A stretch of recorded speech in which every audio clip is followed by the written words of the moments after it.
Chapter 21, The Bridge. It had been 7 days, and in that time there had been no sign of Zabuza or his partner. They were all sitting at the dinner table. The members of Team 7 were all joking and laughing with one another. Kakashi was telling what sounded like a tall tale of how he had once spotted Jiraiya peeping at a women's bathhouse back when he was still a stiff-necked genin. So I tell him he is breaking the law and that his behavior goes against the ninja code. What happened next? Kiba asked eagerly.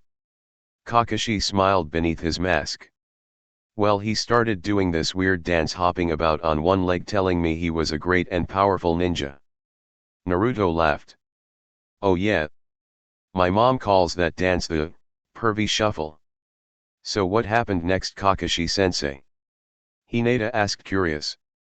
Well, I tried to perform a citizen's arrest and we started arguing, when who should come out of the baths, in nothing but a towel, but Tsunade. Godmother. Naruto burst out. Kakashi chuckled and nodded. The very same. At the time they were still teammates. Well, of course the second she saw him there she knew what he'd been up to. And she proceeded to beat him pretty much within an inch of his life. No way. Kiba exclaimed. Akamaru barked his disbelief as well. Did that really happen, or is this just another one of your silly lies? Naruto looked suspicious. Kakashi looked earnest. Oh come now, have I ever lied to any of you? Yes. All three students shout in one voice. Immediately not only Team 7 but Tajuna and Tsunami burst out laughing. Inari sat there miserable. As he sat there he began to weep. Hinata was the first to notice. Inari, are you all right? She asked with a concerned tone. Why are you crying? The laughter dissipated and all eyes turned to the boy. A few days earlier Tajuna had explained how the boy's father figure, a hero in his eyes, had been executed trying to oppose Gato and his thugs. You're all idiots. The boy declared loudly. You train and you patrol, and what good do you think it will do? No matter what you do, you'll never be a match for Gato's thugs. You all act cool and talk tough, but big strong guys like that are always too much for people weaker than they are. They'll destroy you. Kiba and Akamaru growled, but Hinata put her hand over his and sent him a warning look. Naruto leaned back in his chair and looked at the sobbing boy seriously but kindly. We are not weak, Inari. We are all ninjas from Konohagakure. If we seem confident, it is because we are ready to protect your grandfather and fulfill our mission whatever the danger. And because we believe and have faith in one another. We are a team, we are one, and come what may we will stand by each other and by your grandfather. Just watching you ticks me off. You laugh and you joke like all of this is some stupid game. And you try and act like you have all the answers. You don't know what it's like to be me. You don't know a thing about suffering or loneliness or what my life is like. Naruto looked at Inari and thought about Haku. He felt the same sympathy for Inari as he did for Haku. That's true, Inari. Naruto answered quietly. I won't pretend to understand the pain you've suffered or your loneliness. But I do know what it's like to weep. There's nothing wrong with tears, Inari, if they come in honest grief. But at some point the tears have to stop and you have to act. If things are wrong, then you have to try and change them. What would you know about it? The boy shot back. Your grandfather is with you right now because we chose to help him. We could have gone home when we found out that this mission was going to be a whole lot rougher than we expected. But we didn't. We are here now to help your grandfather and everyone in the land of waves.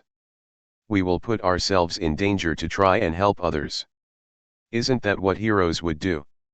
He paused. Isn't that what your father would do? Shut up. Inari ran from the table. Please excuse me. Tsunami got up and left as well. The table was silent for a moment. Naruto. Kakashi said quietly. Yes, sensei. Kakashi looked at him sadly. You sounded very much like your father just then. Naruto nodded in deep appreciation. Thank you, Naizen. Kakashi looked them over. All right, I'm well enough to return to duty. Tomorrow Hinata, Kiba, and I will accompany Tajuna to the bridge. Naruto, I want you to stay here and protect Tajuna's family. They all nodded. XXXXXXXXXX. Zabuza crushed an apple in his hand. Haku nodded happily. Most of your strength seems to have returned. Excellent. Zabuza turned to Haku. Tomorrow. Haku nodded and smiled. He buried his concerns for Naruto. I will do as Zabuza-sama wishes. XXXXXXXXXX. As Kakashi, Hinata, Kiba, and Tajuna came to the bridge, they saw the workers were all down. What the hell? Tajuna shouted. This is it. The team formed a tight circle around Tajuna. Kakashi switched his radio to send. Naruto. Get to the bridge right now. I'm on my way. His voice answered. 4 Zabuzas landed around them. They were dispatched almost instantly. The clones became water and splashed down on the bridge. I didn't think that would work. Zabuza called. Standing next to him was the same ninja in the same mask they had seen before. You're one short, it looks like. Where's the blonde with that damn sword? Kakashi smiled. Don't worry, he'll be here in a minute. Zabuza chuckled. Well then, all the more reason not to waste any time and deal with you while you're short-handed. Zabuza nodded to his partner and they began to approach, each from one side of the bridge, well apart. Kakashi judged the situation and made a quick decision. Zabuza is mine. Hinata, deal with his partner. Kiba, stay by Tajuna's side and protect him no matter what. Right. Kiba pulled out a kunao and bore his teeth. Yes, sensei. Hinata took a quick gulp and got moving. Her heart was beating fast. This was it. Her first real combat. I can do this. I have to do this. Tajuna and my team are depending on me. I won't let them down. XXXXXXXXXX. The 4 clones that were on guard duty were all well hidden. When they spotted the 2 samurai approach, one swiftly took out his kunao and slashed his palm, causing him to disappear. The real Naruto immediately received the memories and understood the situation. He quickly got to Tsunami and Inari. Please come with me, you need to hide. Ignoring their protests, he got them quickly hidden. The 2 samurai approached the front door with their swords already out. They didn't hear anything. Checking the front door, they found it wasn't locked. Quickly and quietly they entered. They were soon in the living room. There they halted as they saw a young boy who was obviously a ninja standing there with a drawn katana. Hello. He said in a chipper voice. Can I help you with something? The 2 of them stepped apart and got into some sloppy fighting stances. Where is Tsunami? Oh, I don't think she's the one you need to be worried about right now. I'll give the 2 of you one chance to surrender. Drop your swords and fall to your knees. The 2 of them laughed nervously. Is that a joke? One of them asked. You really think a little kid like you has a chance against us? Naruto sent them a cold grin. I'm a ninja who has spent his life being trained for battle. You're just a couple of thugs with swords. Now who do you think is in trouble here? The samurai who had spoken shook his head. Get real, we're not surrendering to a pint-sized brat like you. Naruto shrugged. Fine, then you can be number 9 and you can be number 10. Huh. That was his last word as a sword pierced him from behind and went out the front of his chest. His friend met a similar fate. Neither one had even suspected there were a pair of clones behind them. Naruto had the clones take the bodies out so that Tsunami and Inari would at least be spared that sight. There was nothing he could do about the blood splatter all over the carpet though. Dipping his sword into some of the blood, he wiped it off and hurried up the stairs as he holstered it. Opening the upstairs bedroom door, he found Tsunami with Inari wrapped in her arms. It's over. But I think it would be best if the 2 of you went to a neighbor's for a while. Do you have any friends you can stay with? Tsunami nodded. Yes, we do. Don't bother packing. I'll escort you there and stay to protect you.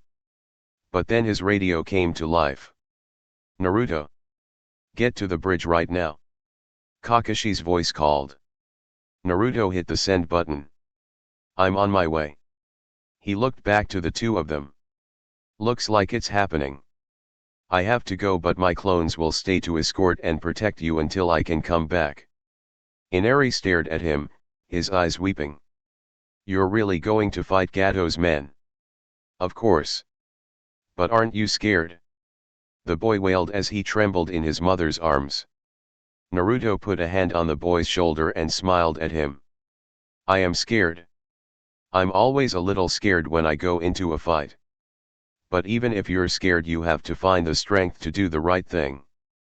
That's what being a hero is all about. And just one more thing. With his other hand he gently wiped the boy's cheeks. Try not to cry anymore, except when you're happy. Now I have to go. The two of them watched him rush off to battle. Mom. Tsunami looked down at her son. He'd stopped trembling and didn't seem to be crying now. Yes, dear. He looked up at her. I want to be a hero, like Naruto and Daddy. XXXXXXXXXXX. I do not require your death. Haku spoke. If you would simply stand aside, then I would not be forced to harm you. And would you hurt Tajuna-san? Hinata asked. His life is forfeit. Haku answered simply. I won't allow that. She dropped into a Jyoken fighting stance. I will protect Tajuna and my teammates. She had already activated her Byakugan and was ready. Very well. Haku rushed in and tried to end it in one move. Hinata was surprised at his speed, but she was fast herself and with her Byakugan was able to adjust. As he attacked, she landed 3 strikes on his arm and a pair on his chest. Haku's eyes expanded as he felt his chakra system suddenly out of flux. He leapt back away from her. What did you do? Haku said in alarm. Zabuza had drawn his sword and was facing off with Kakashi, but for the moment they were both willing to just eye each other and check the progress of their teammates. Zabuza immediately realized what was happening. She's a Hyuga using Gentle Fist. You can't fight her directly, Haku, you're no match for her and that style. If you continue, she'll end up completely shutting down your chakra network. You know what you have to do now. Haku nodded, just that one opening encounter had weakened him. Much more and he would not be able to use chakra. He eyed her carefully. It seems I have no choice but to use my strongest jutsu. He ran through some complex hand signs. Secret art of water ice crystal magic mirror technique. Water from the ocean rose up onto the bridge, and as they all watched, Hinata was surrounded by a series of flat ice mirrors that were suspended in the air. Haku calmly walked into one of the mirrors and seemed to meld into it. His image quickly appeared to be in all of them. Hinata looked about and felt just a little bit of panic. To her eyes, the mirrors all seemed to hold the same amount of chakra. It was impossible for her to tell which of the images was real. Before I begin this, I would like to ask you a question. Your blonde teammate, by any chance are you his girlfriend? She stared in surprise. Why would you care about that? I am merely curious. She nodded. Yes, I am.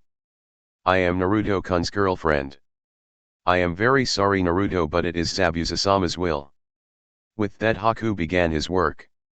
For Hinata, the Senbon seemed to rain down on her. She moved and dodges as best she could, but even with her bloodline and fast moves she could not avoid them all. She cried out as a number of them punched into her flesh. Hinata! Kiba yelled. Kiba! Stay with Tajuna. I'll help Hinata. Kakashi called. But as Kakashi moved to aid his student, Zabuza rushed in to get a swing at him. Kakashi dodged it easily, though it did cut him just a bit. He was forced to step away from where Hinata was. Oh, I don't think so. Zabuza laughed. Let's not forget I'm your enemy, Kakashi. If you go to help the girl, I'll just slaughter the boy and the bridge builder. Damn it! Kakashi muttered. Fine then, he pulled up his Hittite to reveal his Sharingan. Ah, the Sharingan again, how predictable. You know I've had some time to think about how to fight it. Tell me, what good does your eye do you if you're blind? He performed hand signs. Hiding mist technique. And as had happened once before, a thick fog began to rise. Kakashi listened to Zabuza's laughter from somewhere within the fog. Hinata kept trying to dodge as best she could, but more and more senbons were sticking in her. There seemed no way to escape them as they continued to rain down mercilessly on her. If only I could do rotation. But I still don't have it down. More senbons came at her and she tried to dodge, but the senbons in her legs were slowing her down. When Naruto got to the bridge, it was encased in a thick fog. Kakashi-sensei! He cried out. Naruto, get to Hinata and help her. Kakashi called out. Hinata-chan, where are you? Naruto called out. Over here. Her voice answered him. He followed the sound of her voice until he came to a dome made of mirrors with Haku's image on all of them. Looking between the mirrors, his heart skipped a beat. There in the middle of this odd dome was Hinata. She was huffing and covered in blood, and there dozens of senbons sticking out of her. Hinata-chan. And as she turned to answer, he could only watch as a pair of needles jabbed into her neck. She gasped and began to fall. Without a second thought, he raced in and managed to just catch her before she hit the concrete. Her eyes focused on him. Naruto-kun. She smiled for him. It's all right, Hinata-chan, I'm here now. You'll be fine. She barely shook her head. No, I won't. With one hand she reached up and gently touched his face.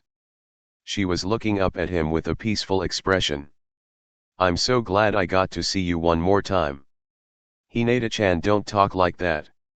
He performed a diagnostic jutsu, one of the handful of medical jutsus he had actually been able to learn. And what the jutsu told him was that her heart was slowing and so was her breathing. No. He pulled her into his arms. No. No. No. You're going to be all right. She simply smiled. I am so very glad I got to tell you that I loved you. And thank you for loving me, Naruto-kun. You made me very happy. Don't talk like that, Hinata-chan, please. He was crying. This can't be. Not her. Kiss me, Naruto-kun, kiss me just once more. And he did. He leaned in and kissed her lips. Hinata looked content. I love you. She whispered and closed her eyes. Naruto saw her breathing stop and could not find a pulse. No. He howled and held her tight against him. Hinata-chan, I love you. Don't go. Don't leave me. I am sorry. A polite voice said from behind him. Why? He ground out as he slowly and gently laid Hinata down on the bridge. It was the will of Zabuza-sama, but I truly am sorry for your loss. Shut up. He could feel the anger rise up in him. He could feel hatred and rage and an all-consuming need to take revenge. His body began to shake as his eyes changed, his teeth sharpened and grew, his scars grew thick, and his hands became claws. The red chakra flowed out about his body and a single tail took form. I'm gonna kill you. XXXXXXXXXXX. Both Zabuza and Kakashi felt it. The awesome amount of chakra and the evil that seemed to permeate it. Zabuza had no idea what it was. Kakashi knew instantly. He'd felt that same chakra on a night more than 12 years ago. Though then the chakra had been 100 times stronger. He looked in the direction where the chakra was coming from. He could still see nothing in the damn fog. Has the seal broken? No, but it has definitely weakened.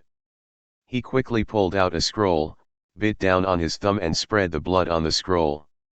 Listen, Zabuza, you're a busy man, I'm a busy man, and we both have things to do. What do you say we wrap this up in one move? Laughter came out of the fog. Sounds interesting, what do you have in mind? He performed some hand signs and slammed the scroll down. Earth-style fanged vengeance technique. This posturing will get you nowhere, Kakashi. You can't even tell where I am. While I know exactly where you are. Zabuza continued to laugh. His laughter died in his throat as the concrete all around him began to crack and split open. From the bridge floor several dogs suddenly leaped out and sunk their teeth into him. No! He cried out. When your eyes and ears have let you down, you can always follow your nose. He smiled as he saw the fog was beginning to lift. When you cut me with your sword earlier, you got my blood on you. This technique is designed specifically for tracking, and that blood was all my pups needed to find you. He approached the now immobilized Zabuza. I believe I told you this once before. Your future is death. XXXXXXXXXX. What is this power? Where did it suddenly come from? Haku leapt back into the mirrors. He immediately began to shower senbons down on him. Is this the power of the demon he has inside of him? Naruto merely stood there, not even bothering to try and dodge. He laughed, and it sounded nothing like the laughter of the boy he had met in the forest. This laughter was tinged with hatred. Is that the best you can do? Naruto's voice was deeper and huskier than it had been. Haku quickly performed a jutsu. The air around Naruto grew cold as half a dozen ice needles formed above him. They slammed down and shattered against the red chakra cloak. Hey Haku, we are friends, right? Naruto called. Yes, Naruto, we are. Naruto had a wicked smile. Then let me tell you something, friend. You have 1 minute left to live. And now Naruto moved. With a speed that could barely be followed by the human eye. Half the mirrors seemed to shatter in an instant. Haku realized this was too much for him. I have to try. From one of the shattered mirrors he leapt out in a vain attempt to stab Naruto with his senbons. But Naruto caught him with ease. In one hand he held Haku's right wrist and broke it with no effort. The other hand he drew back for a punch. I can't withstand this chakra anymore. Naruto punched him with all his might and sent him flying through the dome. The mask split, and as Haku bounced to a stop, the remaining mirrors all dissipated. I have failed you, Zabuza-sama. I am a weak and broken tool and of no use to you now. Before Haku could even get to his hands and knees, he was hauled up by Naruto. Naruto held him in one hand up off his feet. His eyes were blazing red and filled with hatred. How did I bring such hatred out in such a decent person? In my whole life he was the only one to offer me his friendship, even knowing what I was. How could I make him hate me so? Your minute is almost up. Naruto said. He gathered red chakra and concentrated into his right fist. I have enough chakra in my hand to level a mountain, it won't leave anything of your head. Any last words? Haku shut his eyes and readied to die. I am sorry. Sorry. You're sorry. Sorry doesn't bring Hinata-chan back to me. I loved her and you killed her. Why? It was the will of Zabuza-sama and I am no more than his tool. You're not a tool, you're a person. And you made your choice. It was time to kill him. Haku nodded. That is true. I accept the responsibility for my choice. I deserve death not only because I failed Zabuza-sama but because I have also failed you. Please kill me now. What do you mean you failed me? You offered me your friendship, and in return I have inflicted this upon you. I should have found some other way, even if we are enemies. Please know that your offer of friendship meant a great deal to me and that you are my second precious person. Naruto stared at the boy. No. It doesn't matter, he killed Hinata-chan. Even if he feels that way, he has to pay for what he did. Yet Naruto held his fist where it was. He couldn't have said what he was feeling at that moment. Anger, sorrow, hatred, pity, all were a mad jumble inside within his heart. I've lost Hinata-chan, she's gone forever. Damn it! Naruto slammed his fist into Haku's face. XXXXXXXXXX. The man you're trying to kill is the heart and soul of this place. And the bridge he is trying to build is this land's only hope. You're willing to sacrifice this place and everyone in it just to advance your own selfish ambitions. That is not what a true shinobi does. Kakashi spoke. Spare me the philosophy lesson. I'm fighting for my own dreams and I'm not about to stop. Zabuza said defiantly. Maybe not, but I'm going to stop you. In his palm he began to focus his chakra. What? I can see your chakra. This is my one and only original jutsu, it's called Chidori, 1000 birds. It's my ultimate finishing move. And now I am going to use it to finish you. With that Kakashi ran forward. Zabuza knew he was finished and hoped that Haku would survive. He did not beg or plead for mercy, for that was not the shinobi way. As Kakashi's Chidori plunged into and obliterated his heart, Mamakai Zabuza died like a true shinobi and like a man who lived his life all out. XXXXXXXXXX. The fog was gone and Kakashi was carefully approaching Naruto. The boy was surrounded by red chakra and was standing over his defeated opponent. Kakashi noted the other ninja's mask was gone and was lying unconscious on the ground. Kakashi was much more interested in Naruto. Naruto turned around to face him. His eyes were red and they were crying. Kakashi noted the other changes, the longer teeth, the thicker scarring, and his hands seemed to have become claws. Naruto, are you all right? Kakashi asked warily. He knew he had to be very careful. He had no idea just what shape the seal was in. No, Naizen, I'm not. Hinata-chan is dead. Kakashi gasped and looked to where Hinata was lying. Kiba, Tajuna, and Akamaru were already there. He could hear both Kiba and Akamaru howling in despair. And I couldn't even bring myself to avenge her. Naruto. I knew Zabuza was nothing special. All eyes turned to the short man in a business suit at the end of the bridge. All around him were gathered a large crowd of mercenaries, obviously eager for blood. Is that brat Haku still alive? I owe him a little something for what he did to my arm. Who wants to know? Naruto asked and began walking towards him. Kakashi thought about telling him to stay but felt Naruto's killer intent and decided to just wait a bit. I'm Gato, the man in charge of this country. I want to thank you for ridding me of Zabuza, but now I'm afraid you and the bridge builder will have to go too. Is that a fact? Naruto asked and continued to walk towards him. A number of the bandits rushed him with a shout.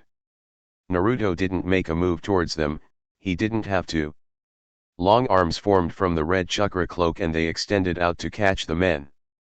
Obeying Naruto's will, the arms crushed their chests or their heads like ripe pieces of fruit. 16. Naruto said calmly as the bodies dropped in bloody heaps. What? Gato shouted, suddenly frightened. 16, Naruto repeated. That's how many men I've killed. Naruto clarified. All right. Gato spoke and began drifting back into the ranks of the men who were suddenly not so eager to fight anymore. The mercenaries stood back and gave Naruto all sorts of room. Naruto just continued walking towards Gato. You have 1 minute to live, Gato. Naruto held out his palm and began gathering chakra into a raise-non. Gato looked around at the men desperately. What are you fools doing? Kill him. The men all seemed to shake their heads and continue to back away. Gato quickly found himself at the edge of the bridge with Naruto coming towards him. Look, we can work something out. How about 1,000,000 Ryu cash? No thanks, I come from money. Besides, there isn't enough money in the world to buy back what I lost today. You've got about 30 seconds left. Tell me, all the people you killed, all the lives you ruined, and all the misery you brought to this place. What exactly did you need the extra money for? You were already a billionaire. What could you have wanted that you couldn't already buy 1,000 times over? Gato stared at him open-mouthed. I wanted to make more money, he said in a small voice. Naruto looked at him as if he were something slimy he'd found underneath a rock. Well, I hope it was worth it to you, because your time is up. He lifted his hand to strike. Wait. Gato shouted and held his hands up pleading. I can give you anything you want, just name it. Money, power, women, anything. Naruto smiled. Anything. Anything. All right. Naruto said reasonably. There is one thing I want. If you can give it to me, I'll let you live. What is it? Gato asked eagerly. With his left hand he put Gato's neck in a vice. Bring Hinata-chan back to life. His right hand slammed into Gato's chest and his body exploded. Naruto tossed what was left of the man into the ocean and turned around. The bandits were all staring at him in absolute terror. If you want to live, get off this bridge and never come back. There was a boat tied up to the end of the bridge that had brought these men here. A couple ladders led from the boat to the bridge. These were already full of men eager to get away. The moment Naruto made his announcement, the men started leaping off the bridge and into the ocean. With Gato dead and the threat ended, Naruto was done. He let his anger go, and with it the red chakra. He shuddered as the power left him and as his body transformed back to normal. With the power gone, he felt suddenly weak. Just walking seemed to be all he was now capable of. Kakashi, Kiba, and Tajuna were waiting for him by Haku. Naruto. Kiba called to him. Where did that power come from? A little awe and little fear in his voice. I'll explain later, I promise. Naruto said dejectedly. Are you all right, Naruto? Kakashi asked. He looked to where Hinata was. No, but I'll live, I guess. I'm never going to see her smile again, or hear her giggle or dance with her. Oh, Hinata-chan. Kiba looked down at Haku, and both Naruto and Kakashi could feel some killer intent. Haku's nose was broken and his face was blooded and bruised. He didn't look pretty at the moment. This guy killed Hinata. Kiba said dangerously. Akamaru was on the ground growling. Kiba, please don't hurt him. Naruto said quietly. Why not? Kiba looked at him in surprise. Because, as stupid as it sounds, he's a friend of mine. Kiba stared at him. You made friends with this guy while you were fighting him. I'll explain later. I promise I'll explain everything later. Naruto said weakly. Hey, did we miss the fight? They turned around to see Inari with a crossbow in his hands at the head of a large crowd of villagers. Inari. Tajuna called out. What are you doing here? The boy smiled. I decided I wanted to be a hero and do the right thing. So did everybody else. The smile faded a little. But I guess I didn't get here in time. Naruto smiled just a bit. It's okay. I think you and everyone else who came to defend your homes are all heroes. The crowd cheered and celebrated the end of Gato and his reign of terror. Tajuna went to his grandson's side while the three surviving members of Team 7 remained where they were. XXXXXXXXXX. Haku slowly opened his eyes. It took him a moment to realize that it was snowing. He looked up to see a face looking down at him. Naruto. You okay? Haku. Haku looked up at him in confusion. Why am I alive? I guess I just don't have it in me to kill someone I consider a friend, even when they've taken away someone I love. Naruto answered tiredly. Zabuza-sama. He's dead. I am sorry for your loss. I know what he meant to you. Considering who Zabuza was and what he'd been trying to do, that seemed strange to say, but Naruto meant it. Kiba looked at him confused by what he was hearing. He is so going to explain all of this later to me. Haku closed his eyes. She isn't dead. Naruto's body stiffened. What? He knew it wasn't possible, but he couldn't help but suddenly hope. My last attack struck nerve points that put her into a death-like state, but she is alive and will probably wake soon. Naruto, Kiba, and Kakashi were all staring down at him. If this is a joke, I'll kill you. Naruto said, meaning it. And I'll help. Kiba stated. The three of them hurried to where she was. Naruto knelt down by one side, Kiba by the other, and Kakashi knelt by Hinata's head. Naruto performed the diagnostic jutsu. "Oh please Kami. Oh please, please, please." He rested his hand on her belly. "She's alive. Her heart is beating and she's breathing," Naruto exclaimed. "Thank Kami." Kiba shouted. "Yes, thank Kami," Kakashi said quietly. It had almost happened again. He had almost lost another teammate. But thankfully, this time, it looked like everyone had survived. XXXXXXXXXX. Hinata slowly opened her eyes. She felt cold and there was snow falling down. Her eyes focused and she saw the faces of her three teammates all smiling down at her. "Naruto-kun," she whispered. "Am I dead? Is this heaven?" He smiled at her. "No Hinata-chan," he gently pulled her up into his arms and held her tight. "You're alive, my sweet Hinata-chan. You're alive." As Naruto held her, Kiba reached out and put his arms around both of them. Kakashi then leaned in and put his around all three of them. With an embrace, Team 7 celebrated their victory on the bridge. But much more importantly, they celebrated the fact that they had all survived. Chapter 22, Going Home. Hinata checked on her patient and smiled at him. "Your wrist will be completely healed in about 2 weeks. Your other injuries aren't serious and will be totally healed soon. How do you feel?" Haku looked up at her from his hospital bed. "Why are you being so kind to me?" he asked quietly. Hinata smiled at him. "Because you are hurt and I want you to get better." Haku shook his head. "I was your enemy, why should you care? You're not my enemy anymore and I don't blame you for being on the other side," Hinata said. Naruto was also in the room.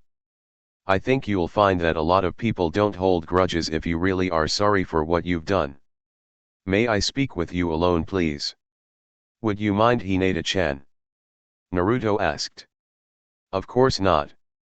As she began to leave, Naruto put his arms around her and pulled her into a hug. She giggled a bit. "You know it really is all right, Naruto-kun. I'm fine," she assured him. "I know that, Hinata-chan. I just like holding you and having you remind me." She giggled again. "You're silly." She gave him a quick kiss and left the room. Naruto turned happily to the patient in the bed. "Thank you again for what you did. I will always be in your debt, Haku." Haku shook his head. "Please do not thank me for forcing you to suffer. It doesn't matter if I suffered. All that matters is that Hinata-chan is alive and well. Why didn't you tell me that during our fight? I almost killed you. Zabuza-sama always taught me to kill when it was necessary. In his eyes what I had done was weakness, and I was ashamed of it.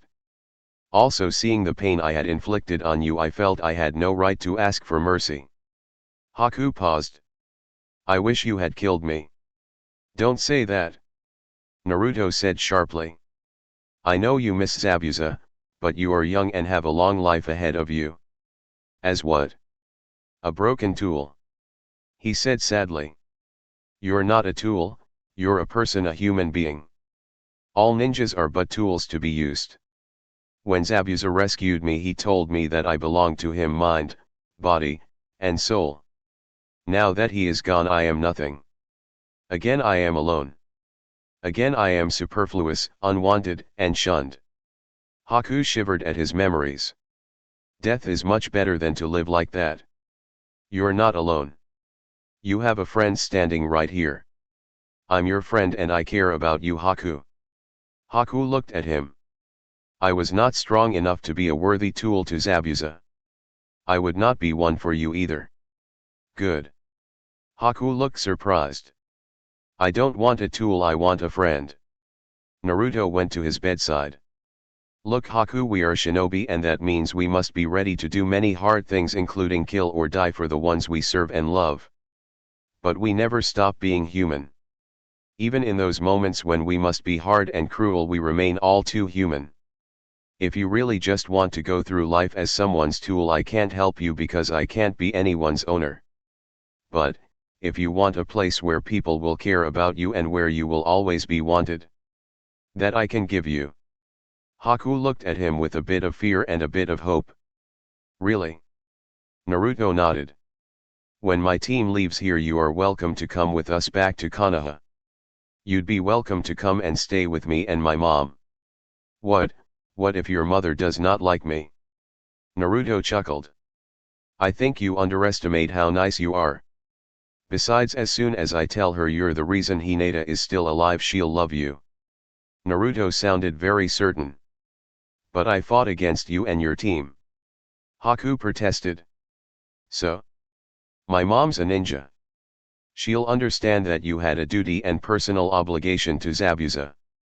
Naruto gave him a big smile. What do you say?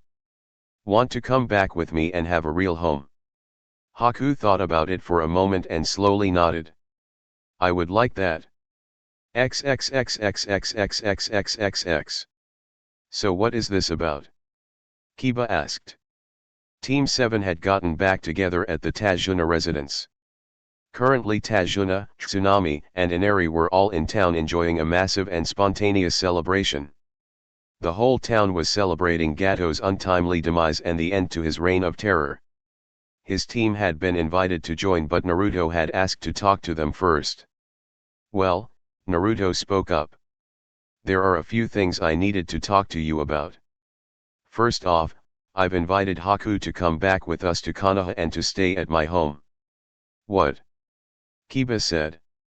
The guy almost kills your girlfriend and you're going to be roomies with him. Kiba-kun. Hinata said firmly. Haku could have killed me easily. He chose to let me live. I have nothing against him, so you shouldn't either. Kiba grumbled a bit but didn't seem upset. Are you sure that's wise? Naruto, have you really thought this through? Kakashi asked. Naruto nodded. I have, Kakashi-sensei. I consider Haku to be a friend and he is all alone now. He needs a place where he is wanted and I wish to give him that. And what is the downside? I gain a friend and the village gains a damn good ninja. Kakashi thought about it. Well, he likely doesn't have any bounties on him. You would have to get approval from the Hokage for him to become a leaf nin, and you'll have to convince your mother to let him stay with you. Naruto nodded. I'm sure they'll both be okay with it. Naruto, how the hell do you make friends so fast? Kiba asked. Naruto took a deep breath. Well, you see. He detailed the previous meeting with Haku. He was not really surprised to see they were all frowning at him, even Hinata. Naruto, Kakashi said sharply. You made contact with an enemy ninja and didn't tell us about it? I'm sorry, Kakashi-sensei. Kakashi shook his head. I don't really fault you for not attacking him or even for talking with him. Though if you do this in the future you will need to be very cautious. Now what I do have a problem with is you keeping this meeting secret from all of us. You should be able to trust your teammates with anything. I know that, Kakashi-sensei. He took another deep breath. That's why I've decided to tell them about my big secret. Big secret, Naruto-kun? Hinata asked. Kakashi looked at him in surprise. Naruto, I wasn't referring to that. I know, but I want to tell them. I trust both of you with my life and I think it only fair that you know the whole truth about me. Kiba looked at him. Does this have something to do with that insane amount of power you had? Naruto nodded glumly. It sure does. He hesitated just a bit before telling them. He really did trust them both with his life. He expected they would both understand. But even if they didn't, well, it would definitely hurt but not destroy him. Enough people who knew the truth were accepting of him. He understood that he was not a monster. He also understood that some people would never accept that. That many people saw him that way and hated him did not make it so. Before I start, what I have to tell you remains a secret. You can't speak of it. Do you understand? He waited for both of them to nod. Alright, I have to tell you about what really happened the night the Kyuubi attacked the village. And he told them the truth of how his father saved the village and of the price of that salvation. You're the Kyuubi? Kiba said in amazement. Naruto shook his head. No, I'm the Kyuubi's jailer. As you saw, I can tap into some of its power when I'm really angry. But I am not the Kyuubi. Hinata immediately came forward to glomp onto him and press her head against his chest. Of course you're not. You're Naruto-kun. It doesn't matter what's inside of you, she declared fiercely. Thanks, Hinata-chan. He said, very glad that she understood. Kiba smiled. Heh, well, I always knew you were a badass. Now I know just how much of one. Naruto looked at him. So you're okay with this? Kiba nodded. You're a part of my pack, Naruto, and an Inuzuka never abandons his pack. Akamaru barked his agreement. Naruto let out a very deep sigh of relief. Oh, Hinata-chan, I just remembered something. He reached into one of his pouches and pulled out a dried flower. Could you press this for me, please? She took the flower and smiled. It's a white carnation. These are supposed to be good luck. He nodded. I know, I'm going to keep this one as a good luck charm. He smiled at her. I figure if it helped me get through today, it must have a whole lot of luck in it. XXXXXXXXXX.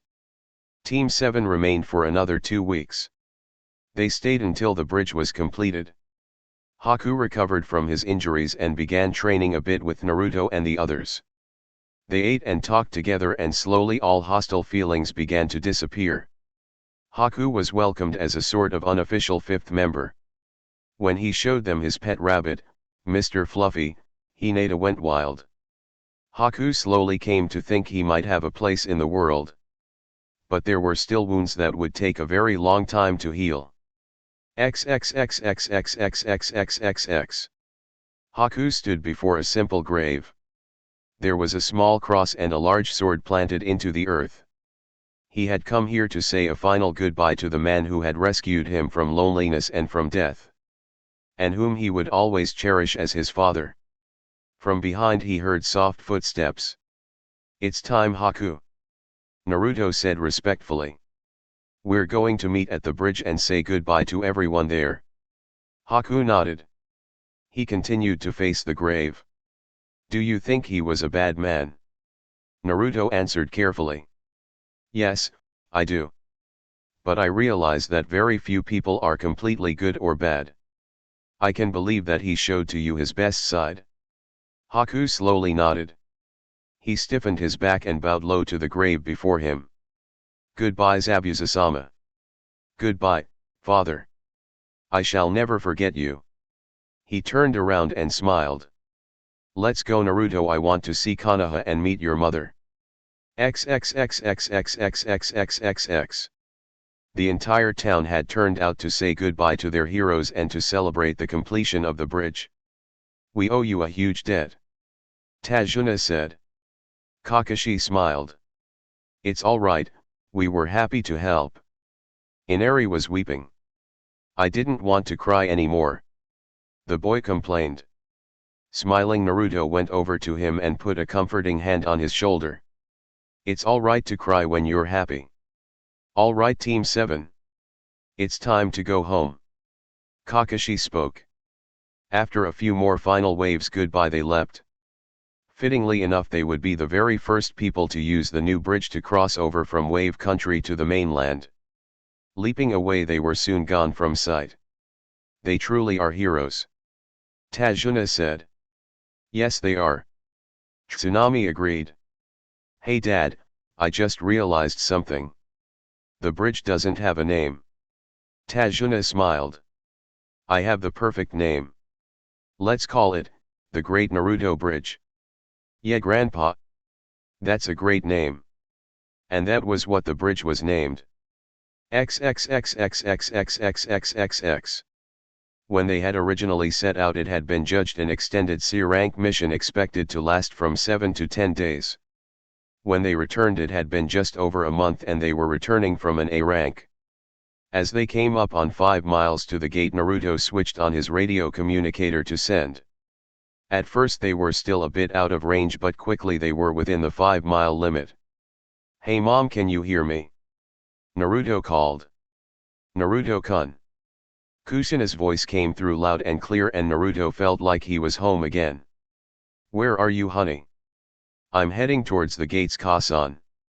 "Did you get the letter I sent you?" "I got it yesterday, so your friend Haku is with you." "That's right. He'd sent the letter out 2 weeks ago. Except when ninja couriers were being used, the postal services left a great deal to be desired. He can't wait to meet you."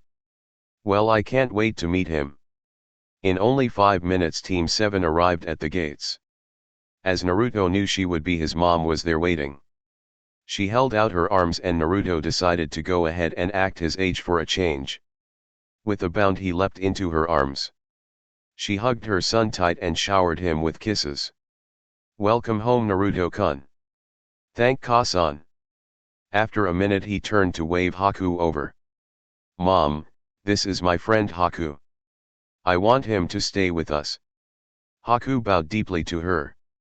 "I am most honored to meet you, Kushina-sama." Kushina smiled and came over to the boy. "No need to be so formal, Haku-kun. Kushina will do just fine." She bent down and hugged him. Haku immediately stiffened. He wasn't really used to being hugged.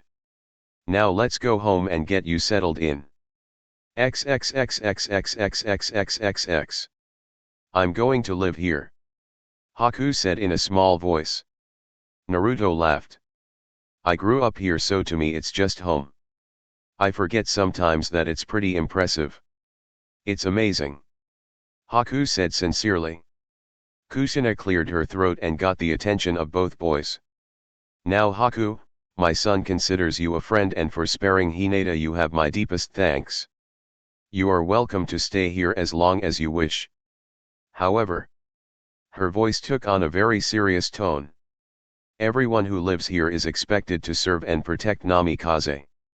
So long as you are a resident here and a friend to my son, I will give you the protection of this clan and you will always have a place. In return, I expect you to be willing to serve and protect this clan."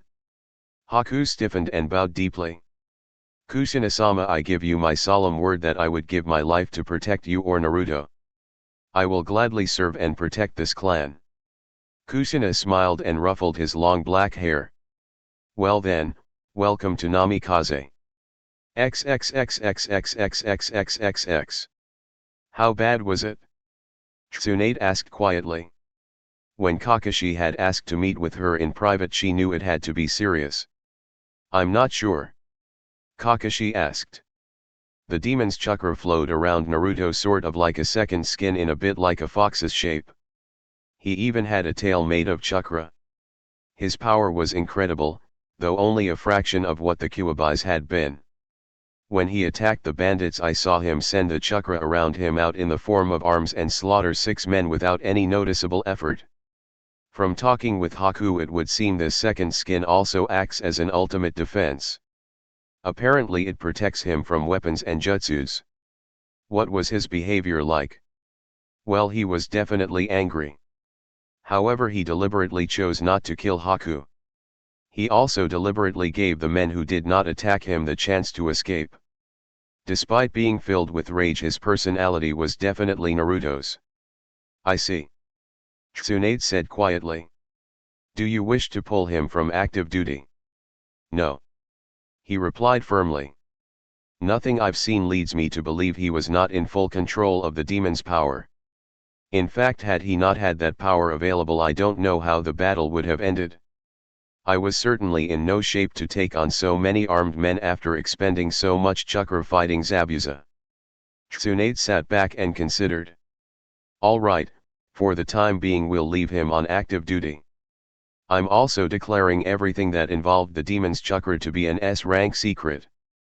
Jiraiya is off the map for the moment, looking for information about a certain organization. When he returns to Konoha, I'll have him examine Naruto and his seal." She looked at Kakashi with interest. All this aside, how did he do? He is his father's son. Kakashi said simply. While I was injured, he ran the squad as well as I could have asked. His actions were consistently designed to protect his teammates and the people we were guarding. Tsunade nodded. All right, thank you Kakashi. XXXXXXXXXX. Over the next 3 weeks Team 7 successfully completed 6 C-rank missions. None of these were extended and none proved harder than expected. During this time Haku was allowed to take the academy graduation test, which he passed with ease. He agreed to take an oath to serve Konoha faithfully and was awarded a leave Hittite. What to do with him next was a problem, as there were no openings on any of the current teams. Tsunade though thought she had an idea. She summoned Kusina and Haku to her office one day. Kusina, I have a problem. Tsunade said simply. Actually I have 2 problems. And I think I have a possible solution for both. Kusina eyed her friend carefully. Yes. Well, the first problem is what to do with Haku here. The boy stood quietly at attention and said nothing. According to the mission report from Kakashi, he would seem to be at least Chunin level. But I'm not prepared to promote him or even allow him entrance into the Chunin exams based solely on that. I want him to have at least 6 months of field experience with a Leaf squad before I even consider the question. Now that is one problem. Tsunade pressed her intercom. Please send her in, Shizuan.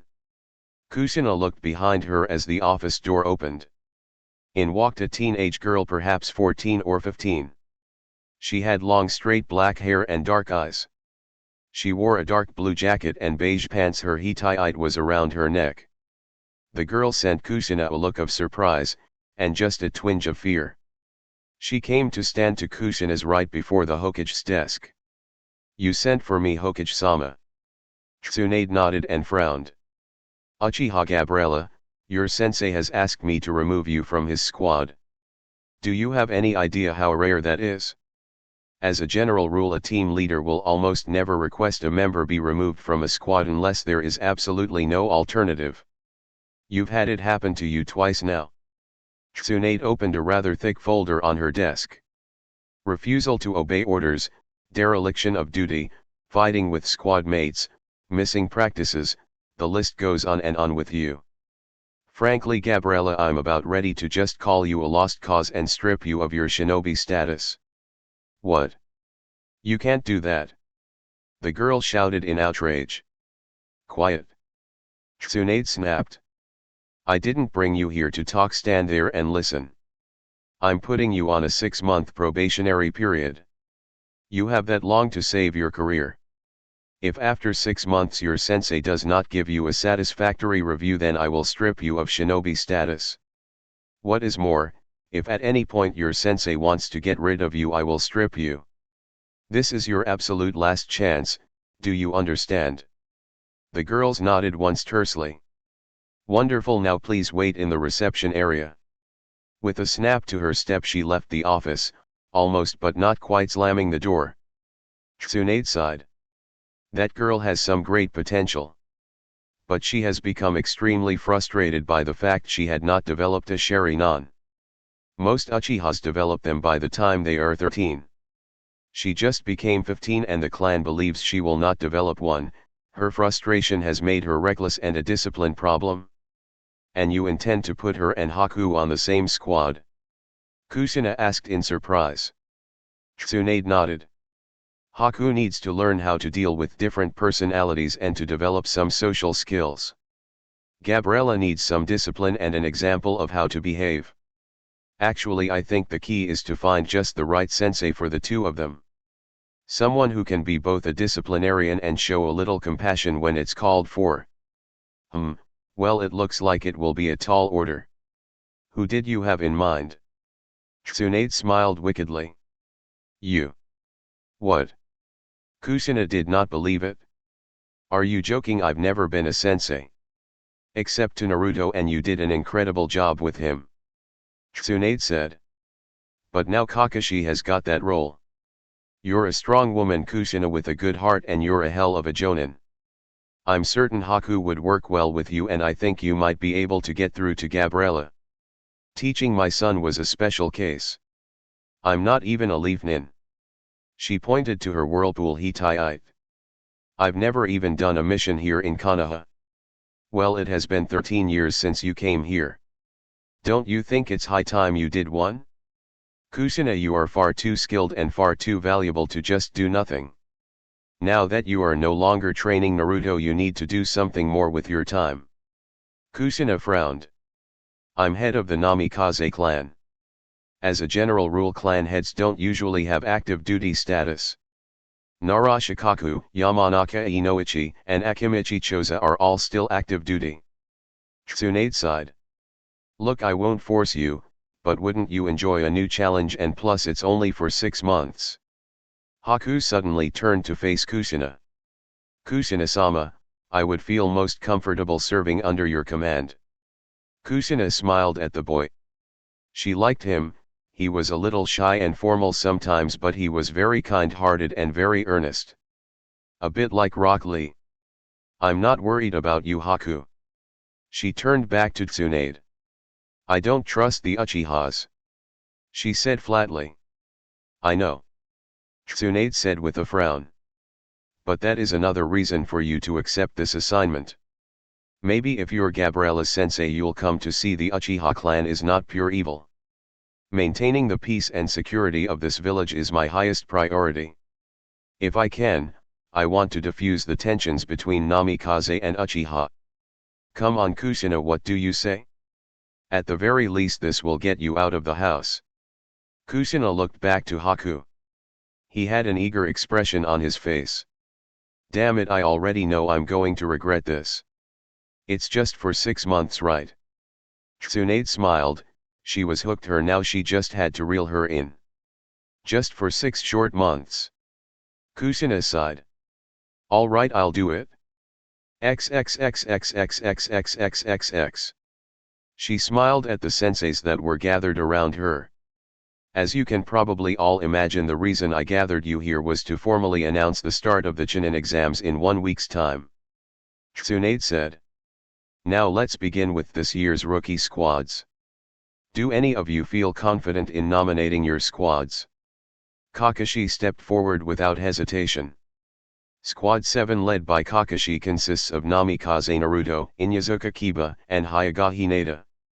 I vow upon the honor of my clan the Haytake that all 3 of them are ready for the Chunin selection exams. A new and difficult challenge for Team 7 was about to begin. Chapter 23, Meeting New People. Why do you think Kakashi-sensei just up and left like that? Hinata asked. Naruto shrugged.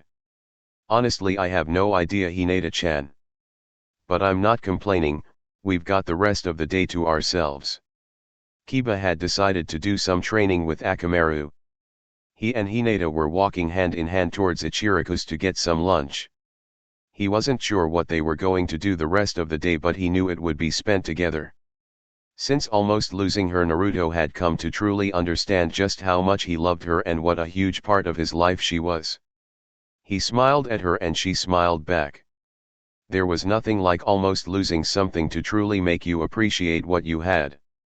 As the two of them were passing an alleyway towards Ichiraku's, they heard some small children shouting.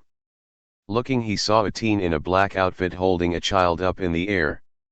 A blonde girl in a very short skirt was looking on board while 2 small children were shouting. Naruto recognized the kid struggling in the older boy's grip. Ah hell, come on Hinata-chan. He let go of her hand and raced down the alley. The older boy smirked nastily. You shouldn't run into people, brat, they might not like it. It was an accident. We were just playing. Please let me go. The teen smiled and shook the kid a little.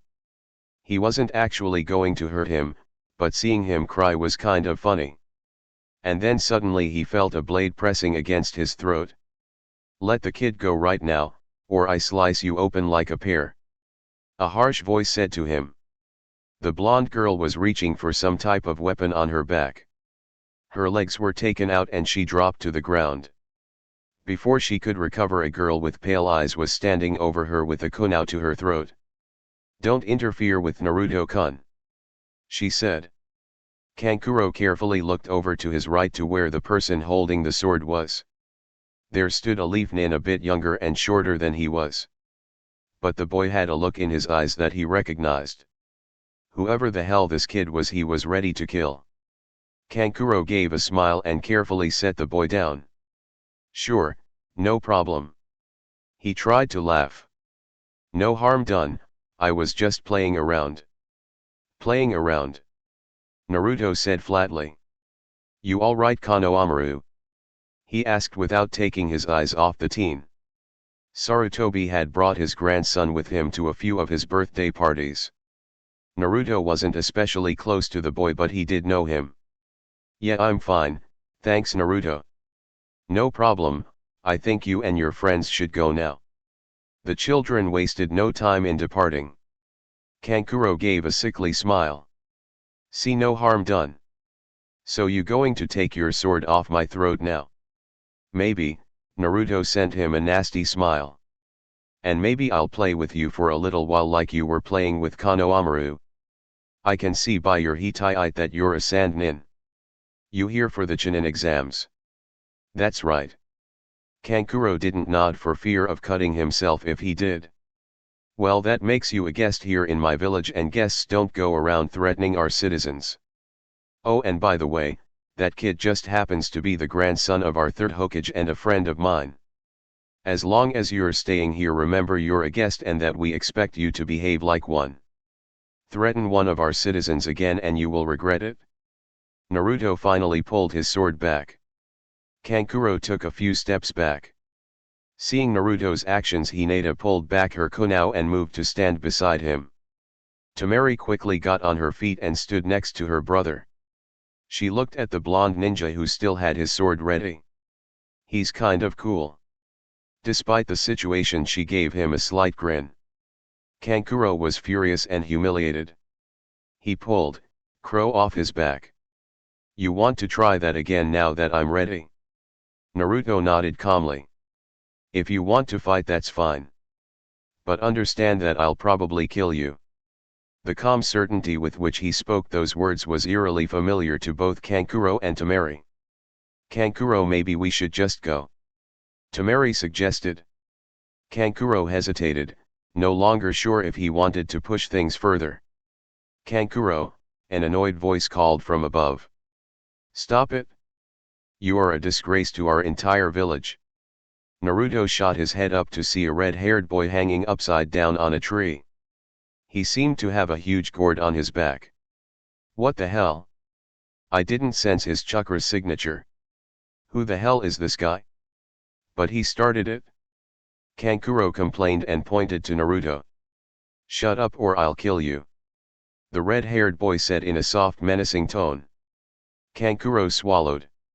Yes, Gaara, I'm sorry. The red-haired nin swiftly teleported down. He appeared near the other two and faced Naruto. I apologize for their rude behavior. He turned to face the other two. We're here early, but that doesn't mean we're here to play around. Let's go. Wait. Naruto called out. What's your name?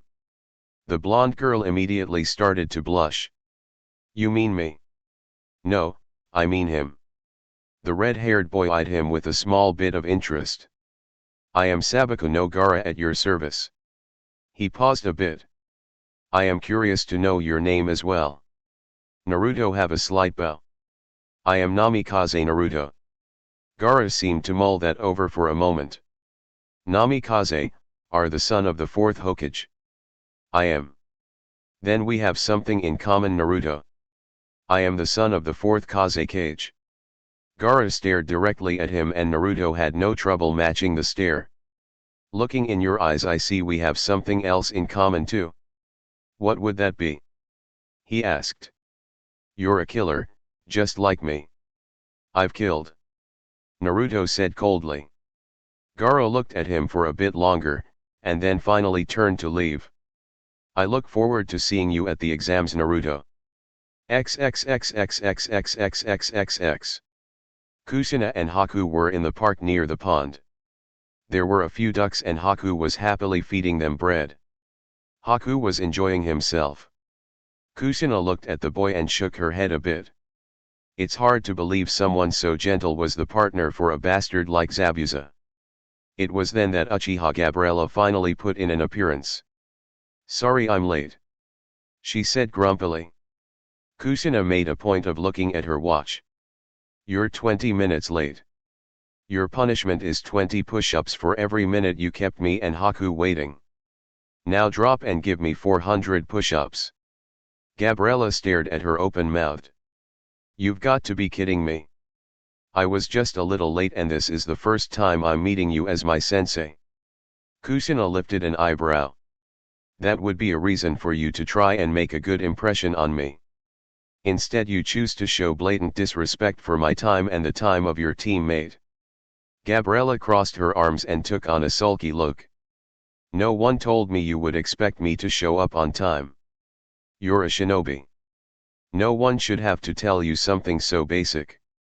Do you need someone to remind you to pack your ninja gear before coming? You can't really expect me to do so many push-ups just for being a little late on my first day." Kusina eyed her watch. "You just wasted another minute of my time. You're now up to 420 push-ups. Hey, that's not fair." "So?" Kusina said coldly. The girl was clearly getting angry. "How can you punish me for just talking to you for a minute?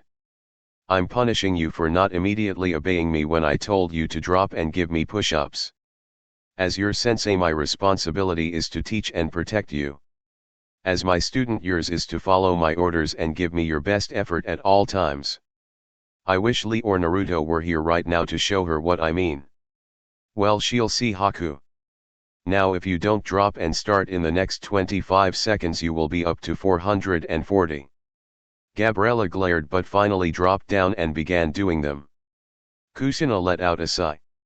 "I already regret this. XXXXXXXXXX." The earlier events did nothing to damage their appetites and the two of them were enjoying their meal when their radio communicators squawked to life. "All members of Team 7 please meet me at our regular spot in 30 minutes.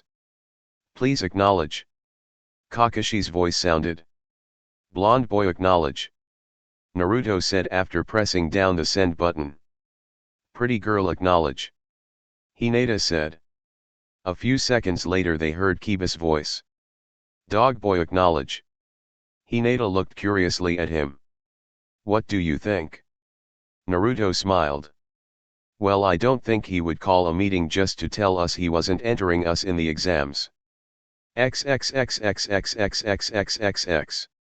They were now standing at the practice fields about a mile from the academy. Kusina was looking patiently at her two-man squad. Haku was just standing there politely waiting. Gabriella was still rubbing her arms and looking discontent. Kusina sighed. "Well, as of today the three of us will be Team Kusina. We'll be a two-man squad with me as sensei. That is a bit unusual, as is the fact this assignment will only last a set period of time, 6 months. But all three of us are in unusual positions, so we'll do our very best to make this an effective team." Gabriella let out a rude noise. "Do you wish to say something, Gabriella? If I do, will you make me do more push-ups?" She ostentatiously rubbed her arms. "No," Kusina answered pleasantly. "But I have plenty of other ways to make you miserable. Keep that in mind." The girl glared. "Why are you even pretending that we're a team? I'm a huge screw-up, and even though I don't know this kid's story." She nodded towards Haku. "He must be some kind of problem too. All you are is a babysitter watching us to make sure we don't get into trouble." Kusina frowned. The girl's attitude needed some major adjustment. "I don't babysit for the Hokage, it's the other way around." Gabriella stared at her. "Do you not want to be ninja? If you don't, say so right now and I'll spare us both a lot of pain and aggravation. Have no doubts that even if our makeup is a bit unusual, we will be a team and we will perform missions to serve the village. If you are not ready to give me your full effort, then I suggest you tell me so right now." Gabriella looked at her, but remained silent. Wonderful, Kushina spoke in a cheerful voice. Well, since we are a new team, why don't we all introduce ourselves? I'll start off. My name is Namikaze Kushina. I am clan head of the Namikaze clan. I like training and being with my son Naruto and his many friends. She gave Haku a quick smile that Gabriella did not miss. What I dislike is anything or anyone who threatens my son. I have only one goal in life, and that is to see my son become Hokage. She looked to Gabriella. Your turn. Gabriella sighed. I am Uchiha Gabriella of the elite Uchiha clan, obviously. I like ice cream and having fun. What I dislike are push-ups and people who make me do them for no good reason. My goal is to get the Sharingan and make my father and my clan see me. Kushina nodded. No one could miss the frustration when she spoke that last sentence. She nodded to Haku. Your turn. Haku gave her a slight bow. Arigato Kushina-sama. I am Mamakai Haku. I like my bunny, feeding animals, and being with my friends, especially Naruto. I dislike and will destroy anyone who threatens those people who are precious to me. My goal is to always be able to serve and protect the Namikaze clan. Gabriella eyed the boy with disappointment. You sound like her groupie. And by the way, it's Sensei, not Sama. Haku looked at her calmly. I prefer to call her Kushina, Sama. Kushina sighed. She had told him many times that he didn't need to call her that and had given up. All right. Now, since you both have experience, we won't bother with any silly tests. We'll do some basic team building exercises today. But first I want to get a sense of your skill level.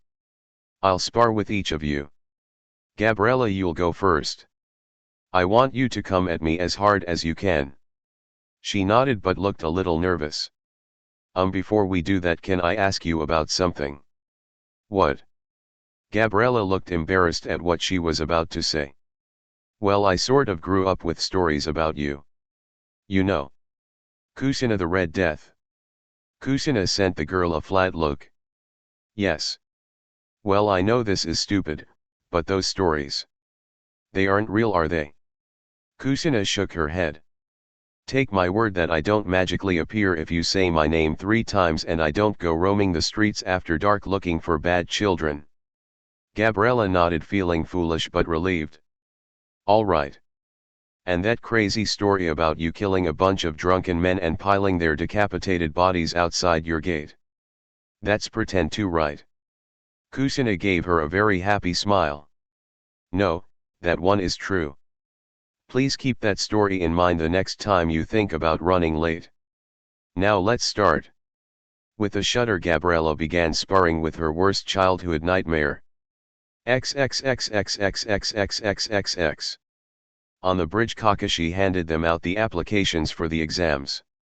I have nominated you for the Chunin exams. Competition is strictly voluntary.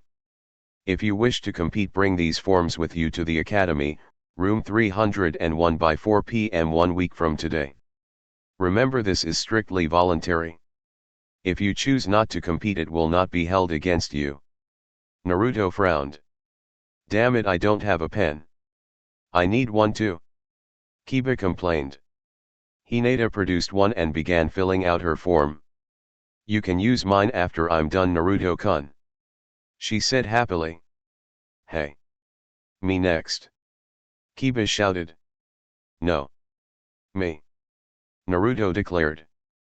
Chuckling, Kakashi produced 2 pens. I thought you might want to compete. The boys each grabbed a pen and got busy. Are you kidding, Naizen? After Wave Country this will be a breeze. Hell yeah. Kiba shouted. We're going to kick some major ass.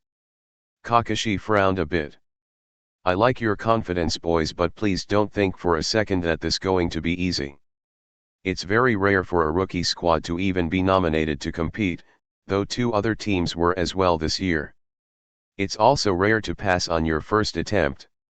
If you don't make it this time, don't see it as a setback, view it as valuable experience for next time. What are you talking about, Naizen? Team 7 is the best. He looked at his two teammates and smiled. We're absolutely passing and making Chunin on the first try. His two teammates caught his excitement and nodded eagerly. Naruto, Kakashi said seriously. Just about all your opponents will be older and a lot more experienced than you. Don't start thinking you'll have a walkthrough. This exam will be every bit as hard as our first mission was. In some ways it will be much harder, and I won't be there to help. Naruto smiled, his confidence not wavering for an instant. It doesn't matter how hard it is, we will definitely pass. XXXXXXXXXX. Gabriella trudged home exhausted and sore. Just about every part of her ached. How exactly was she expected to survive this? Maybe the Hokage had deliberately made Kushina her sensei in order to drive her to quit. Well, that wasn't going to happen. She wasn't quitting no matter what.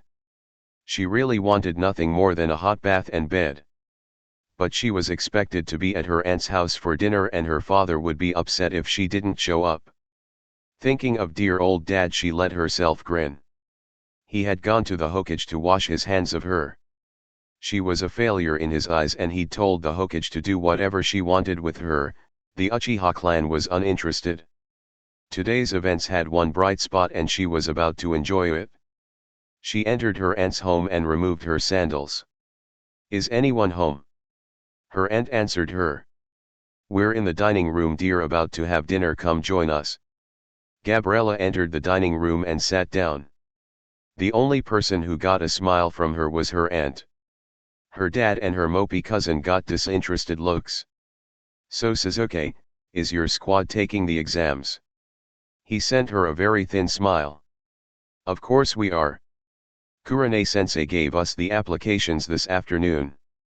His face took on a steely look. I expect to make Chunin. To make his point, he activated his Sharingan and showed it to her. Damn show off. Of course he gets it before he even turns 13. What is wrong with me? Why can't I activate mine? I hope you're ready for it. The Chunin exams can be rough. Heh, for you maybe. Sasuke sneered. Sasuke. Her aunt Mikoto said sharply. Your son has a point. Ryuki noted. I'm sure he won't fail the exam 4 times and end up a genin for life. Ryuki, that is not fair to Gabriella. She tries very hard and I am sure she will make it there eventually. Mikoto spoke. Typical, my aunt defends me from my father who just wants to tear me down. Thank you, auntie. I am still trying my best, father, and I am on a new team and have a new sensei. Her father was unimpressed and did not even bother to respond. How is your new team, dear? Mikoto asked. Gabriella sighed. Very strange. I only have one teammate and he's a little boy who is really quiet and polite and eager to please. Sasuke smirked.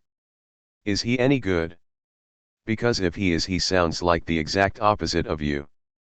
Sasuke. Mikoto sounded upset. Ryuki made an agreeing sound. Gabriella had to bite down to keep from screaming in his face. So who is your new sensei, dear? Gabriella waited a heartbeat to let her father start drinking some tea. Namikaze Kushina. And as she'd known he would, he coughed up his tea. Gasping, he needed a minute to talk again. What? The Hokage assigned you that woman as your sensei? This is an outrage. I'm going to the tower right now and tell the Hokage. What exactly, Dad? Gabriella cut in with a sweet voice. Are you going to tell her that you're going back on your word? That now suddenly the clan does care about me? Wouldn't that make you and the clan look awfully weak to just go back on your word like that? She knew, oh did she know, that her father despised the appearance of weakness. And so now he was trapped by his own words into calling someone he absolutely loathed his daughter's sensei. Anyway, she continued in a chipper voice. I wouldn't worry about it. Not only does she seem to be an excellent teacher, but he two of us really hit it off. I think we're going to become very close. The look on his face made every push-up and ache in her body worth it. Ah, sweet revenge. Chapter 24, The exams begin. Sakura was focusing her chakra into the fish. Not too much. Just enough into the vital organs. Suddenly the fish began to flap about. Surprised, she pulled back a little. I actually did it. Sakura. A sharp voice called. What are you waiting for? Put the fish back in the tank. Oh. Yes, Ikula-sensei. She quickly grabbed the large fish and tossed him back into the tank. When she had started this training some months ago, the thought of even touching a slimy fish had grossed her out. Now she didn't even give it a second thought.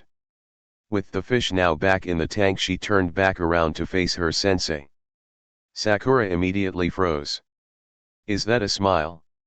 I didn't think she even knew how to smile.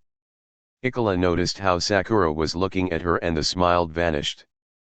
There's something wrong, cherry blossom girl. No, sensei. Ikula eyed her for a moment and slowly nodded. I have to tell you, Sakura, your progress has been much faster than I expected. Ikula saw her student's chest begin to puff out. But then of course I didn't expect much from you. Sakura's chest deflated just as quickly. Ikula put a hand over her mouth so Sakura couldn't see her chuckle. The Chunin exams begin tomorrow, don't they? Yes, sensei. As if by magic, Ikula reached behind her back and produced a small cloth pouch. Here, this is for you. Sakura took it warily. What is it, sensei? A personalized med kit. I made it for you. Inside you'll find bandages, antiseptic, morphine, soldier pills, gauze and some other useful items. Thank you, sensei. Sakura actually moved to give the woman a hug, but Ikula was fast enough to back away. Don't hug me, girl, or I'll make you give it back to me. Sakura nodded. Now are you ready to finish up the session with our usual 10 laps around the Uchiha complex? Sakura finished attaching the med kit to her belt. Yes, sensei. And there it was, Ikula actually smiled at her. In honor of your being in the exams tomorrow, this one time only, I'll let you skip it. Really, sensei? Get out of here, Sakura, before I change my mind.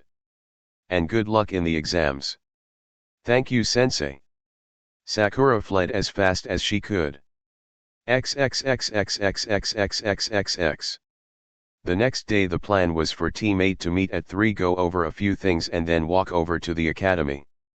So Sakura was a bit surprised when Shino came knocking at her family's door a little after 2. Shino, has something happened? Did Kurane-sensei change the meeting time? No, Sakura, we are still expected to meet at 3 o'clock. Shino said in that emotionless, calm voice. Then what are you doing here? She asked. I would like you to come take walk with me. Shino said simply. She looked at him with just a little bit of concern. In the 3 months they had been teammates, he had not exactly warmed up to either her or Suzuki. That was not to say he was not a good teammate or that he did not look out for them.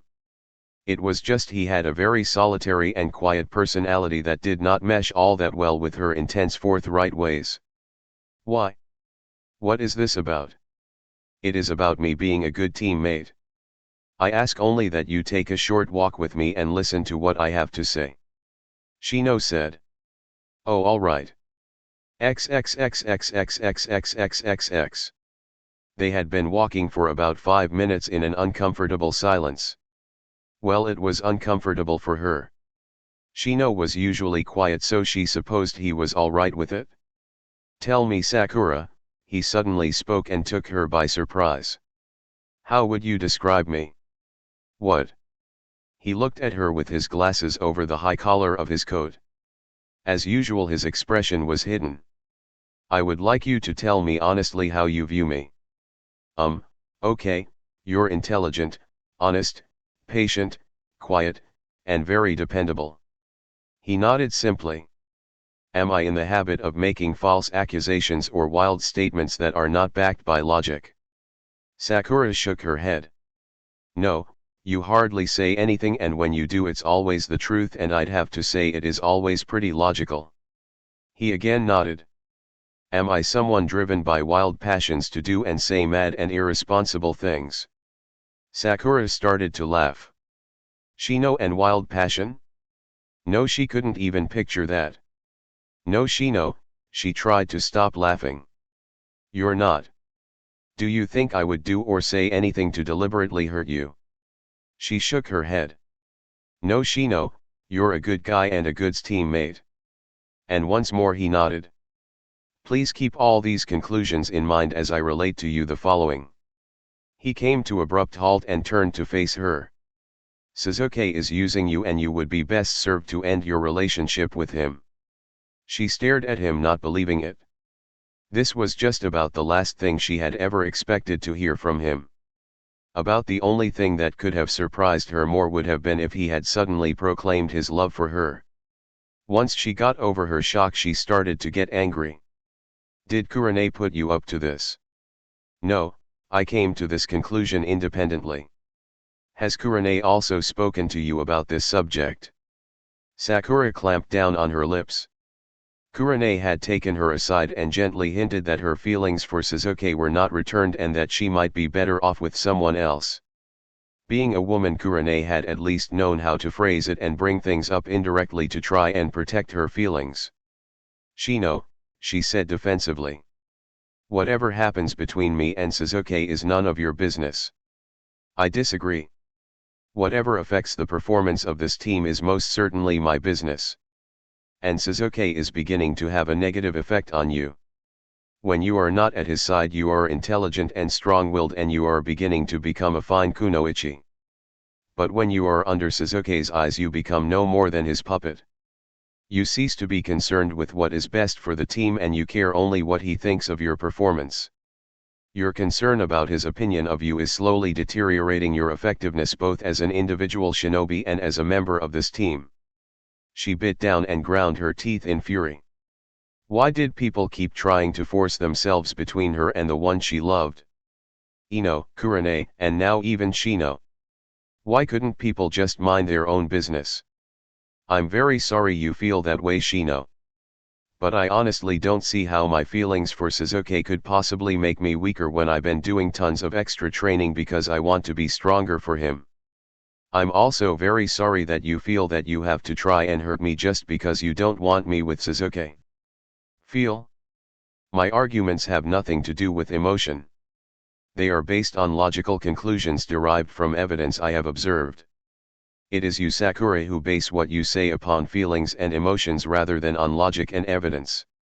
I don't care what you say. She shouted at him. I love Sasuke and nothing will change that. Shino stood there and looked at her for a moment. I see, but he does not love you. What? She gasped and took a step back. Why would you say that? Like my previous statements, Sakura. That one is based on logic gathered from visual evidence. If your behavior towards Sasuke is evidence of your love for him, then I am left to conclude that given his complete lack of similar behavior, he also has a similar lack of its cause.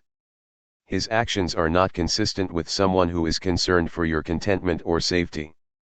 Rather, his actions are appropriate for someone who is only interested in gaining the greatest possible use from you. The words reminded her of the argument she'd had with Ino after the prank at the academy. Their words were a bit different, but the message was the same. They both tried to convince her Sasuke was using her. You don't know what you're talking about. Shino waited a bit. Is that your entire argument?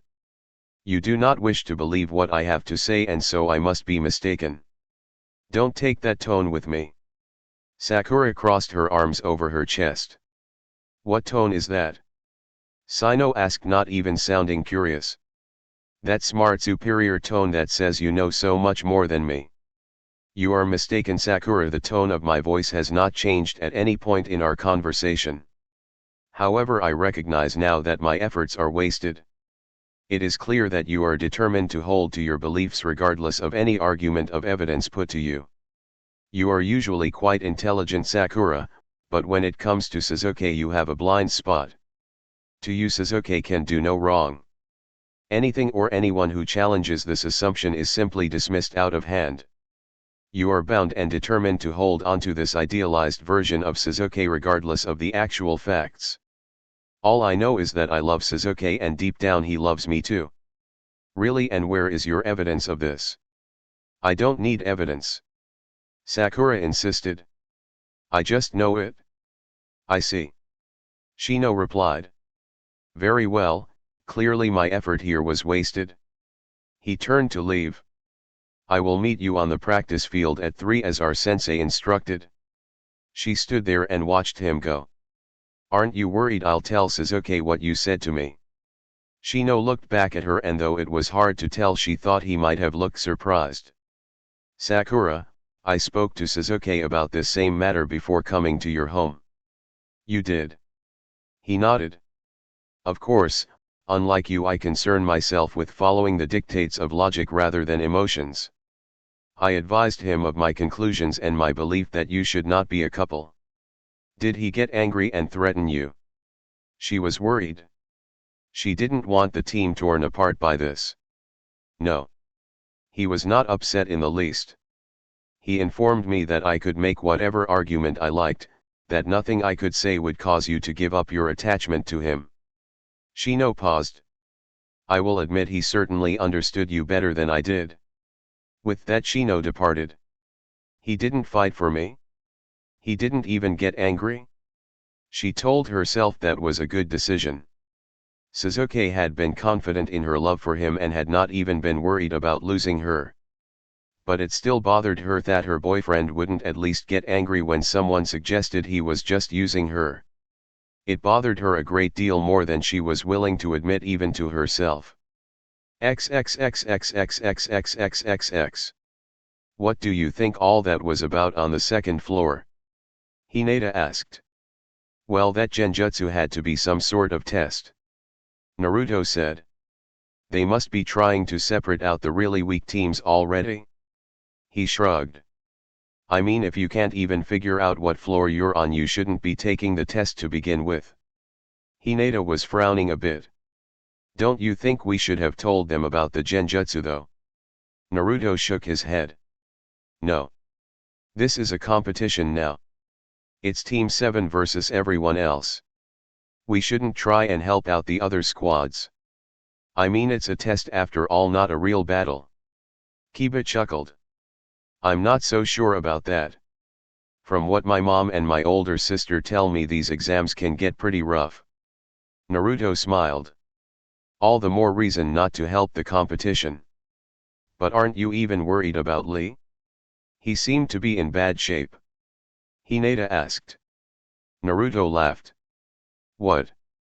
He turned to her, clasped his hands together, and did a fair impression of Lee's earnest tone.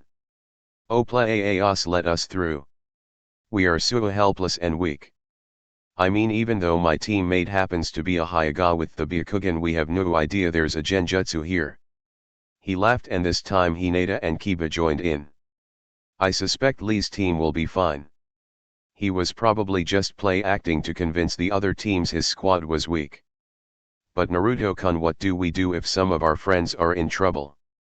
Hinata asked worriedly. Naruto looked to both his teammates. If our friends are in serious danger of getting killed or even hurt, we'll help. But we're not going out of our way to help them pass.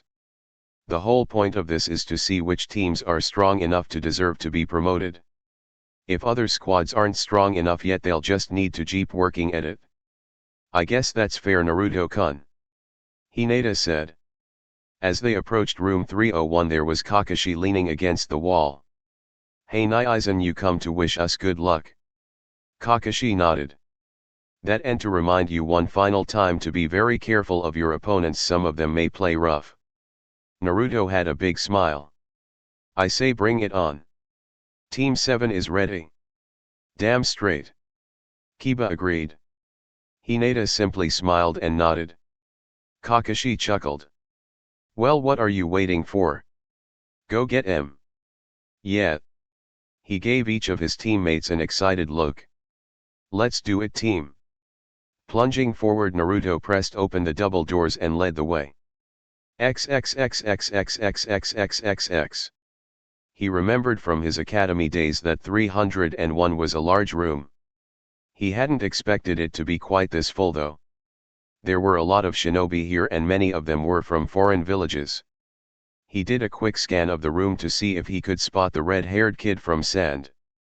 He was definitely someone to watch out for. And it was as he was standing there that he was brutally ambushed from behind. Naruto-kun. He had no chance to dodge before Ino had glomped onto his back. Hey cutie, where have you been? I've missed you. Ino. Get off Naruto-kun right now. Hinata shouted.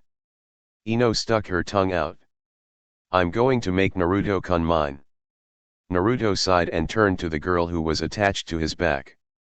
Ino, I'm in love with Hinata-chan, the most we will ever be is friends. And if you keep trying to ambush me, we won't be that. She let go and dropped to the floor. Smiling, she put a hand on his arm. Naruto-kun, if you would just give me one chance. I'd still be in love with Hinata-chan, that is never going to change. He put his arms around her, partly to hold her and partly to keep her from going up to Ino. I love Hinata-chan and only Hinata-chan. So leave Naruto-kun alone. Hinata hissed and tried to pull out of Naruto's grasp. Ino, are you being troublesome again? Shikamaru approached with a lazy look. Trailing behind him was Chuji, a bag of chips in his hands. Shut up, you lazy jerk. Ino barked at him. Shikamaru rolled his eyes. Hey Naruto, Hinata, Kiba, it has been a while. Hey Shika, say don't take this the wrong way, but why did Asuma nominate your team for the exams? I mean, from what I've heard, your work ethic hasn't improved much. Shikamaru shrugged. I don't really know, maybe he lost a bet. Shut up. Ino immediately slammed the top of his head. Actually, Naruto-kun, as leader of Team 10, I've whipped these boys into shape. We're a smooth fighting unit. Seeing Chuji continue to munch on chips and Shikamaru slouch away disinterested, Naruto had his doubts. The door opened and some more familiar faces entered. Lady Hinata and Naruto-san, I greet you. Niji said in his usual condescending tone. Hey, you forgetting somebody. Kiba spoke up. Nobody important. Niji walked into the room, followed closely by Tenten. What? Kiba shouted, but both Hinata and Naruto were able to restrain him. Lee came up to them looking a bit happier than usual. Naruto-san, Hinata-san, and Kiba-san, it is good to see all of you again. Naruto smiled. Hey Lee, I caught your performance downstairs, very amusing. Lee nodded vigorously. Part of a ninja's arsenal is deception. If others believe us to be weaker than we are, we can put that to good advantage. Naruto nodded. Oh, I agree. Naruto chuckled. I give you credit, in fact. I don't think I'd ever try to make myself look weaker. Naruto couldn't help but notice the odd look in his friend's eyes. You seem really revved up for this thing. Lee had a silly grin on his face. Naruto-san, I have fallen in love. Oh Lee, that's wonderful. Hinata said and gave her friend a quick hug. Naruto smiled. Yeah, that's great. You're an awesome guy, whoever this girl is, she really lucked out. So who is the lucky girl? Lee sighed. She is the most amazing and wondrous angel with a melodious voice, kind and gentle heart, and beautiful forehead. Forehead. Naruto got a very bad feeling. Like he was watching his friend about to go skipping off the edge of a cliff. Oh Lee, please tell me this girl didn't have pink hair. Yes. Yes, she did. Lee said excitedly. Do you know her, Naruto-san? Do you know Sakura-san? Naruto began to rub his temples. You might say that. I spent 4 wonderful years with her as a classmate. His strongest memory of the girl would always be of her throwing that blood onto Hinata. Lee, please take my word for it when I say you don't want to go there. She has been in love with that stuck-up Uchiha Sasuke forever. Please believe me when I say you don't have a chance with her. Lee frowned. Naruto-san, how can you say that? I have sworn to protect her with my life. I will one day win over her sweet and gentle heart. The door opened and in walked the members of Team 8. Naruto immediately noticed a large bruise forming on Sasuke's face. Sakura seemed to be wanting to heal him, but an unhappy Sasuke was holding her off. Shino was trailing his two teammates by a few feet as they entered. Sakura immediately spotted Lee and began shaking a fist at him. "You bushy-browed freak! How dare you do that to Sasuke-kun?" Sasuke sent her a sharp look. "Shut up, Sakura." The girl stiffened and immediately began to apologize. "Sweet and gentle heart, huh?" Naruto commented dryly. Lee was frowning. "I do not like the way Sasuke spoke to Sakura-san. He is usually not quite that bad," Naruto admitted. He had long since stopped caring why Sakura let herself be walked on the way she did. Naruto sent his thick-browed friend a smile. "Lee? Did you put that bruise on Sasuke's face?" Lee nodded. "I wanted to test myself against one of the elite Uchihas." He frowned. "My sensei ended the match before it could be concluded, but I must say I was not impressed by the performance." Sasuke heard all this of course and seethed. It was bad enough to have lost matches against Naruto and Hinata. But at least he had a Hokage's blood in his veins, while she was a master of gentle fist and heir of the elite Hyuga clan. Lee was nothing. He was a complete loser who couldn't even mold chakra. Losing to him was a complete and utter disgrace. "I'm an Uchiha and I have my Sharingan now. How could I lose to a weak link like that? How can I ever get enough power to destroy Naruto and attack it? Hey, you kids might want to settle down. These are the Chunin exams, not a trip to the playground." A silver-haired leaf nin approached them. He looked to be a teen. "Who the hell are you?" Kiba scowled. "My name's Kabuto. Let me guess, you kids are all fresh out of the academy, aren't you? You're all wet behind the ears and really think you know everything, don't you?" Naruto frowned, really not liking this guy and his attitude. "Who we are is none of your business." The young teen with glasses smiled at him. "Hey, no need to get upset with me. I'm actually trying to do you all a favor. A lot of these candidates are wound up very tight and the last thing they want is to have to listen to a bunch of loud academy graduates carrying on. Take it from someone who has been here before, you don't want to start off getting on a lot of people's nerves. How many times have you been here, Kabuto-san?" Hinata asked politely. "This is my 7th try. I've gone twice a year since I graduated." Sasuke's ears picked up. "I'll bet you know a few things about these exams then." Kabuto nodded. "You might say that." Sasuke gave him a well-practiced smile. "Care to help out your fellow leaf nins? After all, we're all just helpless little wet behind the ears kids fresh out of the academy." Kabuto chuckled. "Cute. All right, I'll take some pity on you poor babies." He pulled out a stack of cards. "These are my shinobi skill cards. They're where I've placed all the information I've gathered over the past 4 years." He flipped some of them. "I guess you haven't gathered that much information," Naruto commented. "All those are blank." Kabuto nodded. "The information is hidden until I use my own personal chakra to reveal it." He set one card down and put a finger on top of it. The card spun about for a bit and then revealed information about the number of teams participating and their home villages. Sasuke looked at the card with only mild interest. "Do you have dossier cards for individual applicants?" Kabuto nodded. "Certainly, though my collection is far from complete. Tell me who you're interested in and I'll see what I can do. Show me whatever you have on Rock Lee and Namikaze Naruto, both from this village." Kabuto began to shuffle through his cards. "You know their names and villages. That makes it too easy." He pulled 2 blank cards from his deck. Naruto looked at Sasuke and grinned at him. Lee had already gone to rejoin his team. "Gee Sasuke, after 4 years together, don't you know me well enough already?" Sasuke sent him a frown but said nothing.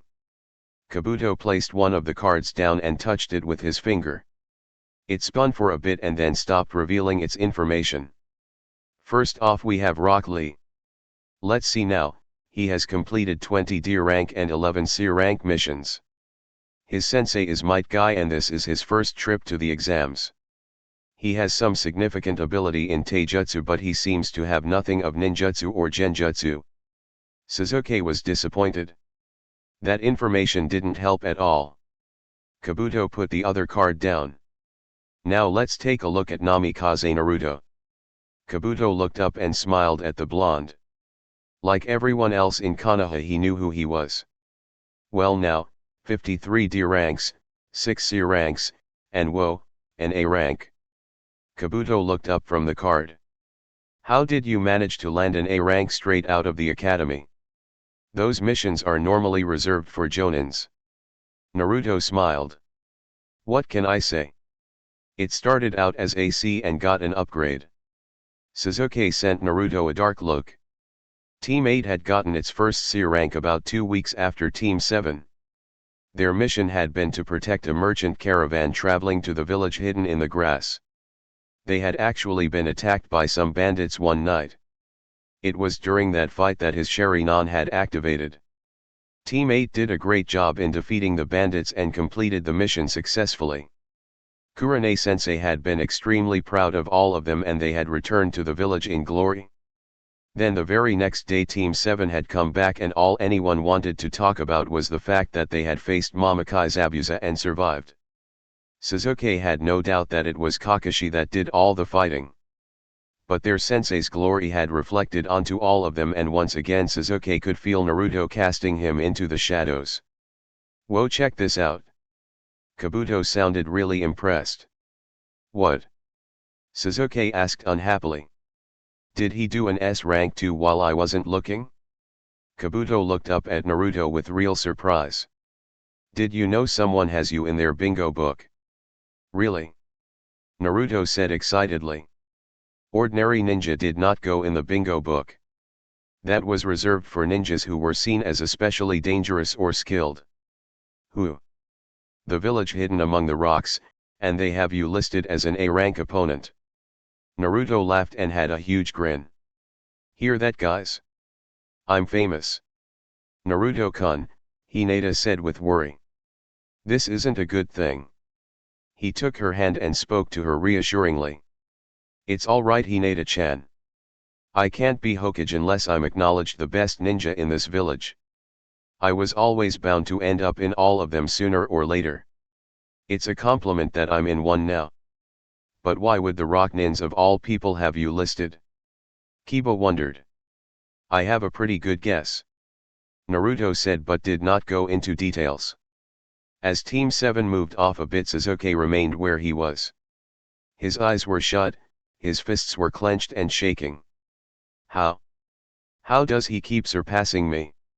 He's not even 6 months out of the academy and he's in a bingo book.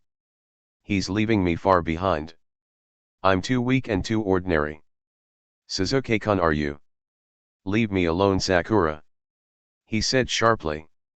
She quickly nodded and backed away from him. Kabuto gathered up his cards and stood up. He didn't fail to notice the poor little boy's upset at finding out his classmate was more special than him. Are you all right? He asked in a cheerful tone. Suzuki looked up at him. I need more power, he said desperately. Kabuto grinned. Well, don't we all? I doubt you'll find a single ninja in this room who doesn't want more power. No, Suzuki said harshly. I don't want more power. I need more power. There are things I have to do and I can't do them unless I become a lot more powerful than I am. He looked at Kabuto pleadingly. Do you know of any way I can acquire a lot of power quickly? If I did, do you think I'd be taking this exam for the 7th time? Suzuki turned around. It doesn't matter, I'll find a way. I'll do whatever I have to. A certain light came into Kabuto's eyes upon hearing those words. His main job since graduating the academy had been intelligence gathering and recruitment for his lord. His master was always looking for potential followers with the right mindset. Over the past 4 years Kabuto had sent many young kids on their way north to the Sound Village. He's much too old. Normally I get them before they enter the academy. But he's an Uchiha and that makes up for a lot. This might be interesting. You know Sasuke, there are ways to acquire power quickly. The boy immediately halted and looked back at him. But everything comes with a price. And the kind of power you're talking about comes with a very high price. Are you really sure you want power that badly? Sasuke nodded without hesitation. What do I have to do? It was then the instructors arrived with a large puff of smoke. All right everyone. Sorry to have kept you waiting. I am Marino Ibiki and I am the proctor for the first part of the exam. Kabuto smiled and waved goodbye. We'll talk again later. Sasuke wanted to grab him but people were starting to get up on their feet and shuffle forward. Things were starting. He decided there was no choice and rejoined his squad. Ibiki had the students draw numbers and sat them down at random throughout the room. He then explained his rules for the test. Naruto was very surprised to learn that the first part of the Chunin exams would be a written test. From what he'd heard, he'd expected some form of combat. Instead, Ibiki told them that if they were caught cheating 5 times they would fail. That got his immediate attention. He had never taken a test that would not fail you immediately if you were caught cheating even once. Why would they let you cheat up to 4 times and still pass? Then he chuckled. Oh, it's not really a test of our intelligence at all, is it? It's a test of our intelligence gathering skills. Hinata with her Byakugan will be fine if she even needs to use it. Kiba will manage too, I bet. He and Akamaru are pretty sneaky. Naruto frowned when he thought of himself. His forte was fighting, not intelligence gathering. You have 1 hour beginning, now. Ibiki said. Naruto turned the sheet over and looked at question 1. Cryptography, huh? He smiled. He'd been decoding since he was 7. Taking a quick look at the other questions, he didn't see anything that was especially hard. Too bad, Ibiki, it looks like I don't even need to cheat to pass your test. There were only 9 questions actually listed. The 10th question would not be given until there were only 15 minutes left. He wasn't worried about that. If he could get 8 or 9 right, that would probably be plenty to help get his team through. He took care of the questions he had in front of him and then relaxed. As he sat there, he watched as team after team got tossed out. No one he knew got tossed, and he was glad to see the herd being thinned a bit. XXXXXXXXXX. All right, Ibiki called out. It is now time for me to give you the 10th question. Ibiki gave them all a cold and calculating look. Now, before I give you the final question, you must first decide whether or not you wish to reject the question. What do you mean reject the question? A grass nin spoke up. I mean you must choose whether or not you wish to be given the question. Should you choose to reject the question, then you immediately forfeit all your points and fail, with your teammates failing right along with you. Then why would anyone reject the question? An adult leaf nin asked. Because of the final rule. Should you accept the question and get it wrong, then not only do you and your teammates still fail, but you will never be permitted to take it again. The room exploded like a bomb had gone off. That's ridiculous. Kiba shouted from his feet. I know for a fact that there are ninja here who have taken the exam before. Ibiki chuckled. It's just your rotten luck. I wasn't the one making the rules then, but I am now. Any of you who reject the question now can take the exam again in 6 months. But if you take the question and get it wrong, you and your teammates will die as genin even if you live to be 150. Now make your choice. The ninja all began to look at one another. Naruto turned in his seat. Sure enough, both Hinata and Kiba were looking at him nervously. He was the team leader and they trusted him to make the decision. He smiled and held out a thumbs up. They both nodded and sat back. Naruto turned around to patiently wait. A number of squads decided to reject the question and leave with heads hanging. Finally, Ibiki looked them all over again. Anyone else want to reject the question? This is your very last chance. He paused and waited, but no one raised a hand. Very well, he called out in a strong voice. All of those who are still here, he paused dramatically, savoring the moment. All pass the first phase of this exam. Congratulations. Naruto let out a sigh of relief. Just as with the bell test from Kakashi or the rules about cheating, here he had needed to look underneath the underneath. The idea that the various cages would be bound by the decision of a proctor from the Leaf Village had seemed a bit far-fetched. But as with Kakashi's lies during the bell test, he hadn't been completely sure. But in the end the decision hadn't really been that hard. He had faith in himself and in his squad mates. Look out! Someone shouted. Naruto turned his head just in time to see something smash through the window. About a minute later, a woman in a trench coat, miniskirt, and fishnet was standing in front of them. None of you are in any position to celebrate. The bizarre-looking Kunoichi called out. I am Mitarashi Anko, proctor for the second phase of these exams. All right, all of you on your feet. Let's move it on out. The candidates all just sat there staring at her. Ibiki sighed. Can't you sense the mood in here? Anko frowned and did a quick head count. Ibiki. There are still 60 of them. You passed 20 teams. Her disbelief was all for show. This was about the number she'd expected. Ibiki shrugged. What can I tell you? We had some outstanding candidates this time. Ha! I'll cut their numbers down by at least half by the time I'm done. Now get up off your asses and follow me. You're all going straight to phase 2. I hope you're all well rested, because I doubt you'll be getting much sleep anytime soon. Where are we going? A short grass nin in a straw hat asked. Anko smiled. Oh, to a cheery little spot we leave nins call Special Training Ground number 44. She chuckled happily. Also known as the Forest of Death.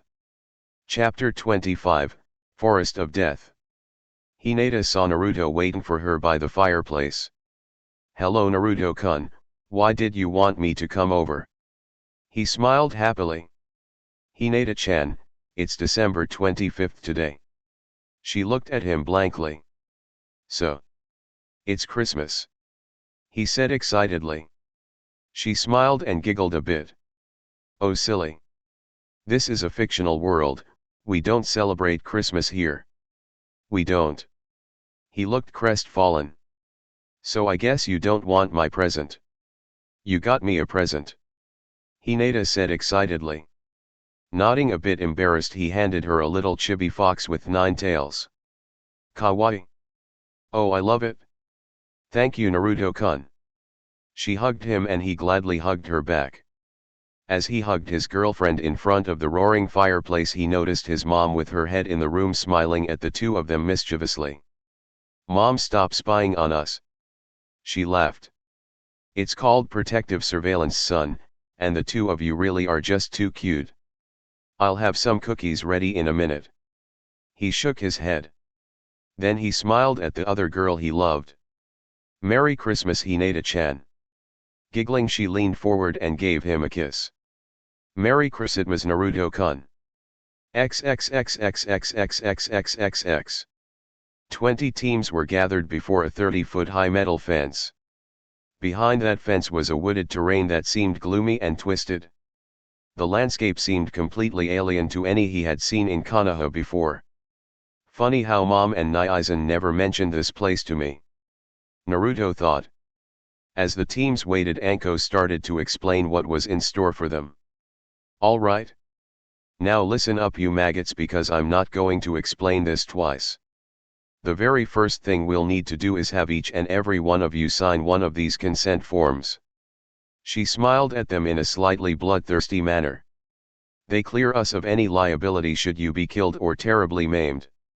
I mean, you wouldn't want me getting in trouble now, would you? She laughed. No one else there seemed to think it funny. Now I'll explain what the second phase entails, and then you can sign your forms and turn them into the little hut behind me. To put it simply, the second phase will be a no-holds-barred survival test. Within this training ground is a tower located roughly 15 miles from all of the gates. The training ground also contains forest, a river, and all sorts of wild animals. Within this training ground you're going to go through a survival test. You are free to use any weapons, jutsus, or tactics at your disposal. The test is a fight to the death version of, capture the flag, or in this case, capture the scroll. From out of her pockets she produced 2 scrolls. There is a scroll of heaven and a scroll of earth. Your goal is to acquire both. There are 20 teams here. Half of you will receive the earth scroll to begin with and half will get the heaven scroll. So your goal is to hold on to your own scroll, capture the other from an opposing team, and bring both to the tower in the center. So no more than 10 teams can possibly pass this test. Sakura spoke up. Anko nodded. That's right. Now there are some conditions. First, there's a time limit. You have exactly 120 hours to accomplish your goal and reach the tower with both scrolls. That's 5 days. Chuji shouted. What are we supposed to do for food? That's your problem. The forest is filled with nature's bounty. Of course it's also filled with poisonous plants, man-eating monsters, and enemies. Sleep tight. Second, only a full 3-man squad can complete the assignment. Any squad with a member killed or rendered incapacitated fails. And third, you may not open the scrolls until you have reached the tower. As Chunin, you will often be trusted with top secret documents. Consider this a test of your reliability. What happens if we open them before we get to the tower? Kiba asked. She smiled. That's for those who open them to know. All right, that's all the explanation you get. Now turn in your consent forms at the hut there. We'll exchange a heaven or earth scroll for 3 consent forms. Then we will take each squad to a different gate. You will all begin at the same time and at the same distance from the tower. Oh, and one final piece of advice. She looked them all over. Just don't die. Charming. Naruto muttered.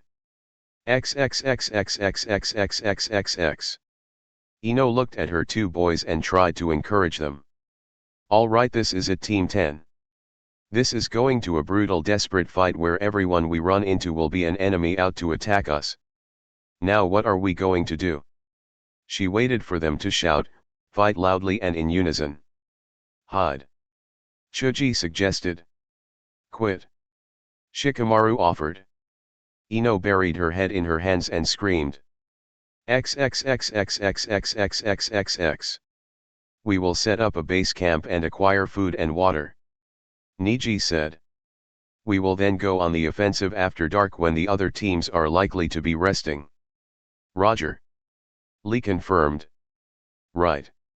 Tenten agreed. Niji nodded. His team would do well. XXXXXXXXXX. Kabuto and his 2 teammates waited by their gate in silence. XXXXXXXXXX. Shino, I'm counting on you and your little friends to be our eyes. Of course. Shino said with his usual lack of feeling. Sakura, I want you to stay by my side at all times. She nodded eagerly. Of course, Sasuke-kun. Sasuke felt as excited as he had fighting those bandits in his first real combat. He had a little bit of a smile as he anticipated a real challenge. XXXXXXXXXX.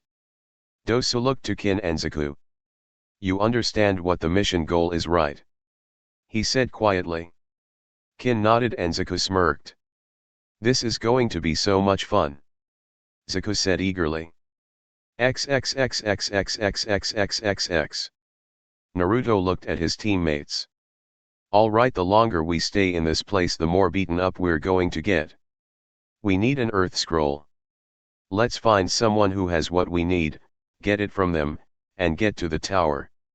Kiba, with your sense of smell you can pick up teams in the area. Hinata-chan, with your Byakugan we can spot anything coming for a 2-mile radius. You can also check to make sure whoever we attack has what we need. There's no point fighting any useless battles. He looked where the sun was. All right, there are maybe 2 hours of sunlight left in the day. Let's try and get done before night. Kiba nodded. Sounds good to me. We can get first dibs on the rooms in the tower. If we do this right, we can probably surprise whoever we run up against. Hinata pointed out. Naruto nodded. Let's make this as quick and easy as we can. XXXXXXXXXX. The signal was given and 23-man teams raced into the battle zone. 30 minutes after entering, Kiba picked up a scent. Hinata quickly focused in on the team. They have an earth scroll. Hinata said excitedly. They're on the ground about 1.5 miles north of us. All right team, time to get a full set. He gave them a rough idea of what he had in mind and they moved. XXXXXXXXXX. That was too easy. Zaku complained. Dosu chuckled. It was, wasn't it? Around them were the dead bodies of 3 adult leaf nins. Do you want to go picking through their corpses to get their scroll? Kin asked. Why bother? Dosu asked. We're not even close to being done with our mission yet. Our Lord wants us to eliminate as many leaf nins as possible under the guise of this exam. These 3 won't fight in the upcoming battle. But there are plenty more to be picked off. Zaku frowned. The other leaf teams are all made of children. As pathetic as the adults were, killing the brats won't even be much fun. It'll be way too easy. That hardly matters. Dosu replied. The important thing is that we fulfill our Lord's command as best we can. They were soon moving in search of another leaf squad. XXXXXXXXXX. The 3 rain ninjas suddenly came alert. They all had on respirators and had pulled out their kunai. A boy ninja dropped in among them. He had blonde hair and was wearing a black and red bodysuit. Hi there. The boy said happily. Who are you and where are your teammates? One of the rain nins asked. Well, my name's Naruto and my teammates are sneaking up behind you. The 3 rain nins laughed. You expect us to turn around for such a lame trick? Naruto smiled. I wasn't talking about you 3 Bushins. I was talking about your 3 real selves hiding in those bushes. He pointed to their hiding spot. What? One of the rain nins cried out. Before they could move, all 3 were slammed in the back of their heads. Naruto, Kiba, and Hinata were standing over their unconscious opponents. Naruto smiled at his girlfriend. Hinata-chan, I ever tell you I love your Kekii Genkai? She laughed. Once or twice, Naruto-kun. She bent over one of the ninjas and went through his coat. She quickly produced their prize. Got it? Hinata handed the earth scroll to Naruto, who secured it to one of his pouches. All right. Now we go straight to the tower. Hey Naruto, Kiba spoke up. Why don't we wait a little bit before we go to the tower? What do you mean? I mean, why don't we stay out here a couple more days and get some more scrolls? Kiba smiled eagerly. That way more teams will fail and our chances will improve. Naruto thought about it a moment but shook his head. No, I think it's best that we go to the tower. I don't want to risk us getting hurt out here or worse. What are you talking about? We've already won a fight and we barely had to do anything. Right, this time. Naruto pointed out. Next time might be a different story. We've got what we need. We've accomplished the mission objective, now we just need to finish up the mission and get to the tower.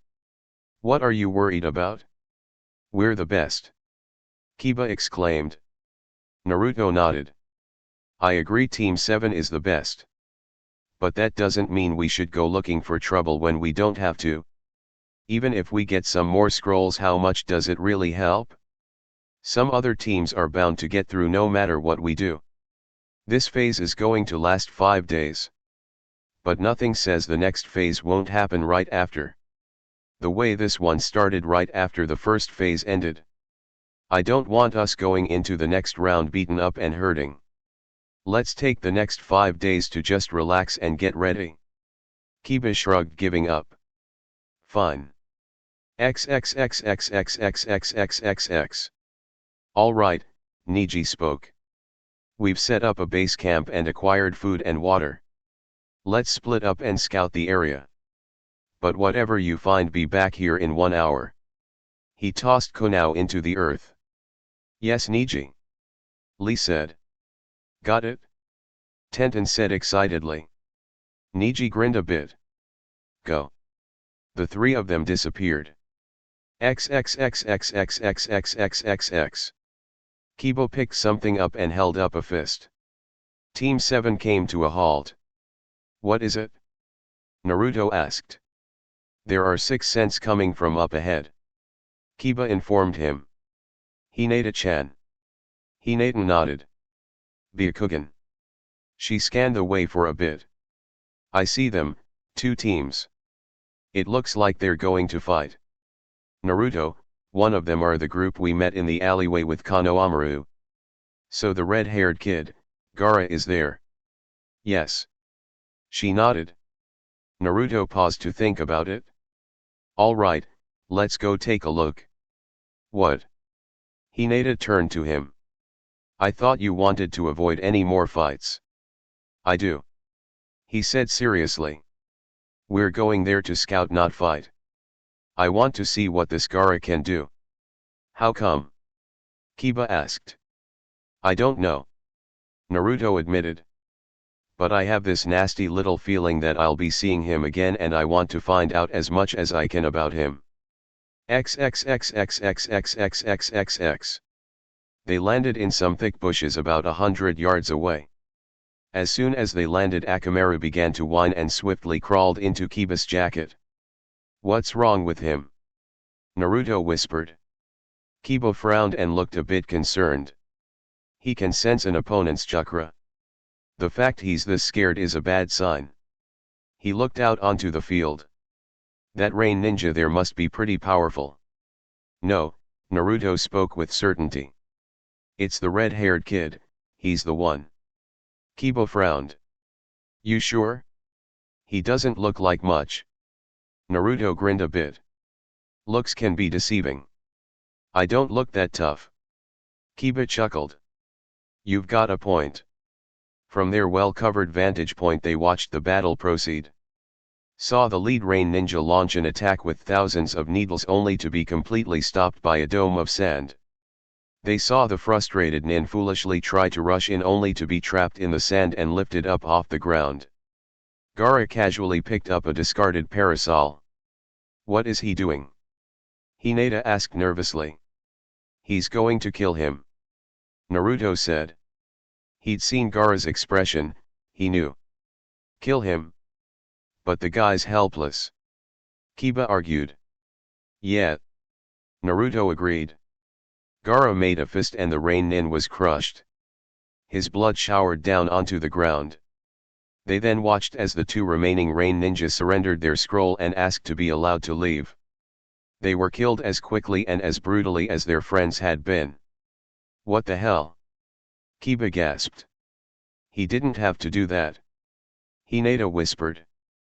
Naruto simply continued to watch. As the guy in the black pajamas picked up the scroll, Gaara turned in the direction where they were hiding. He knows we're here. Naruto said calmly. What? Hinata said. Oh hell. Kiba spoke in near panic. XXXXXXXXXX. Gaara. He turned and looked with annoyance at his so-called brother. What? Didn't you hear what I said? We have the heaven scroll we needed. Now we can go straight to the tower. The sooner we're out of here the better. Kankuro noticed that Gaara was staring into the woods. Gaara was never the most stable of people and Kankuro was wondering what was going on. Something wrong, Gaara? Gaara, Temari spoke carefully and gently. We're done here. We should get going. Gaara smiled a bit. They were both relieved to see it wasn't one of his bloodthirsty smiles. They were even more relieved to see the sand returning to its gourd. He was looking back at the woods when he spoke. I'll save you for later. What? Tamari asked. Gaara turned to his siblings as he put the cork into the gourd's opening. Let's go. XXXXXXXXXX. As they watched, the blonde girl and the other boy leapt away.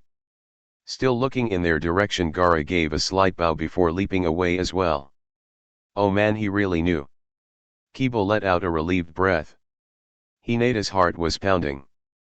Naruto-kun, what's wrong? He was just sitting there looking blankly into the clearing. He turned and gave her a weak smile. I'm okay. Hinata-chan.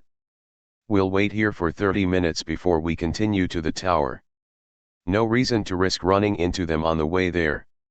His teammates both nodded eagerly. I don't know what that guy's story is, Kiba said. But he's deadly. Naruto said nothing but sat there and thought. XXXXXXXXXX.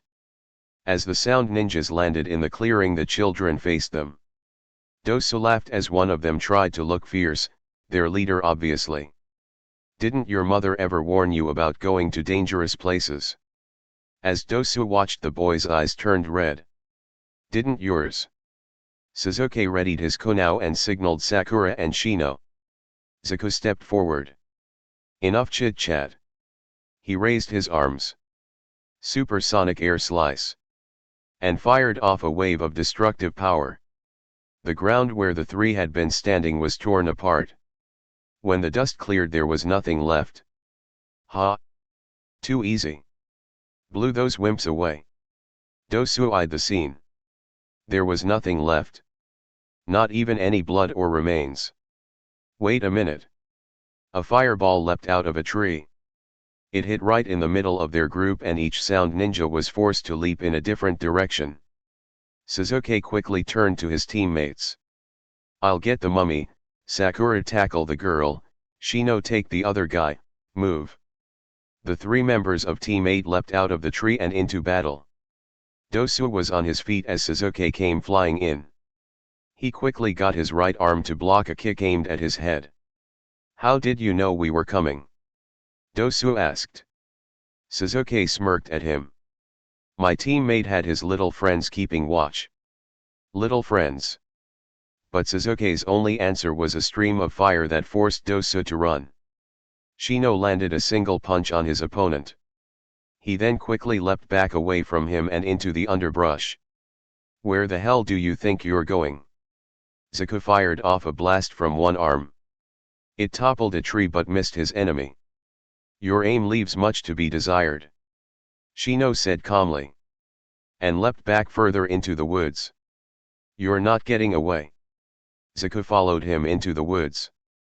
Kin threw some needles as Sakura closed in on her. She managed to avoid them and created 4 bushins as she rushed on. Kin backed up and fired more needles. The bushin were all eliminated, but the real Sakura landed a solid punch on her chin, knocking her down. Surrender! Sakura shouted as she stood over the older girl with a drawn kunao. Stupid girl! With a sweep of her legs she knocked Sakura over. Grabbing a kunao, she leapt on top of Sakura and tried to drive the blade into her chest. You think this is a game? Kin shouted at her. I'm going to kill you. Sakura caught Kin's right hand by the wrist. But Kin was sitting on her chest and had the advantage of leverage. She leaned forward and put both hands into driving her kunao down. Sakura had both her hands trying to stop it, but the kunao was slowly being driven towards her heart.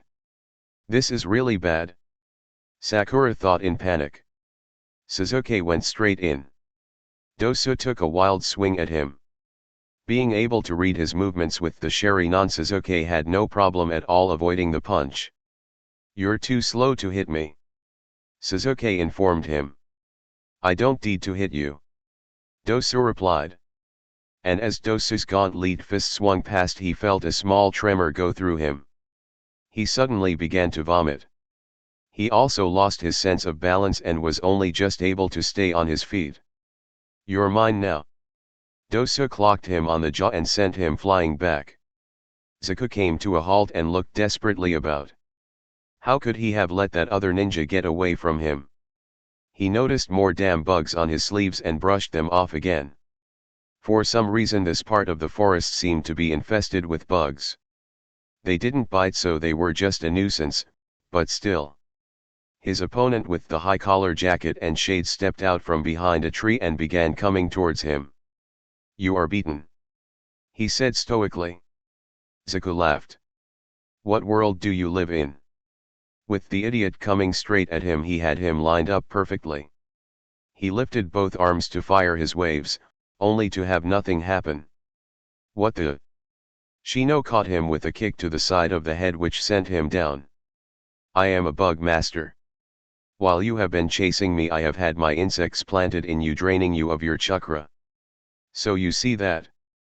Shino noticed his opponent was now unconscious, so further explanation was superfluous. He got out some rope to tie him up so he could return to his teammates. Despite all she could do, the tip of the kunai was now pressing into her skin. Sakura was about to scream out when she saw a flash of green and the girl was suddenly off her. "What? Sakura-san, are you alright?" She stared up at the oh-so-strange boy she had only met a few hours ago. "Lee. What are you doing here?" He smiled at her and held up a thumb. "Sakura-san, I swore I would give my life to protect you. Fate has brought me here to aid you in your time of need." He was strange and bizarre and actually claimed to be in love with her. But she couldn't deny he really had saved her life. "Thank you, Lee. Truly thank you." He seemed to blush a bit and gave her an actual bow. "Sakura-san, I am only glad I was here to be of assistance." She saw that Sasuke was in trouble. "Lee, can you help Sasuke please?" He frowned on hearing that, but quickly nodded. "Since you ask it, Sakura-san, then of course I will." He swiftly loosened the bandages around his arms. It was all Sasuke could do to avoid being hit again. His Sharingan showed him where the punches were coming, but his lack of balance was making him seriously clumsy and slow. Suddenly there was a green blur circling Dosu. "Please stand back, Sasuke, and I will deal with your enemy." He wasn't sure what was going on, but he nevertheless backed away. Lee caught Dosu with a perfect kick to his chin and sent him into the air. Leaping up after him, he came up behind and wrapped him tight in his bandages. "What are you doing?" a panicked Dosu asked. "I am ending this fight." He began to spiral downward. Forward lotus technique. Sasuke and Sakura both watched as the sound nin was slammed into the earth, with Lee leaping away at the last possible moment. It was certainly an impressive way to end the fight. XXXXXXXXXXX. Sasuke found that the mummy had the earth scroll they needed. Shino had returned and they could now make their way to the tower. That is, once Lee got done bothering Sakura.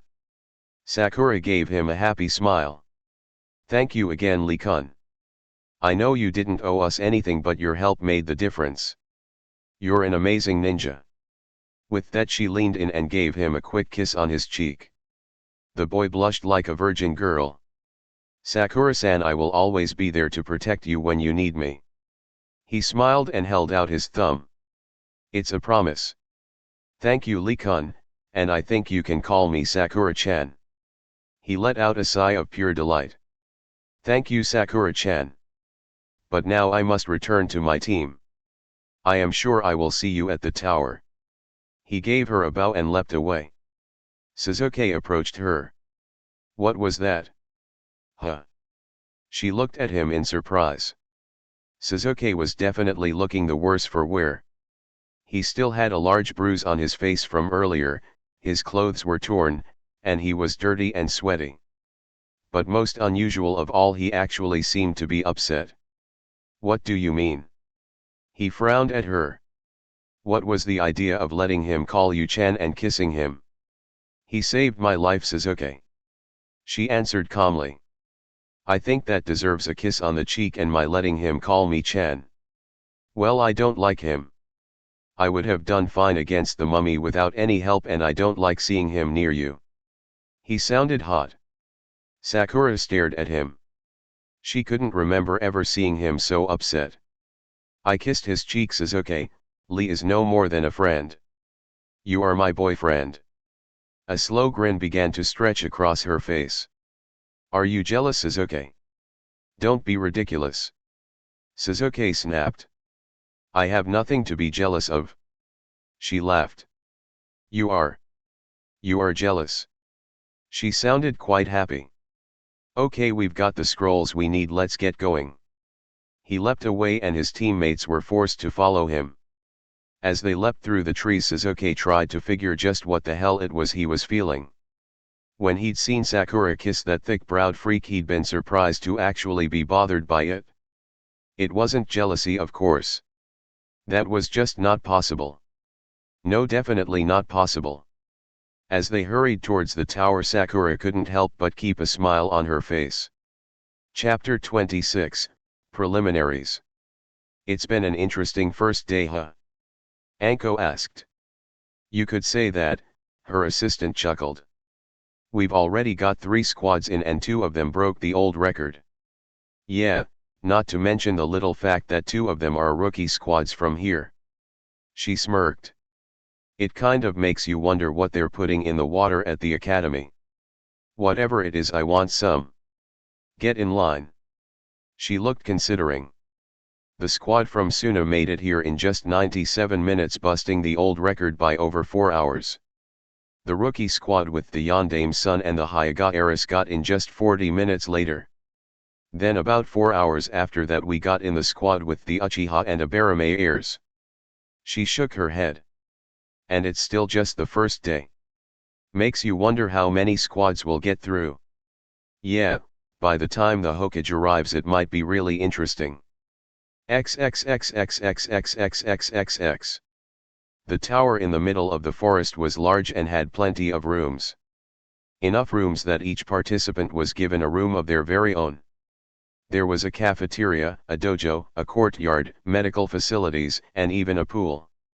After opening their scrolls and having Irika-sensei impart his message and good wishes, Team 7 had been given a quick tour, a hot meal, and assigned rooms. They were welcome to use the facilities and spend the next 4.5 days as they pleased. There were only 2 rules. No leaving the tower grounds and no fighting with the other teams. They saw Gaara's unit and exchanged very frosty, very formal greetings.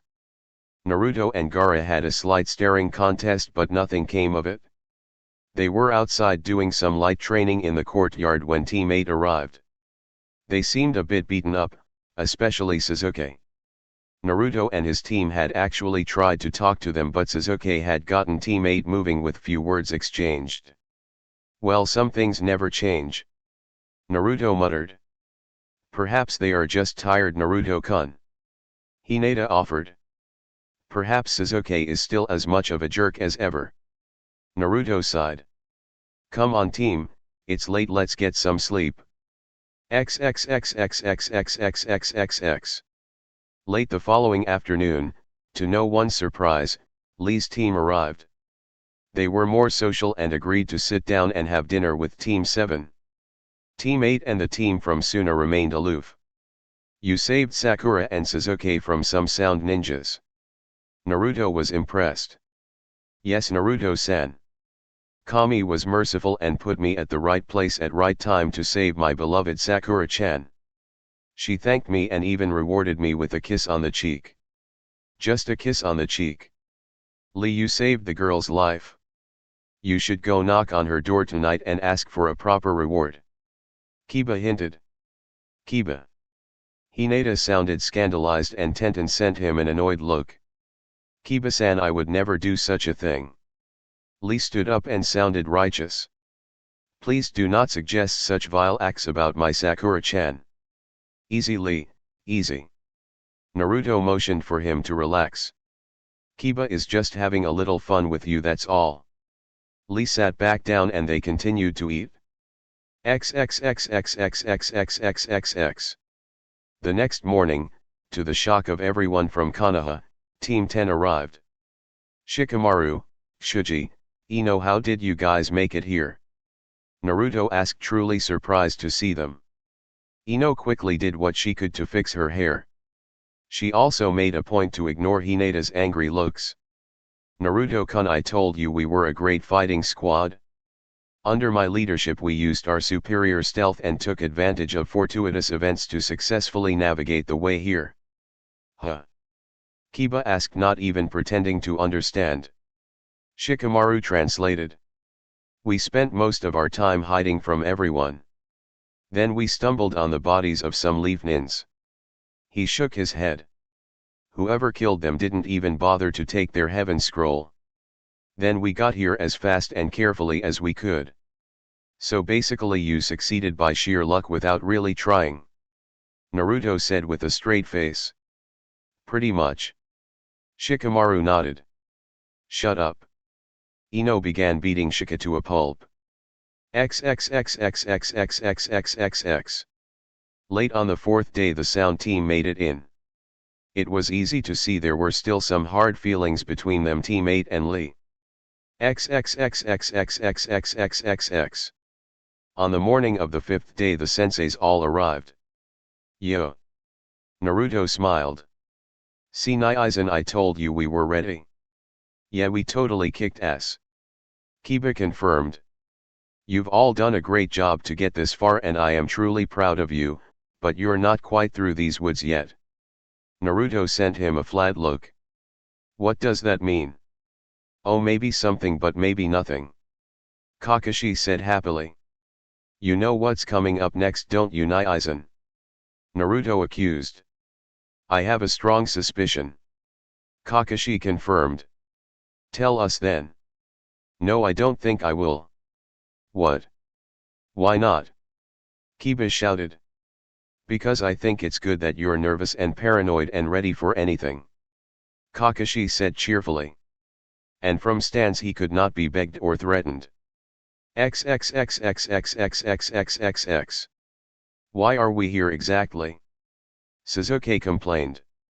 Looking around, all the members of the four-leaf teams had come to the meeting Naruto has called in his room. I called this meeting because I want to share information with all of you. Naruto spoke seriously.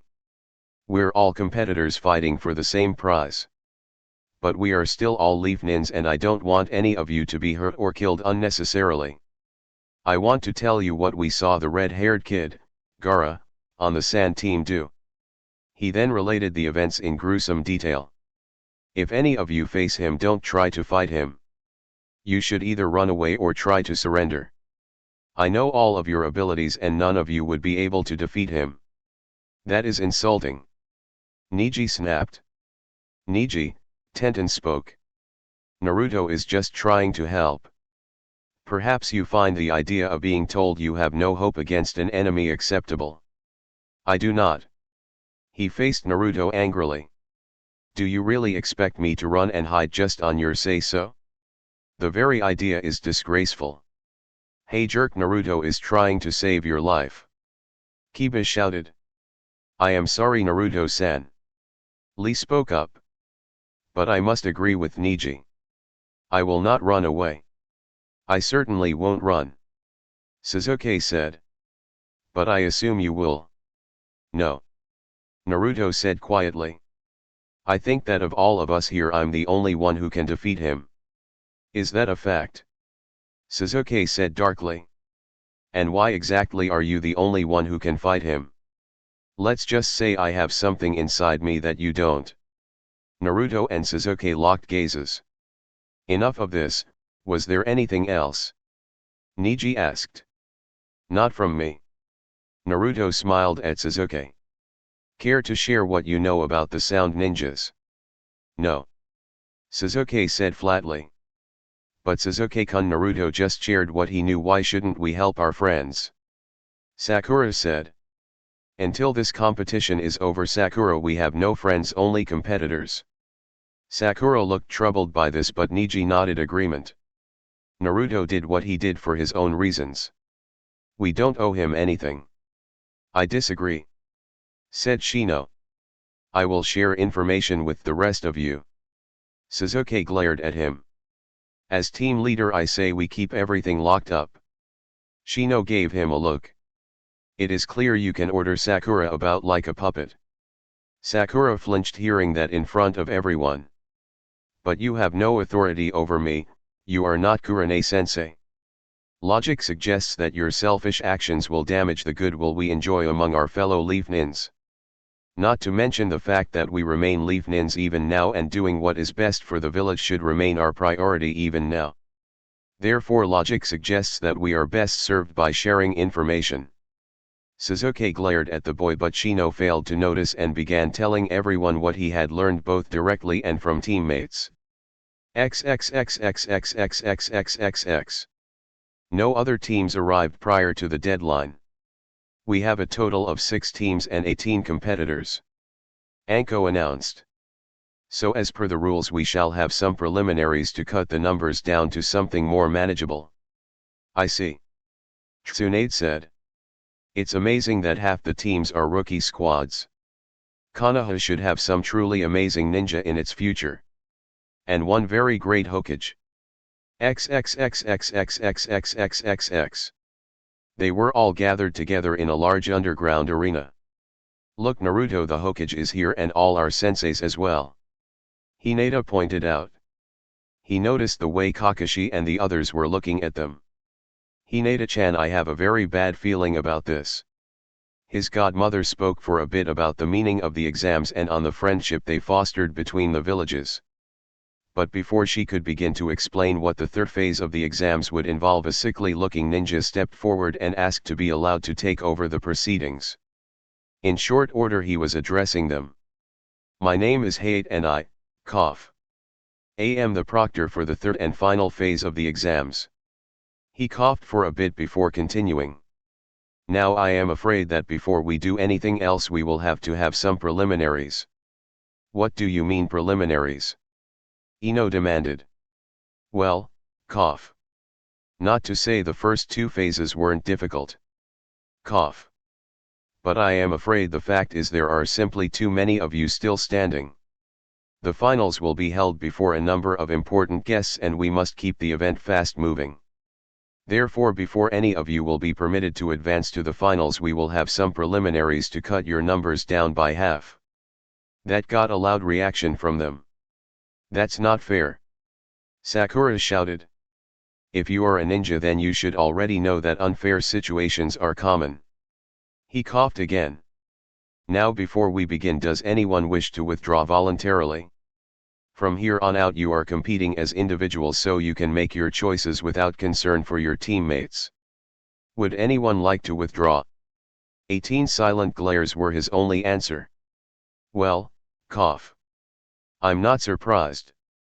Well then the preliminaries will consist of a series of individual battles. The winners will move on to the finals. We don't want to have a bloodbath here, so if I see anyone in a hopeless situation I will stop the fight. But you shouldn't count on my intervention. To avoid death or serious injury you should yield the moment you feel yourself to be outmatched. He coughed. There was a loud noise as a massive screen was brought out. From this point on your fate will be in the hands of that screen. The names of 2 contestants will appear. Those 2 will then fight until there is a winner. As there are 18 of you we will have 9 matches. Now then let's begin. All eyes looked up to the screen, all the names flashed through until just 2 appeared. Sabaku Tamari vs Uchiha Suzuki. Right off the bat, huh? Suzuki smiled. All right, everyone but the competitors please clear the arena floor. The competitors began heading for stairs that led to a walkway from which they could safely watch. Good luck Suzuki-kun.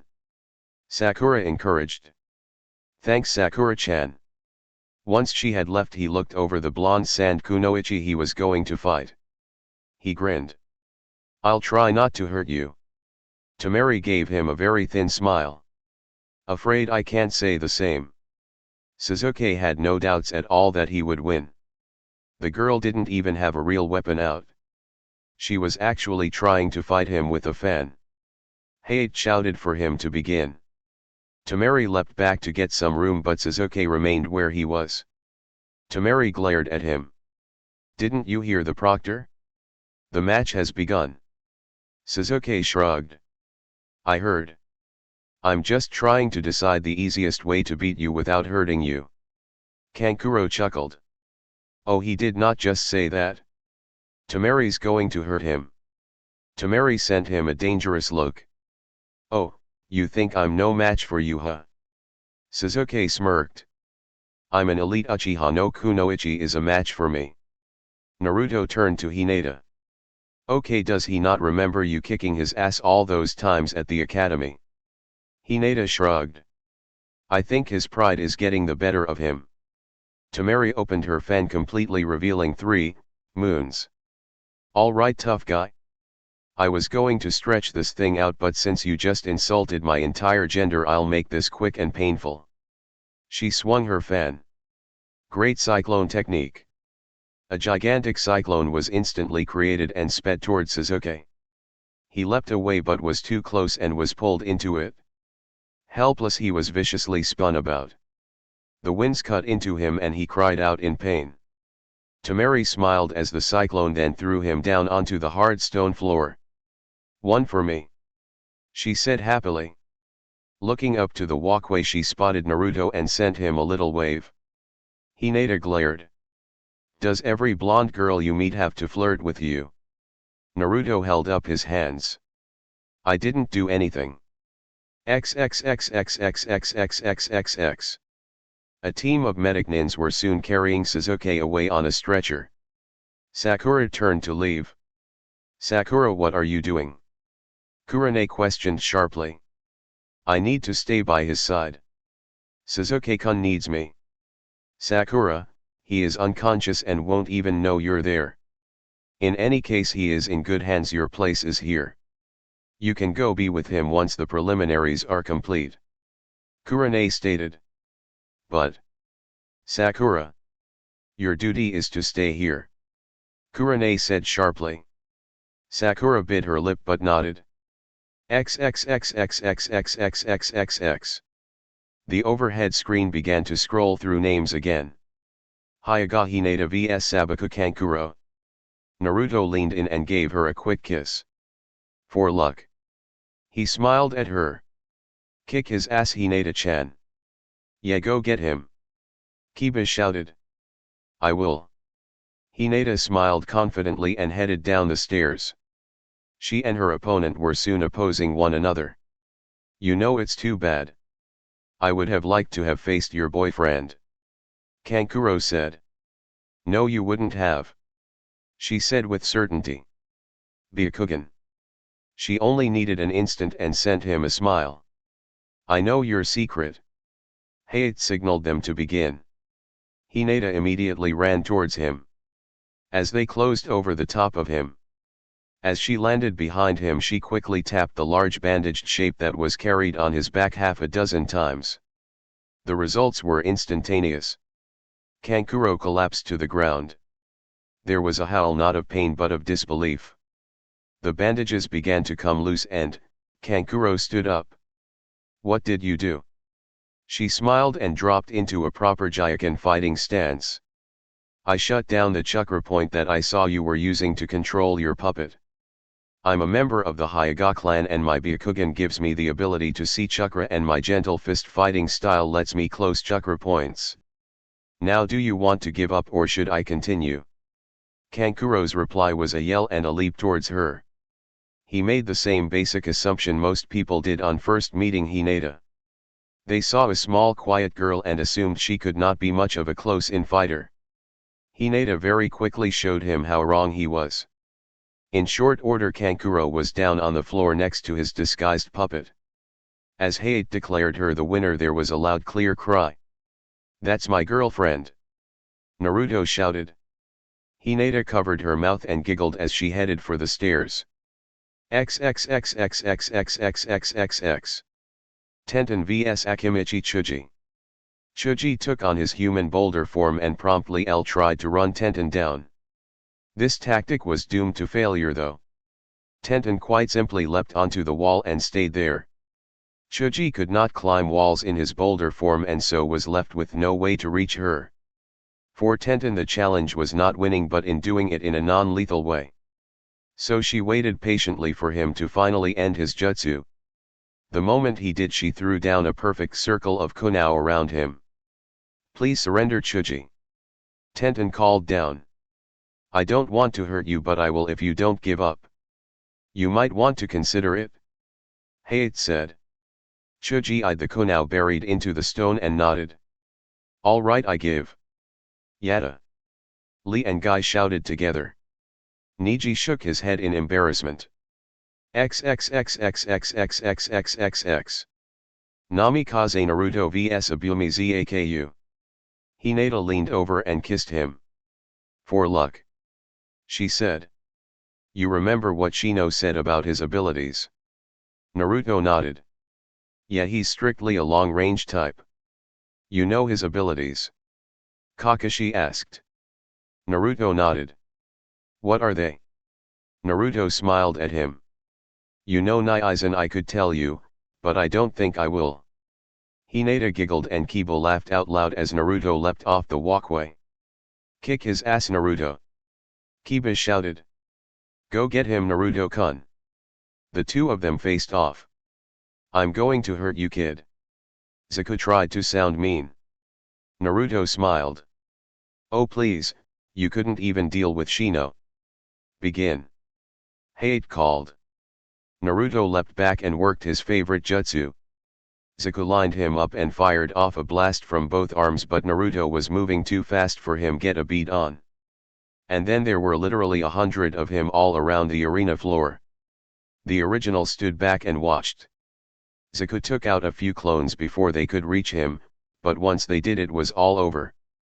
And as Naruto headed back up the stairs he laughed as he heard a loud cry. That's my boyfriend. XXXXXXXXXXX. Rock Lee vs Abarame Shino. For Shino, Lee was about the worst opponent he could have drawn. His attack was using his Kakai bugs to drain an opponent of chakra and thus leave him without the ability to use jutsus. Unfortunately, this tactic was worthless against an opponent unable to even mold chakra. Rock Lee took the fight straight to Shino. Shino's taijutsu was good but not anywhere near Lee's. Lee was able to win quickly and without revealing any of his secrets. XXXXXXXXXXX. Inyazuka Kiba vs Dosu. Kiba. Naruto shouted. Let's make it a clean sweep. The whole team in the finals. Hell yeah. Kiba yelled and Akamaru barked. No way am I losing to this guy. Kiba, Hinata spoke. Remember what Shino said about his abilities. If he even gets near you with that glove you will be in trouble. He grinned excitedly. Don't worry, Hinata. I've got it covered. He leapt down to the floor eager to go. As he did so he fed Akamaru a soldier pill and watched his fur become red. No way am I missing the finals with Naruto and Hinata.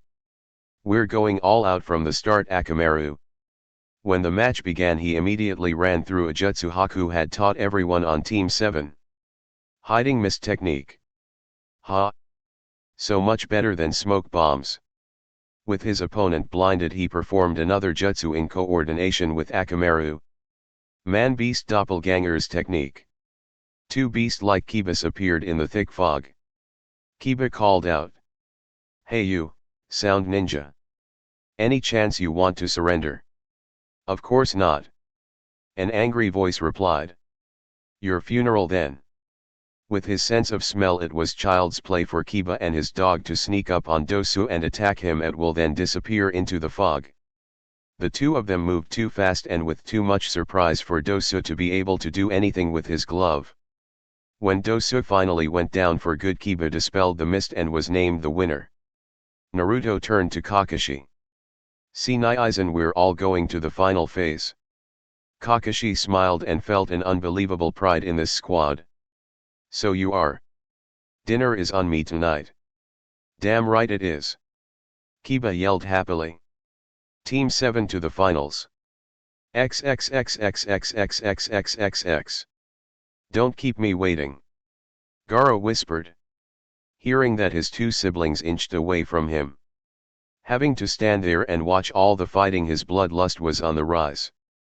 They knew that when Gaara started talking to himself it was a bad sign. They looked up at the sign above. Hyuga Niji vs Sabuka Gaara. Finally. He teleported to the arena floor in a swirl of sand. Baki, Tamari, and Kankuro all looked at each other nervously.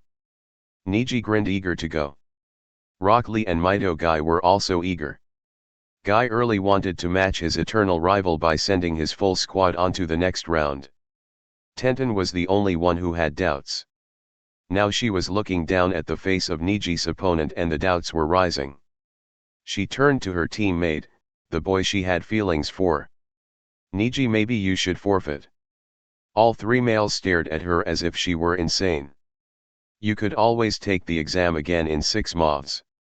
Niji shook his head. You don't actually expect me to forfeit because of what Naruto said, do you?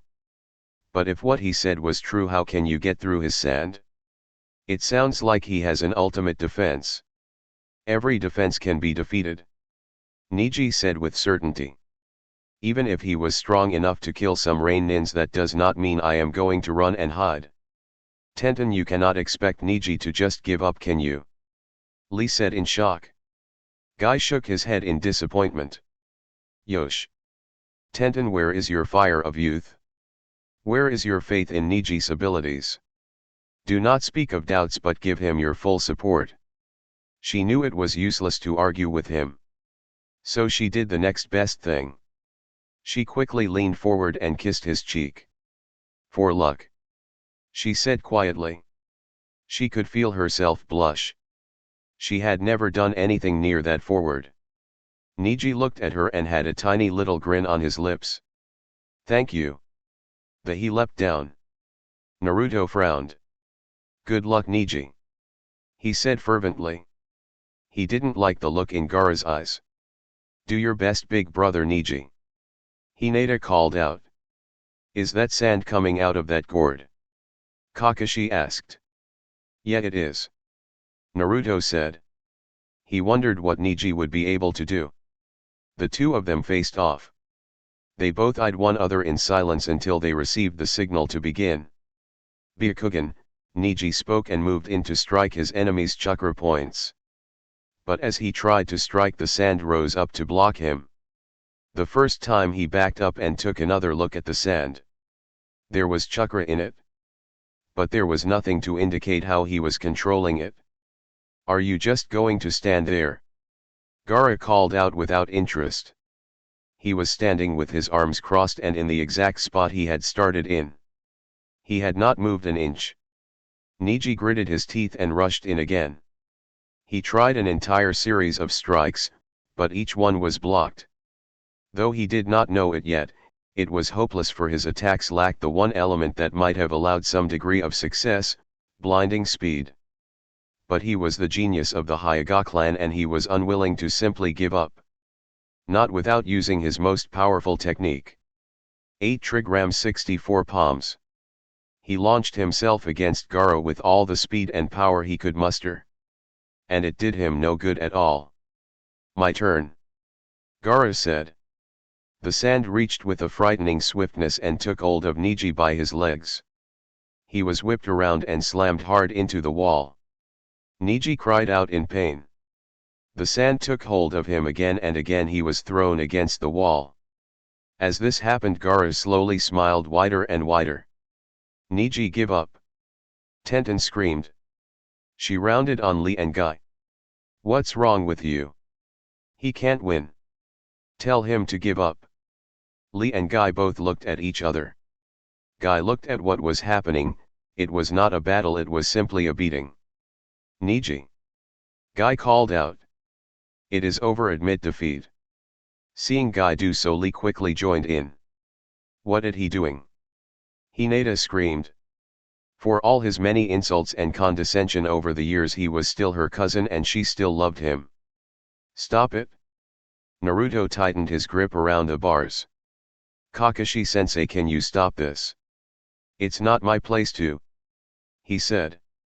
Hayate called out. Niji, do you want to forfeit? Niji spat out blood and shook his head. I'm sorry, Niji. Stop, the match is over. Gaara is the winner. Stop. Oh, thank Kami. Tenten shouted in relief. Thank goodness. Hinata spoke. Wait, what he is doing? The sand began to cover Niji entirely from the neck down. Gaara, don't do it. Baki screamed. The match is over, stop. Kankuro and Tamari were both looking on in horror, they knew. Tsunade was leaning forward. What is he doing? It's over. Let him go. You've won the match. Hayate yelled. Gaara licked his lips and began to make a fist. Naruto had a sick feeling in his stomach. I think he's exploding. Sand funeral. There was a deluge of blood on the arena floor. Chapter 27, Results. Gabriella was humming a happy tune as she was leaving the Uchiha compound. Sasuke spotted her as he was returning from dinner. He smirked. So cousin, what's with the dress and your hair being up? You like it? She primped a bit. Sensei invited me to a celebration at the Namikaze estates. The answer immediately soured Sasuke's mood. You're going to a party there? Seeing that only made Gabriella nod happily. So what are they celebrating? Gabriella smiled. The author received 1,000 reviews. Sasuke chuckled. Don't be a baka. There's no such thing as an author. Gabriella looked at him in panic. Jerk or not, he was still her cousin. Sasuke. Do not mock a higher power.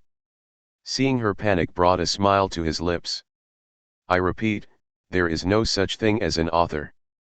Gabriella stared at him. Sasuke. If you mock him once more, you will surely suffer a terrible curse for your insolence. There is no such thing as an author. He shouted out. Gabriella took a couple steps away from him and looked about worriedly. Sasuke crossed his arms and grinned at her. See? I didn't get struck by lightning, I don't see a plague of frogs, and I'm not covered in boils. So much for that. Oh Sasuke-kun. A happy voice called from behind him. Sasuke turned around to see Sakura approaching him. What are you doing here, Sakura? She laughed and held up her left hand to him. Silly. Where else would I be but with my husband? On the ring finger of her left hand was a simple band of gold. Husband. He looked at his own left hand and sure enough he wore a matching ring. Told you. Gabriella sighed and left to go to the party. XXXXXXXXXX. He hadn't thought Gaara would actually do it. Not until the very last second. To blatantly commit murder with the Hokage and over a dozen leaf ninjas watching? It was insane. He honestly hadn't thought Gaara would do it. So Naruto had watched with everyone else as Niji's body began to be crushed. There was a green flash that struck the sand and scattered it into the air as Niji screamed. Then all hell broke loose. Niji! Tenten cried out and launched herself into the air. In a heartbeat she fired off a dozen kunao and other blades all aimed at Gaara's throat or head. His sand rose to block and a stream of it shot into the air to grab her. But before it could reach her, Asuma had thrown himself into it and scattered it. You bastard! Naruto howled and felt rage flaring up. His katana was out and he leaped over the rail. But a hand grabbed him by the collar and hauled him back. Naruto, stop! Kakashi yelled and got both arms around him. Let go of me. He heard Hinata screaming and it killed him inside. Naruto, calm down or the red chakra will appear. In any case, look. Naruto looked down to the arena floor. Gaara was surrounded by a dozen umbu that no one had known were even there. Guy had caught Niji before he could hit the ground and had carefully laid him down as he screamed for the medics. Tsunade was immediately kneeling over Niji. Tenten was crying and screaming his name, but Guy was now holding her to give the Hokage and the other medics room. He's alive but in critical condition, get him to the emergency room now. Tsunade shouted. The medic team had him on a stretcher and going in a heartbeat. Meanwhile the sand had retreated and was simply surrounding Gaara, who now suddenly seemed calm again. Kakashi leaned towards Naruto's ear and whispered. Let the Hokage and the umbu handle it. Hinata needs you right now. Naruto looked at her. She was staring at the scene below and crying. She needed him. All right. Kakashi carefully let him go. Naruto nicked his hand and put his sword in its scabbard without bothering to clean it. He took a hold of Hinata and pulled her to him so that she was no longer looking down at the arena floor. Hinata-chan. Hinata gladly accepted his comfort and buried her head into his shoulder. Why? She cried out. Because that Gaara is a psychopath. No rational person would have done that here. Those words would not have comforted her, and so he merely held her and promised he would not let her go. XXXXXXXXXX. One look at the body had told her it was bad. And it was. The arms, legs, ribs had all been crushed and there was severe internal damage as well. Much of his blood had been lost and he would need an immediate transfusion to even survive going into surgery. She looked at the blood on her hands. Horrible memories flashed back into her mind and she felt just a little queasy. She shook her head. She couldn't let it bother her. She would have to be the one to try and save his life. She would leave the proceedings to Hate and go to the emergency room. But first she looked at the one who had done this. Gaara was standing there with his arms crossed and looking unconcerned, almost bored. He was surrounded by a dozen very anxious Umbu as well as Hate with his sword drawn and Asuma. Guy and his team were gone. They had all followed the medics. Tsunade ground her teeth. She hated pointless deaths. The deaths that had come during the second phase were awful enough. But this. Why did you try and kill Neji? She demanded. Hate had declared you the winner. Why did you feel the need to almost murder him? Gaara looked at her without concern. I did it because I felt like it. He answered matter-of-factly. She could see every one of her ninjas stiffen at that. Hate snarled and Asuma clenched his fists. All she had to do was give the word and they would attack the boy gladly. Hokage-san, the boy's sensei approached her very carefully. He immediately fell to one knee in a pose of abject surrender. His two students followed his example. I beg forgiveness for my student's actions. He has always been one with a strong temper and bloodlust.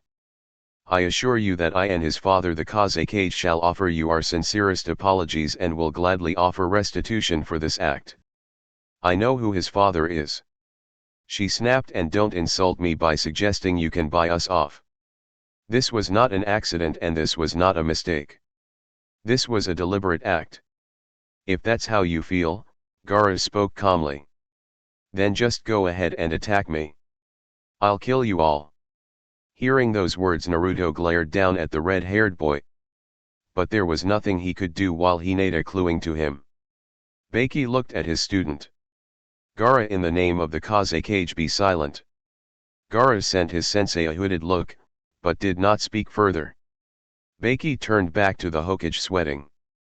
Hokage-san, I understand that your anger must be great, as is our sorrow for what has been done.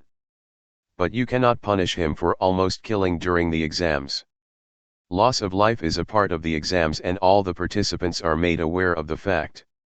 Loss of life in the course of these exams is a tragedy. But this was something else entirely. She took a very deep shuddering breath. Your student deserves to be executed on the spot, or the very least arrested for what he has done. But that would violate the agreements made by all the villages who participate in these exams. However, for this callous act I disqualify him from these exams. Hokage-san, you cannot do that. The Kazekage. To hell with the Kazekage. Tsunade screamed at him. You can tell your Kazekage that his son is not a ninja, he is a murdering animal. Baki stared at her. Such words were enough to incite wars. You may also tell him that he is no longer welcome here. And that specifically includes the upcoming finals. You are barring the Kazekage from entering Konoha. Baki sounded stunned. That's right. And be very glad I hate war, or I would be severely tempted to begin one. As it is, we will not make war on you or end our treaty obligations. But neither will we permit him to enter this village as a friend. She looked at Temari. As Tamari has earned a place in the finals, I will not deny her that, and you as her sensei may accompany her. But I want Gaara to leave immediately. That is a severe insult. Beiki pointed out. So is trying to murder one of my people in front of me. And just so you know, Gaara is banned from this village under penalty of death. Should he ever step foot in Konoha again, he will be killed on sight. Now I'll give him 1 hour to leave the village. I suggest you help him get packed. She began to walk swiftly away. Now if you'll excuse me, I am needed in surgery. With no real choice, Beiki bowed his head and carefully led Gaara and the others out. XXXXXXXXXX. Though no one really wanted it, there were still 2 more preliminaries to be fought. Before that could happen, the blood had to be cleaned up.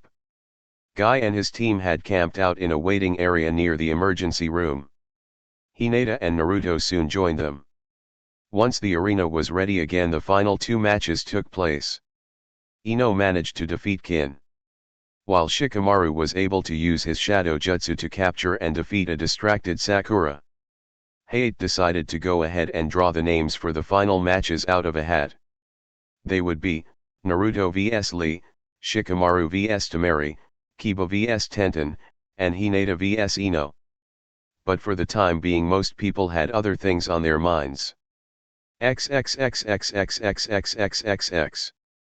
A few miles outside of Konoha, Beiki signaled for a halt. Tamari had been left in the village to continue to train.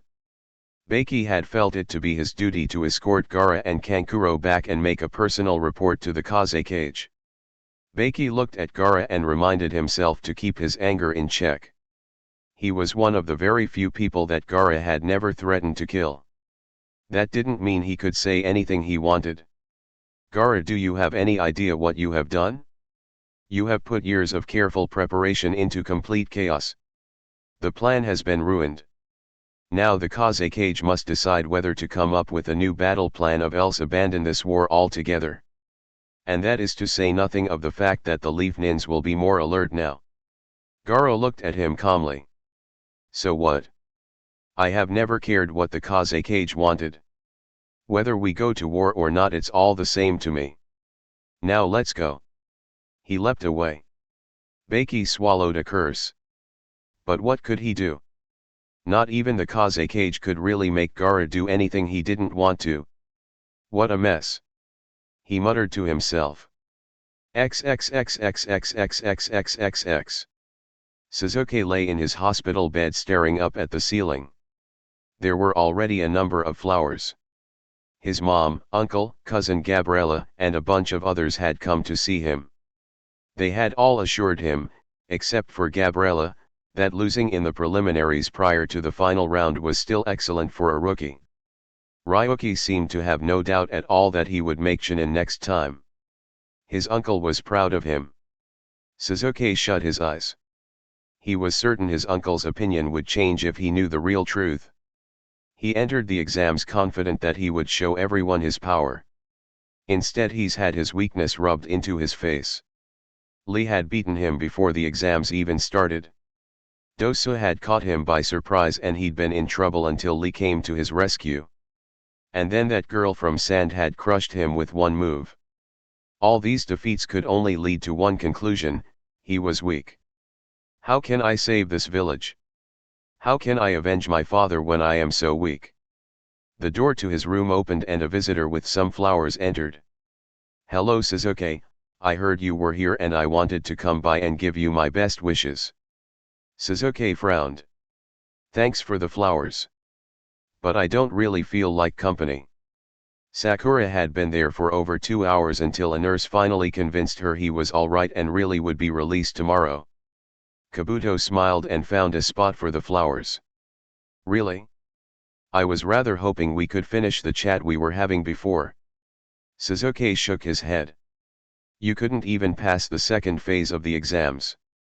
What could you possibly know about acquiring the sort of power I need? Oh come now Suzuki. Surely you know that appearances can be deceptive. He thought about Tamari and felt a spark of anger. I also know something about talk being cheap. If you really did have a way to get a whole lot of power, you wouldn't be as weak as you are. So you need a demonstration? Kabuto asked. Yeah, if you want me to believe what you're saying, show me something. Kabuto gave him a considering look. All right. He removed his glasses. I don't normally do this, but I'll show you my real face. Huh. And there, standing before him, Kabuto let his old blood rise up and showed him what he really was. Sasuke gasped and tried to crawl back from him. What are you? Kabuto ended the transformation just as quickly as he had begun it. He carefully put his glasses back on. Scary, huh? He asked pleasantly. Sasuke stared at him. What are you? He repeated. I'm much more than I appear. If I wanted to, I could have easily completed the second phase and be in the finals. Had I wished it, I could be a Jonin right now. Then why aren't you? Kabuto smiled. My master prefers that I remain hidden. Your master? Sasuke asked, curious. Kabuto nodded happily. Yes, he is a one-of-a-kind genius. A ninja of incredible intellect and power. He could give you what you seek. Kabuto's grin seemed hard. For a price, of course. You have a master? Sasuke said. Does the Hokage know about this master you serve? Kabuto laughed. No, and if you were to go to her with what I've told and shown you, you could get me into serious trouble. But then you would never acquire the power you crave so badly. Don't try to blackmail me, Sasuke. It's rude and completely unnecessary. I want to help you. He gave him a wave of the hand and turned to go. Well, I'm glad we got to talk some more. Wait. You're leaving? Kabuto nodded. That's right. But what about me acquiring more power? And I want to know who this master of yours is. Oh, we'll talk again. But right now the timing isn't right. Be patient for a bit. All good things to those who wait. With that, Kabuto left. Sasuke leaned back into the pillows. What Kabuto had shown him had indeed been scary. It had also been very interesting. The idea of a master ninja who could impart great power to others sounded like something from a story. He knew that there was bound to be a high price for it. But he was ready to pay any price for the power he needed. XXXXXXXXXXX. After 6 hours, the doors to the emergency room opened and a tired Tsunade stepped out. Guy, Tenten, Lee, Hinata, and Naruto all jumped to their feet. Hokage-sama, Tenten burst out. How is he? She did not smile, but she did nod her head. He's going to live. She sighed. But he will never be a ninja again. What? Guy cried out. But Lady Tsunade, you are the world's top medical expert. Surely there must be a way. Guy. Tsunade cut him off sharply. If you think I am the world's top medical expert, then don't you think I know what I'm talking about? Do you think I would say such things lightly? She stopped and took a breath. I am sorry I snapped at you, the surgery was extremely difficult. The important thing is that he will live. But he will never regain the mobility or stamina needed to be a ninja. Hokage-sama, I am sorry, but I do not believe you. I believe that if Niji works hard, he can one day fully recover and again be a great ninja. Lee spoke up. Tsunade looked at him sadly. Lee, that is a wonderful attitude to have, but I am afraid that there are limits to what the body can do, no matter how strong your will is. Can we see him? Tenten asked. No, I am afraid not. He will be unconscious for some time. I am having him transferred to Konoha Hospital. You will be able to visit him there once he is out of intensive care. XXXXXXXXXXX. It was well past midnight by the time they were able to get back home. Naruto escorted Hinata home before returning to his. He was not surprised to find his mom there waiting for him despite the hour. You heard about Niji? Naruto asked. Kusina nodded.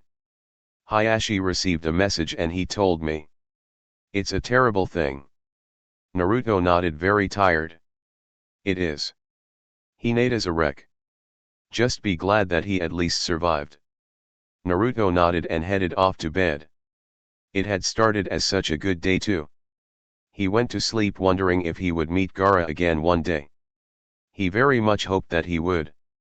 Chapter 28, The One Who Endures. This mission report reads like a damn fairy tale. Tsunade growled. Why are you bothering to protect her? It's obvious who's to blame for this. Tsunade shouted. I agree. Kushina said simply. As I was the mission leader, I alone am responsible for the failure of this mission. I accept whatever punishment you deem correct. For Kushina, facing down the anger of her old friend was a unique experience. But she bore it well enough. To look at her face, no one would ever guess that her supreme leader was upset with her. Tsunade could feel the vein in her forehead about ready to explode. No, Kushina, the fault lies with me for giving that girl another chance. Whatever her potential, Gabriella is a washout. She simply lacks the strength of will to be kunoichi. I should never have forced her on you. It's a shame, but there it is. You can consider the experiment over. You can keep training Haku as your apprentice until a position on a team opens somewhere. Are you breaking your word then? Kushina asked. Tsunade gave her a sharp look. For ninja, questioning one's honor was a serious insult. Don't give me that crap, Kushina. I made a mistake and now I'm going to fix it.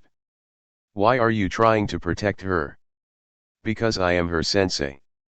I owe her my protection and guidance. I accepted this assignment with the understanding that it would last for 6 months. It has only been 3 weeks. Do you honestly want her for a full 6 months, Kushina? You are her third sensei since she left the academy. The other 2 couldn't reach her. What makes you think you can? She thought about that.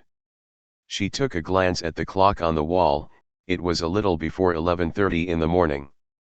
You said she did not have the strength of will to be a kunoichi. Let me test that. Give me until 12 noon tomorrow to tell you whether or not I want to keep her for the full 6 months. Tsunade frowned. Why are you so stubborn about this? It's not your fault that she is a poor ninja. Kushina answered in a quiet voice. Minato used to say that there were no poor ninjas, only poor captains. I owe it to her to at least try my very best to help. Fine then, do your test and come see me again tomorrow. XXXXXXXXXX. Outside the Hokage's office, the 2 other members of Team Kushina waited. Gabriella sat in the uncomfortable wooden chair staring glumly at the doors to the Hokage's office. At one and the same time she wanted those doors to open so she could end this horrible suspense, but she was also dreading the moment. The condemned awaits the judgment. This could really be it. How could I have been so stupid? Are you all right, Gabriella? Haku asked from the seat next to hers. No, I'm really not. She let out a sigh. You know this is probably going to be goodbye, kid. What do you mean? He suddenly looked alert. I mean, I screwed up really, really bad this time, and I doubt I'll still be on a team with you. Hell, I'll be lucky if I'm still a ninja by the end of the day. She said morosely. It was a failed mission. Hake agreed. But was it truly so terrible? No one died. The doors opened. Not yet. Gabriella muttered under her breath. Kushina strode out of the office and the 2 of them came to their feet. Kushina's face was absolutely blank. Gabriella could get no read on her at all. She found that a hell of a lot scarier than just seeing the woman angry like she had been before. Haku, you are dismissed for the day. Gabriella, come with me. Kushina spoke in a normal voice.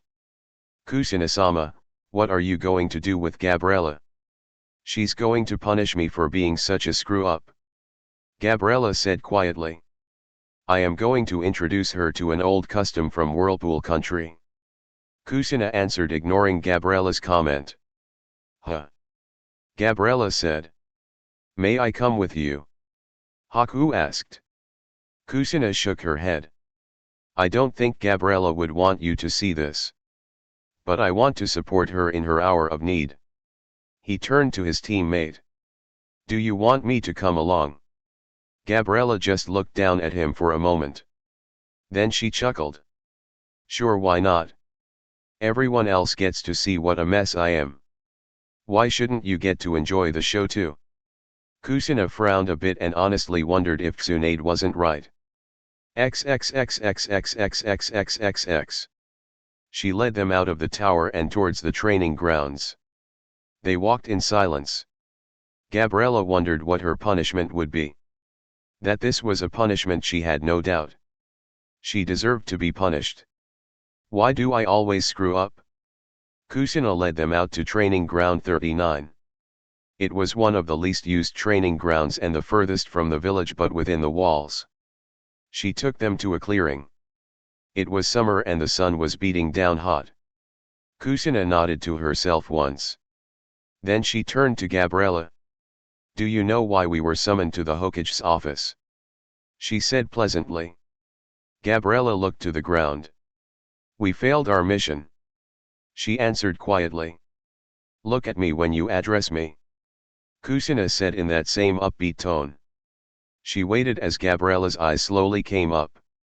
What was our mission? Gabriella sighed. Lord Kazumori had brought his prize stallion with him to the village to be entered in some of the races.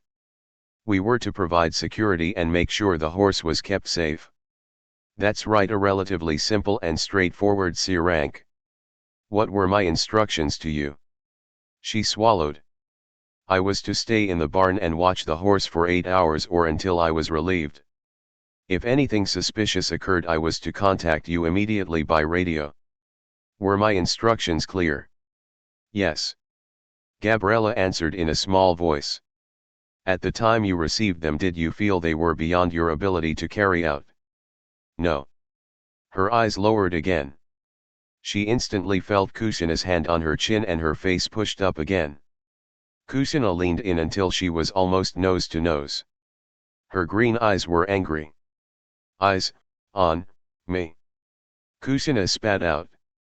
Her tone was no longer friendly, though it was not as hot as it had been this morning. Did you carry out my orders? No, the girl said miserably. And why not? She dry swallowed. I was bored and I wanted to watch some of the races. What a weak, pathetic excuse. You were bored and wanted to watch some of the races. It sounded even more pathetic when Kusina said it. You disobeyed a direct order because you were bored. She finally let go of Gabriella's chin and pulled her head back. In a ninja's world, those who violate the rules and fail to follow orders are lower than garbage. Gabriella flinched at the harsh words. Kusina glanced at Haku. While it is true that you are not mindless drones and there are times when orders should be broken, it must be for a much better reason than boredom. You deserted your post for no better reason than that. Kusina gave her no chance to answer. How long were you away watching the races? About 15 minutes. And what did you find when you finally sauntered back to your post? Gabriella hesitated. I asked you a question, Genin. The horse was dead. Gabriella said in a small voice. Kusina put a hand to her ear. I am sorry, what was that again? She took a deep breath. The horse was dead. She repeated at a normal volume. The horse was dead. Kusina said flatly. Though he was just a bit more than a regular plow horse. That horse was Lord Kazumori's pride and joy, a one-of-a-kind thoroughbred racing champion. Lord Kazumori is a wealthy and important man with many business interests. Every year he spends millions on ninjas for all sorts of missions. He has informed the Hokage that he will never hire another leaf nin. Because you willfully disobeyed my orders and abandoned your post, this village has suffered a huge financial loss. Kusina let the words hang in the air and simply glared at the kunoichi for a bit. The silence was allowed to stretch out until Gabriella couldn't stand it. Am I being stripped of shinobi status? Gabriella asked. For her that was a fate quite literally worse than death. That was the Hokage's intention. I managed to dissuade her, For right now at least. Gabriella was surprised. You stood up for me with the Hokage. I am your sensei, Gabriella. Even when I am upset with you, you remain my student and I owe you all the help I can give you. Thank you, sensei. Gabriella said humbly. She had expected Kushina to be screaming for her head. Kushina looked her over. Why do you want to be a ninja? Kushina no longer sounded angry, though there was a bit of exasperation to her tone. Whenever someone suggests you give up being shinobi, you dig in your heels. Yet you refuse to give anything near your best effort. Are you a ninja just solely to spite your family? No. I want to be ninja to earn my family's respect. I want my father and everyone else in the clan to look at me and be proud of me. Gabriella spoke with real passion. Then why do you give such a poor effort? Kushina sounded truly frustrated. When you tell me why you want to be a ninja, I believe you. Yet if it is your dream to earn your family's respect, you must work hard to make that dream come true. My son dreams of being Hokage. A ninja named Rock Lee dreams of proving to people that you can be a splendid ninja even without jutsus. Both of them strive every single day and work hard to make their dreams come true. Why don't you? Can you explain it to me, Gabriella? Can you make me understand? She sighed. I'm sorry, I don't know why I'm such a screw-up. Kushina took her sword out and she flinched. Sensei, what is that for? Do you have any water or food on you? Kushina asked. What? Do you have any water or food in your possession right now? I have my canteen with me. No food though. Toss me your canteen, please. Not sure what was going on, Gabriella unhooked it from her belt and tossed it to her. Kushina took her katana and put the tip in the soft soil. She began to walk around Gabriella as she watched. Do you know what a ninja is, Gabriella? She watched as her sensei walked around her dragging her sword through the dirt. Someone able to perform jutsus? No. Kushina continued to walk around her. Someone who is well trained in killing? No, killing is merely something we do but not who we are. Kushina had finished drawing a circle with a 5-foot radius around Gabriella. She wiped the dirt from her blade and returned it to its scabbard. A ninja is one who endures. That is what defines us. A true ninja is one who stands firm and endures no matter what. Even in the face of death or the loss of everything, a ninja will endure and go on. For she must have the spirit and guts to never give up. Do you have that inside of you, Gabriella? Because if you do not, there is no point in you continuing this. She performed 3 hand signs, then drove 2 fingers into the circle she had just made. There was a soft golden flash and the light seemed to run along the small gouge in the earth. Seal. What did you just do, sensei? Gabriella asked nervously. I am going to test your endurance. This is an old tradition from my homeland. It was actually part of my academy graduation test. Whirlpool was a small and poor land. We did not have resources to waste. Every ninja had to prove they were truly committed before they were granted a Hittite. I am giving you a test to see if you are really committed to being a ninja. She had a bad feeling about this. What sort of test? It's simple, you must remain in that circle for the next 24 hours. No food, no water, and no leaving the circle. If you leave that circle before, she checked her watch. 11:44 tomorrow morning you are done as a ninja. But Kushina-sama. Surprisingly, it was Haku who protested. It's the middle of summer and you're not going to give her any water. Kushina shook her head. No, the thirst and hunger are a part of the test. She set down Gabriella's canteen directly in front of her about 15 feet away. She may grow extremely thirsty and hungry, but she will not die in just one day. She looked at Gabriella. I will stand up for you and fight for you, but you have to show me you truly want this. Gabriella slowly nodded. I understand, sensei. But Kushina-sama. Haku, Gabriella said quietly. Please don't argue with her on my behalf. I'll accept my punishment without complaint. Kushina shook her head. This isn't punishment, this is a test of your commitment. Of course, sensei. XXXXXXXXXXX. She checked her watch. It had been 20 minutes since Kushina and Haku had left her alone. Only 20 minutes? It felt a whole lot longer. She ran her coat sleeve over her forehead, she was already sweating. She was already getting thirsty. She looked over to her canteen. Of course Kushina had left it behind, so near, and yet so far.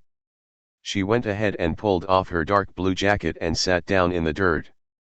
What an unbelievably miserable day. XXXXXXXXXXX. She stood there feeling sick as Kushina did a diagnostic jutsu on the animal. The mocha-colored stallion was lying on its side in its stall unmoving. The horse's eyes had rolled up into his head and there was a tiny trickle of blood from the mouth. Kushina rose to her feet and came over to her, thunderbolts in her eyes. The stallion is dead. Gabriella, what happened? Kushina demanded, angrier than Gabriella had ever seen before. Nothing happened, I swear. I found him like that. Kushina leaned forward and put her face into Gabriella's. What do you mean, found him like that? Was he acting sick? Did he just fall over?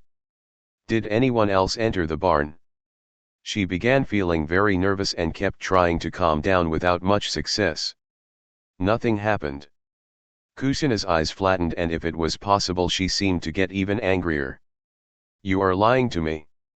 Gabriella, tell me everything right now, and if I think you're fudging or leaving anything out, I'm sending you to Ibiki for interrogation. She didn't doubt the threat for a second. She swallowed. I wasn't here when it happened. What do you mean you weren't here? Where were you? Well. I sort of got bored and really didn't think anything would happen, so I went over to the track for a little bit just to see a race. But I swear I wasn't gone more than 15 minutes. Kushina pulled her face back and stared at her in disbelief. You disobeyed my orders and abandoned your post because you were bored. Kushina shook her head. Do you have any idea the sort of trouble you are in? I just... Shut up. Kushina screamed and Gabriella wisely clamped down her mouth.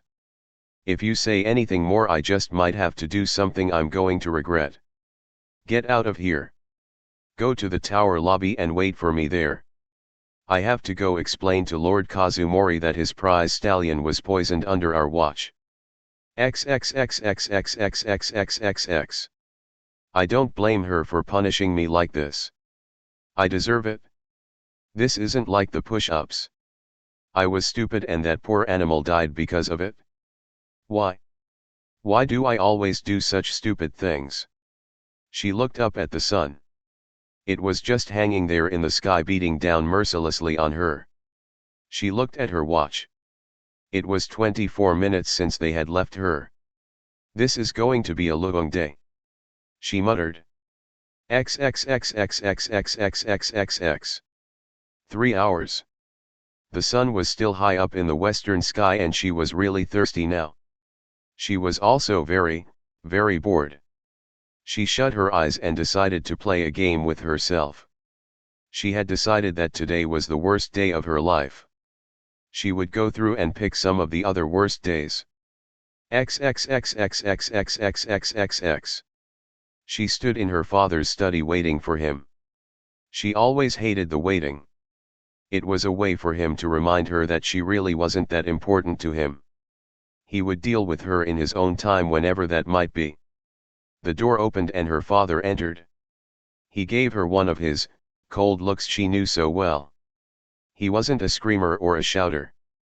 When he was upset he withdrew. He stood behind his desk and looked at her.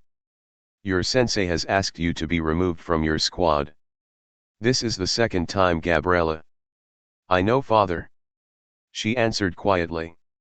You are a disgrace to the entire clan and to me. His words were crisp and without feeling. She wasn't even worth getting angry about. I intend to inform the Hokage that I and the clan wash our hands of you. Whether or not you are ever placed on another team will be entirely up to her. And just like that he began going over the papers on his desk. She was dismissed. I did my best, she said quietly. You always say that. He did not bother to look up from his papers. Leave me now, I have important things to deal with. She left his study and got to her room. I am not going to cry. I am not going to cry. I don't care what he thinks. I don't care what he thinks. She repeated the lies to herself again and again as she slowly cried herself to sleep. XXXXXXXXXX. She had just returned home from the Chunin exams in the grass village. She would be 14 in a few months. She was standing in his study and waiting for her father to come. He entered and quietly sat down. He stared at her with cold disappointment. So you and your team failed to get past the second phase of the exams for a third time. What is even worse, you attacked one of your teammates and your sensei is seriously considering removing you from the squad. She looked at him in shock. Wicole sensei wouldn't do that. Actually he would. He is tired of dealing with your insubordination, and attacking your teammate is the final straw. It's his fault we failed. We had an ambush set up and he gave our position away. So, her father said without any sympathy at all. Weaker teammates are a fact of life. They rely on an Uchiha's strength to pull them through. Had you been stronger, his mistake would not have mattered. Her father shook his head. I will see to it that you are placed on a new team.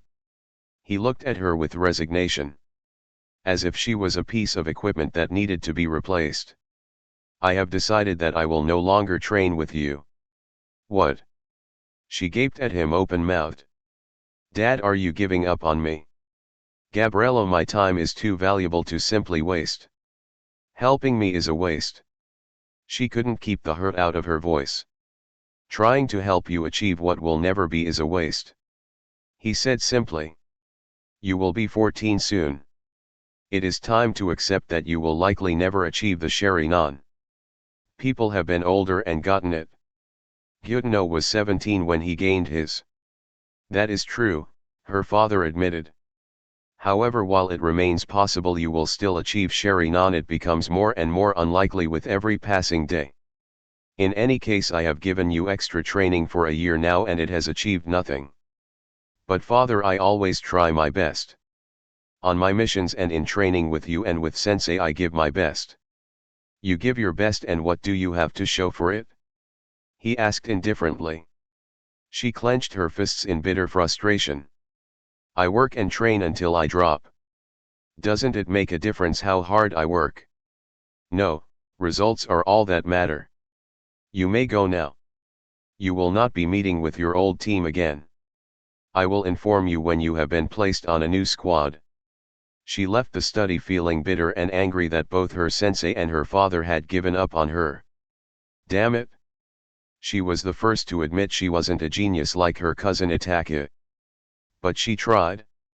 She worked her ass off. And now her father had told her it didn't matter. Why should I even bother then if it doesn't matter? I'm a failure no matter what. She muttered to herself. XXXXXXXXXX. Gabriella. She opened her eyes. She had been trying to sleep. She was relieved to see the sun a little further down in the sky. She was surprised to see Haku standing before her holding a small carton. Kid, what are you doing here? She was still not sure what she thought of Haku. She didn't dislike him, he was much too nice for that. But he was too much Kushina's lapdog for her to think very much of him. He was always going on with that Sama nonsense and always eager to make her happy. Haku held out the carton in his hand. I brought you some ice cream. It's a pint of chocolate. That is your favorite, isn't it? From her seat she gawked at him. What are you trying to get me kicked off? No. He said in shock. I knew you would be miserable and I wanted to try and make you feel better. She looked at him and looked at the ice cream in his hands. Her throat was parched. You were here when she started this. She said no food, no water, and no leaving the circle. I recognize the seal she used. Haku explained. It is only tripped if a living being crosses over it. I can toss you the ice cream, you can eat it, and then toss me the empty carton and I will dispose of it. She stared at him and laughed. Kid, I never knew you had such a devious mind. I like it. Haku shrugged. Strategy is strategy whether the mission goal is assassination or delivering ice cream. She eyed him carefully. I'm not taking the ice cream but thanks. I'll do sensei's punishment, besides I think she would know somehow. XXXXXXXXXX. Kushina watched the scene in a tree about 70 yards away. She was surprised that Haku had shown up and even more surprised to see what he had brought with him. She was glad that Gabriella had refused his offer. If she'd accepted, Kushina would have failed her on the spot. XXXXXXXXXX. Kid, why are you even here? Despite her dry lips, she smiled. I mean, normally you love following the rules and making Kushina-sama happy. Where does this sudden outlaw streak come from? He gave her a very serious look. You are my teammate and I care about you. I know what it's like to be miserable and hungry and thirsty and I wanted to help. The words were very kind and very unexpected. Thank you. She continued slowly. But you shouldn't worry about me, I'm a screw-up and a failure. I always let everyone down.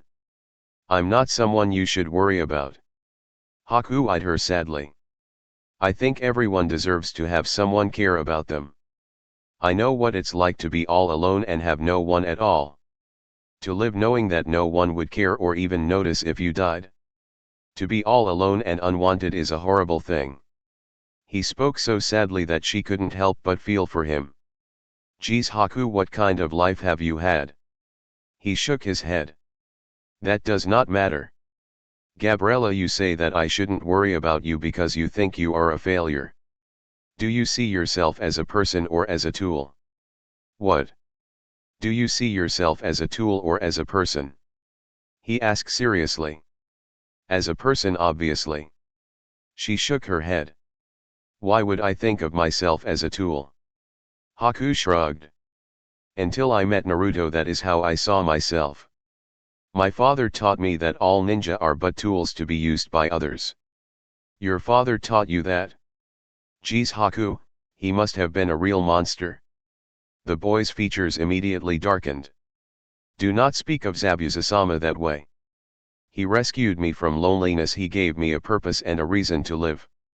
He was my precious person and I loved him. She held out her hands defensively. Wait, I'm sorry, I apologize, I'm sorry. I didn't mean to judge. Given what a wreck my life is, I'm in no position to judge. Haku nodded and relaxed again. It is all right. Wait a second. Your father's name was Zabuza? The Zabuza who was a missing nin from the Mist Village. Haku nodded. That is right. My name is Mamakai Haku, my adoptive father was Mamakai Zabuza. I lived and fought at his side while he was a missing nin until he died in battle against Naruto and his squad. She stared at the polite little boy. The thought he had been living with a Bing Book missing nin completely blew her mind. She had just sort of taken it for granted that he had been raised in Konoha like other leaf nins. Haku, what kind of life have you had? My life is a sad tale and I do not think you would enjoy hearing about it. Actually, I really think that I would, if you don't mind telling me. Haku did not really care for reliving his painful memories. He had told his life story only twice. Once to Naruto and once to Kushina. But if Gabriella wanted to hear it and if it would help her in some way, then he did not mind telling it again. Very well. I was born in a snowy little village in the land of water. I was happy. She listened to the story riveted. He was such a polite and likable kid and seemed so well adjusted, who would have ever thought he'd have been through so much? His father had killed his mother and then tried to kill him. He'd been forced to survive on the streets until taken in by a man who only wanted to use him. forced to live a life on the run as the partner of a feared missing nin. And why? Because he was special, because he possessed a keki I genkai. Had he been born a perfectly normal boy, he would still be living in that peaceful village with his parents. So I came here and was taken in by Naruto and Kushina-sama. They have become my precious people and I would die to protect either of them. I have also begun to make friends. I consider Kiba, Hinata, and Kakashi to be friends of mine. He paused a bit. I would like to consider you to be my friend as well. She smiled. I would like that. Then she chuckled a bit. That is if you want a screw-up like me as a friend. Gabriella, why do you keep referring to yourself that way? Because it's true, I'm a failure. She hesitated for a bit. She hadn't really known him that long and this wasn't something she relished talking about. But he had trusted her, and maybe it would help to talk to someone who might understand. Let me tell you about myself. XXXXXXXXXX. Kushina's ears pricked up. This might prove promising. XXXXXXXXXX. I can understand when you say you've suffered because of what's in your blood. I have too, though not to the same extent or for the same reasons. As you may have noticed, unlike the village hidden in mist, here people love keki I genkai.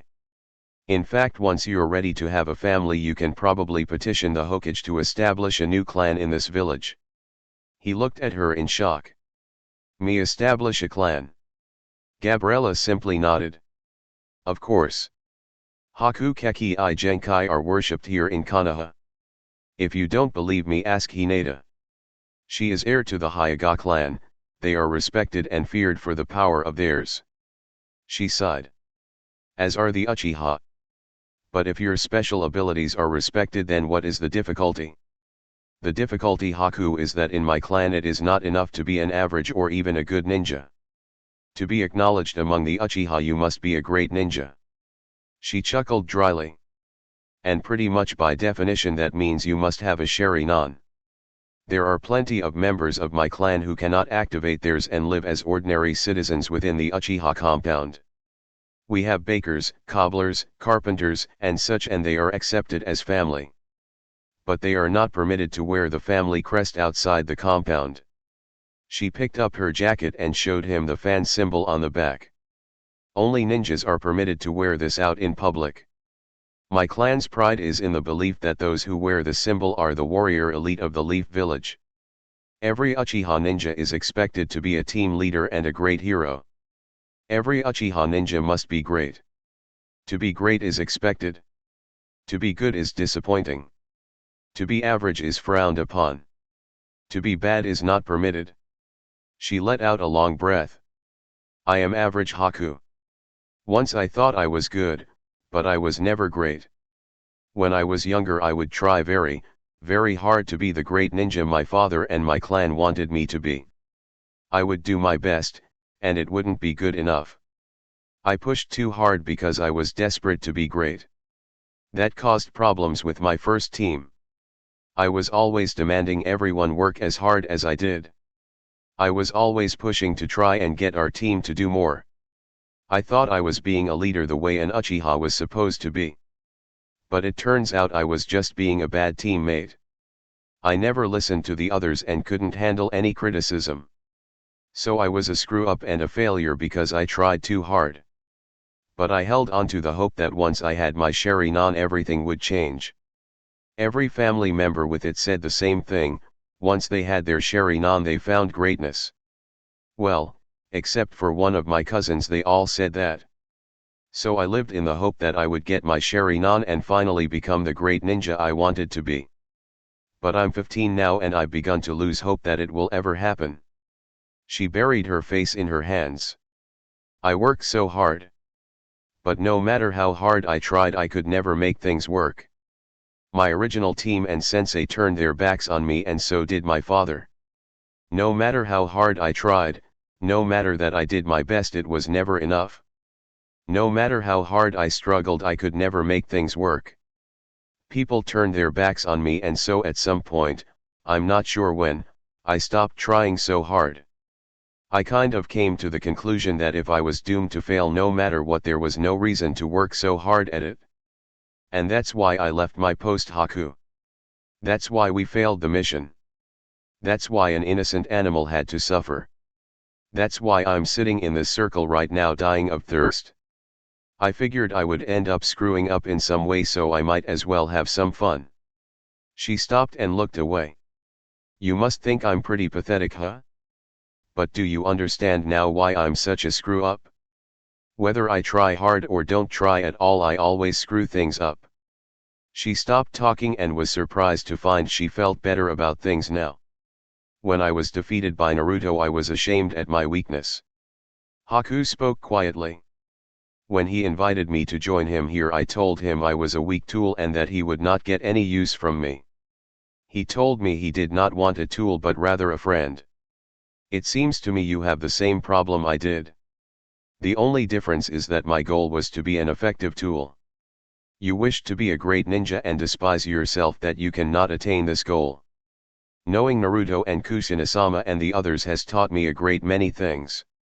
One of the most important is that you do not have to be the strongest to still be valuable and important to others. I am no match for Naruto or Kushina-sama or Kakashi. But that knowledge does not bother me. I am the best ninja I can be, and that is enough. Gabriella sighed. What if it's not enough? I cannot speak for your clan, but I know that for Kushina-sama that would be enough. Gabriella sighed again and looked at the sky. She suddenly laughed. The sun was gone from a darkening sky. She checked her watch. Haku, you kept me talking for 3 hours. Oh. I apologize, I did not mean to take up so much of your time. She shook her head laughing. You silly boy. Thank you.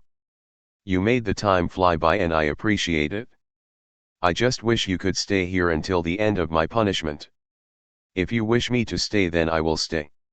She shook her head. No, you've done plenty already. Would my staying help you? Haku asked. Well, yeah, it would. He nodded and got up. Very well then. I will leave to get permission from Kushina-sama and acquire my sleeping bag. Would it be against the rules for me to bring you some blankets? Probably, but I have my jacket and it doesn't really get cold at night during the summer. Haku, why are you going so far out of your way for me? He smiled at her. Kushina-sama spoke part of a quote to you earlier. In a ninja's world, those who violate the rules and fail to follow orders are lower than garbage. However, there is another part. Those who do not care for and support their fellows are lower than that. We are comrades and friends now. I will do whatever I can to support you. I will be back soon, I promise. With that he left. XXXXXXXXXX. Kushina had to race home in order to beat Haku back. She'd heard everything the two of them had said and now had a much better understanding of Gabriella. Technically, Haku should not have been there. Part of the test involved dealing with the hardship alone. But Kushina suspected that Gabriella already had plenty of experience with that. So she decided it would be a greater help to let the girl bond a bit with her teammate. Kushina-sama. Yes, Haku. He bowed to her and got a really serious look on his face. I have been talking to Gabriella for the last few hours. I would like permission to go and stay with her until her punishment is complete. I see. Kushina shrugged. So long as you do not give her an food or drink and do not cross the circle, then I have no objection. XXXXXXXXXX. Gabriella was actually surprised and pleased when Haku returned. She was used to people breaking their promises to her. Along with his sleeping bag, he also brought along a small shogi set. She had never learned how to play and so he taught her. As he crushed her in a couple games, he didn't seem to have the concept of letting someone win. They talked some more. For someone a couple years younger than she was, Haku had a lot of life experience. As it got near midnight, they both decided to get some sleep. She put her jacket back on and lay down in the dirt. Her lips were cracked, her throat parched, and she was very hungry. She looked over to where Haku was already in his sleeping bag with his eyes closed. But at least I'm not alone. XXXXXXXXXXX. She dreamed. It was her 6th birthday party. And she was so very happy. There were all sorts of family members and other children in the house. There were presents, and cake and ice cream. There were games and laughter. Her favorite cousin Suzuki was there, he was always smiling and happy. Her older cousin Itaka was there too. He had graduated the academy and was a real live ninja. Uncle Fugaku and Aunt Mikoto were both there. She was having a wonderful time. Her cousin Itaka gave her one of his 2 rare smiles. Happy birthday, Gabriella. Thank you, Itaka. She said happily. Are you really ninja like daddy? Yes, I am what they call a genius and needed less time than most. You don't seem happy. She pointed out. He reached down and rubbed her head. Happiness has nothing to do with being a ninja. Itaka walked off and she felt a little sad. Is something wrong, honey? Her daddy came over. She held her arms out to him. Daddy, pick me up. He smiled and did so. She had never known her mommy. Mommy had been a ninja and had died before she'd turned 1. Daddy was everything to her. Daddy was warm and caring and kind. He always made time for her and he always said she was more important to him than anything. Are you having a good birthday, honey? She nodded eagerly. Yes, Daddy. Daddy, will I be a ninja someday like Itaki or like you? Her father smiled happily. Of course, honey. You are an Uchiha and my daughter, you'll get your Sharingan and be a great ninja one day. She had a terrible thought. Daddy, what would happen if I never got my Sharingan? He laughed and gave her a kiss. Oh honey, you will definitely get your Sharingan. And even if you didn't, I know you would still be a great ninja. The most important thing, honey, is that you always do your best. So long as you do that, I will always be proud of you. She put her little arms around his neck and hugged him. I want you to be proud of me, Daddy. I'll always do my best. Her father held her as he laughed. She was loved and happy. So long as Daddy loved her, she would always be happy. XXXXXXXXXX.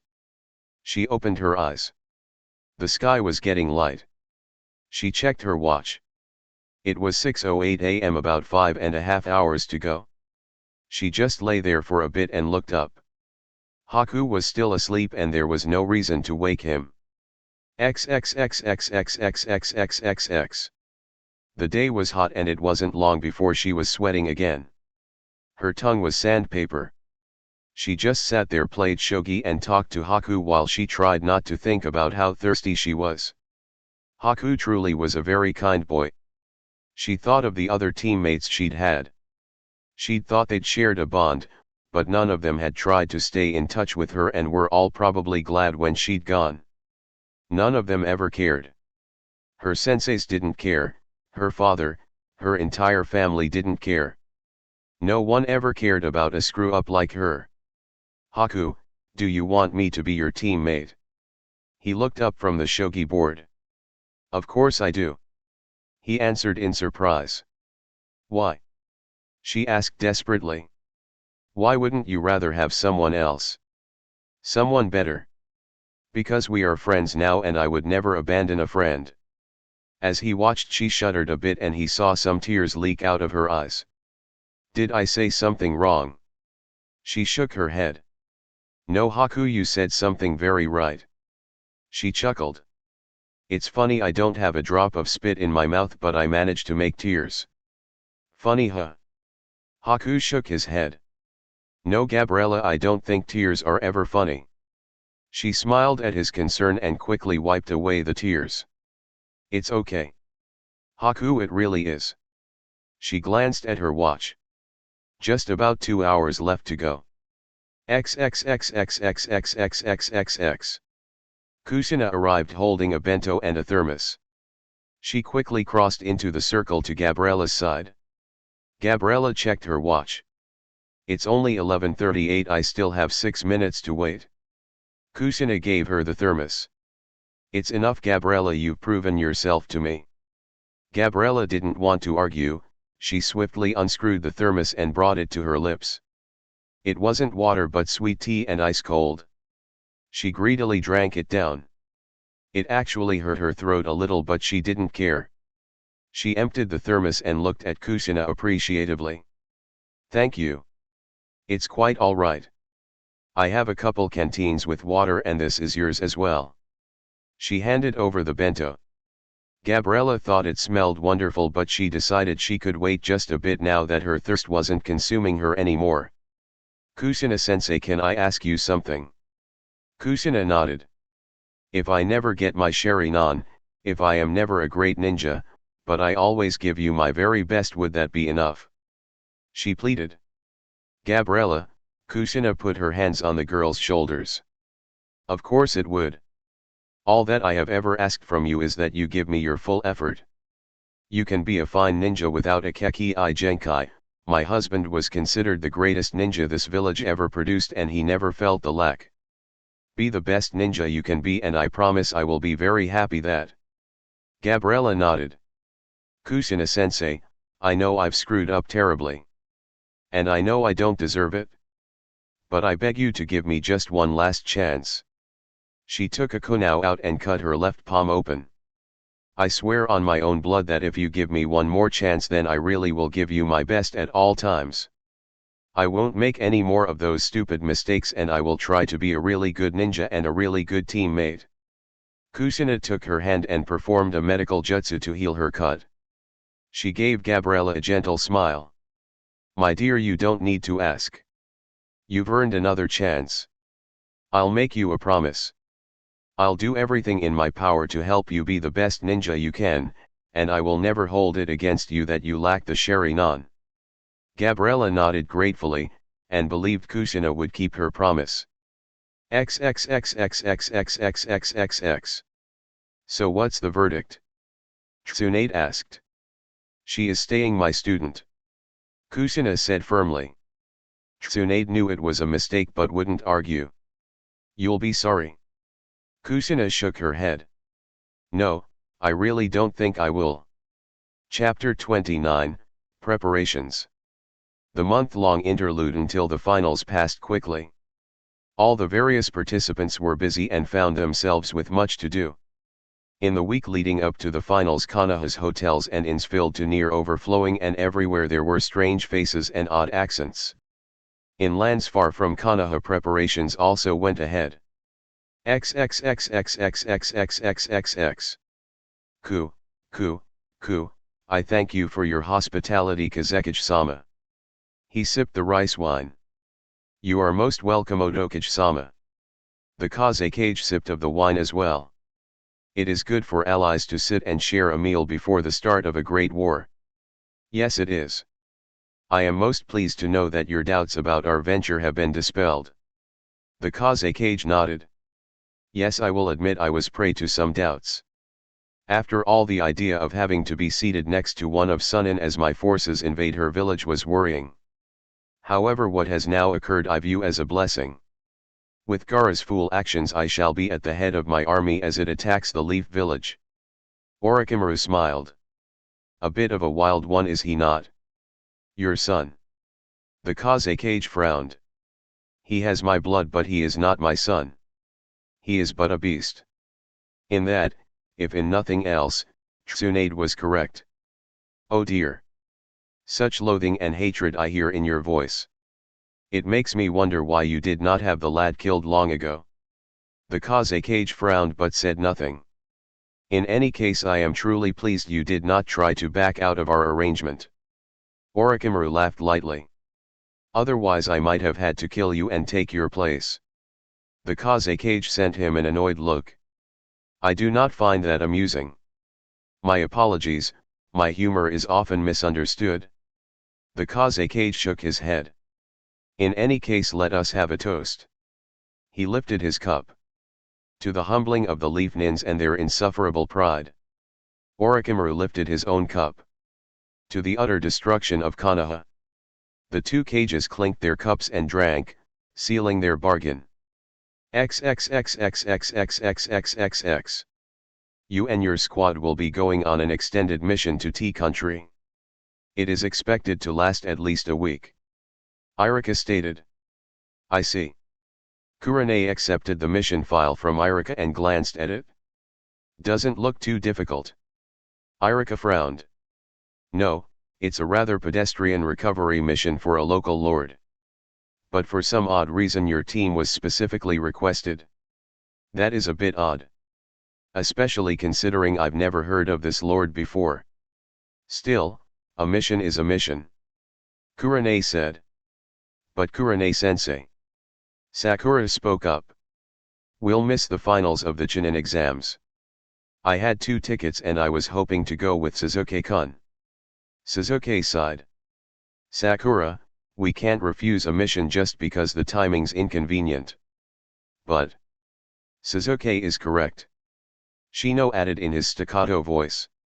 This mission has priority over personal indulgences. Seeing she was defeated, Sakura just nodded and hung her head. Kurane was pleased that things had been settled without her needing to intervene. XXXXXXXXXXX. His mom, Tsunade, Jiraiya, and Kakashi were all staring at him as he sat in the Hokage's office. They all said that this was just a small examination, but he had the distinct feeling that a talk with Ibiki would feel similar. So how many times have you been able to summon the red chakra? Jiraiya asked. Well, I get extra chakra whenever I get angry. But the red chakra has only actually appeared twice. The first time was when I was attacked by those Jonins back in the academy, and the other time was in Wave Country where Kakashi saw. Are you able to summon it any time you like? Jiraiya questioned. Naruto shook his head. No, it only comes when I'm really, really angry. And as soon as I stop feeling angry it goes. Any after effects when it leaves you? Naruto shrugged. I just feel weak. I've noticed that the more of it I use the weaker I feel when it goes. I see. Jiraiya said seriously. He was the only one asking questions. The others were just listening to everything that was being said. Kakashi mentioned, arms that came out of the red chakra to attack and kill your enemies. How did those work exactly? I don't know. Naruto answered truthfully. When I have the red chakra it feels like a part of me, like another skin. I just think of what I want and it does it. Kakashi said you made 6 at once. Do you think you could have made more? I could have made 10. Jiraiya raised an eyebrow. 10? Not 8, not 12, 10. Naruto nodded. You seem very certain of that number. Well, I know that's my limit for making arms. Did you make that many the first time? No, the first time I had no idea I could do it. I just made one sort of on instinct. So you've never made more than 6 then? Jiraiya questioned. Nope. Then how do you know you can make 10 but not 11? Naruto thought about it. I don't know, I just do. Jiraiya shared a look with the others. Jiraiya slowly nodded to himself. Kakashi felt a strong evil taint from that chakra. It was easy to tell it was demonic.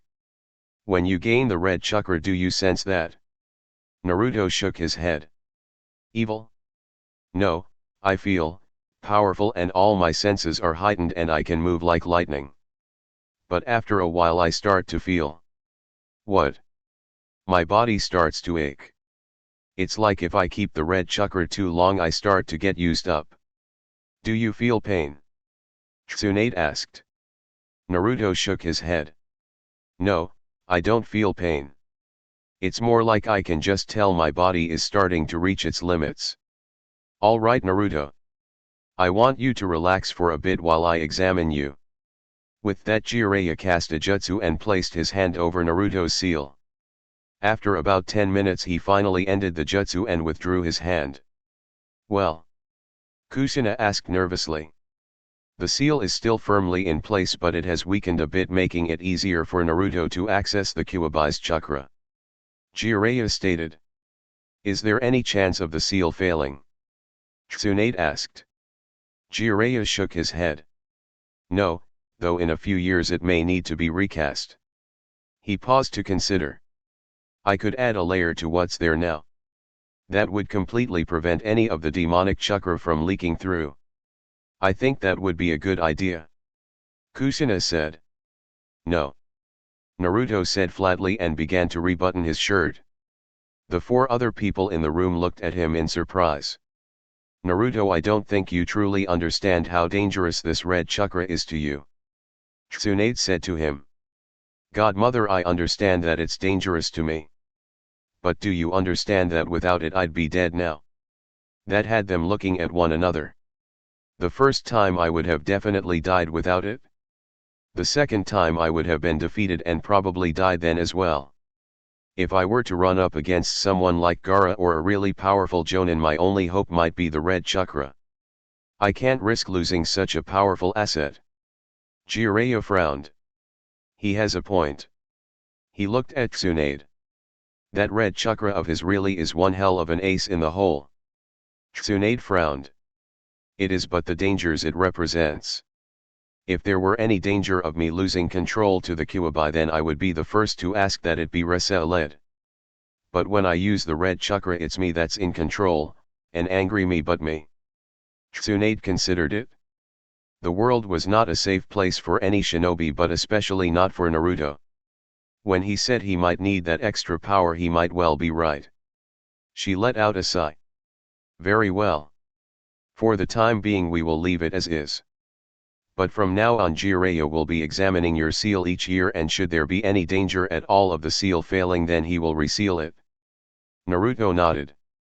XXXXXXXXXX. Neji sat on a bench in the Hyuga courtyard looking out at the sunset. His crutches were leaning against the bench beside him.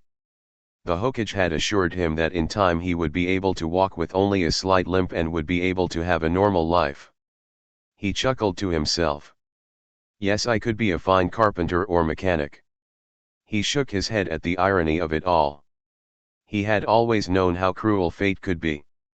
He had been born into the cadet branch of the Hyuga, his father murdered to save his uncle, and he'd had the curse seal placed on him. Yet in spite of that, deep in his heart he had longed to prove to one and all that even if he was in the cadet branch he was the most powerful of the Hyuga. He had dreamed of defying his fate. And fate had punished him in the cruelest way possible. I was given just enough time to glimpse what a great shinobi I might have been. And then it was taken from me in an instant. It seems my birth was no mistake. I was never meant to be great. In the sky he saw a couple birds flying free. He quickly looked away. XXXXXXXXXXX. Hey you! A loud voice called out. Shikamaru lifted his head to see a somewhat familiar blonde girl climbing the hill towards him. Who, me? She stopped and glared. Do you see anyone else on this hill? He looked her over lazily. She's kind of hot, but I bet she's really troublesome.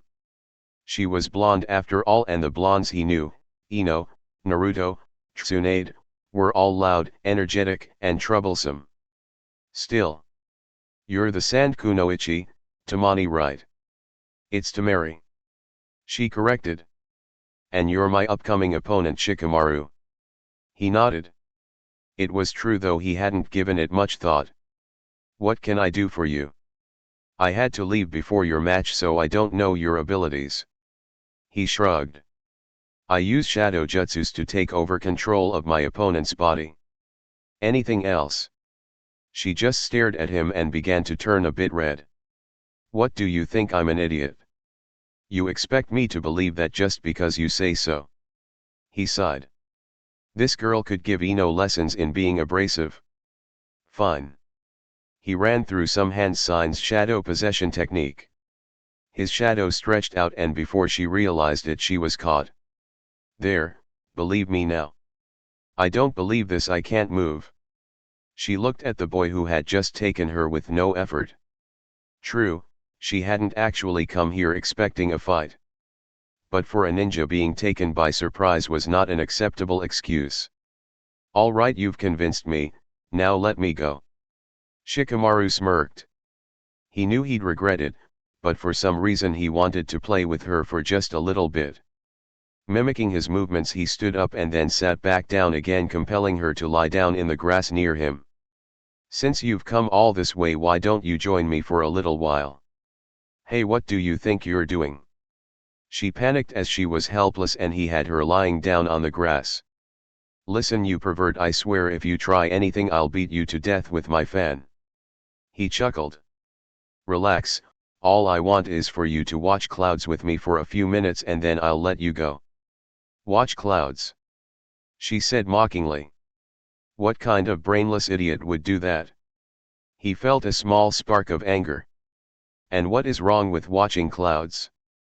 They have a far better existence than we do. The jutsu allowed her to turn her face just a bit. She was able to see the upset look on his. You're serious? You actually spend your time watching clouds? That's right. Why aren't you training? Or working on jutsus? Or doing something else that would help you in our match? Too troublesome, he answered. Anyway, shouldn't you be glad I'm not doing any of that stuff? I'm just wondering what kind of shinobi would actually spend his time watching clouds. A lazy one. She laughed. He looked up and of course she did as well. What? I just thought you had a nice laugh. She gave him an evil grin. Listen, you idiot, if you think flirting with me will somehow get me to take it easy on you during our match, you can forget it. I'm not flirting with you, and the truth is I really don't care whether or not I win our match. He set his head back down and so did she. You don't care about winning? Nope. Tell me something. How did such a lazy and unmotivated ninja manage to get to the finals? I have no idea, it's a mystery. She laughed again. Damn, she really does have a nice laugh. Not like that braying of Ino's. Anybody ever tell you that you should train a lot harder? Only my mother, my teachers, Naruto, Hinata, Kiba, Kushina, my sensei, my teammate Ino and a few others. Well, feel free to add my name to the list. He chuckled.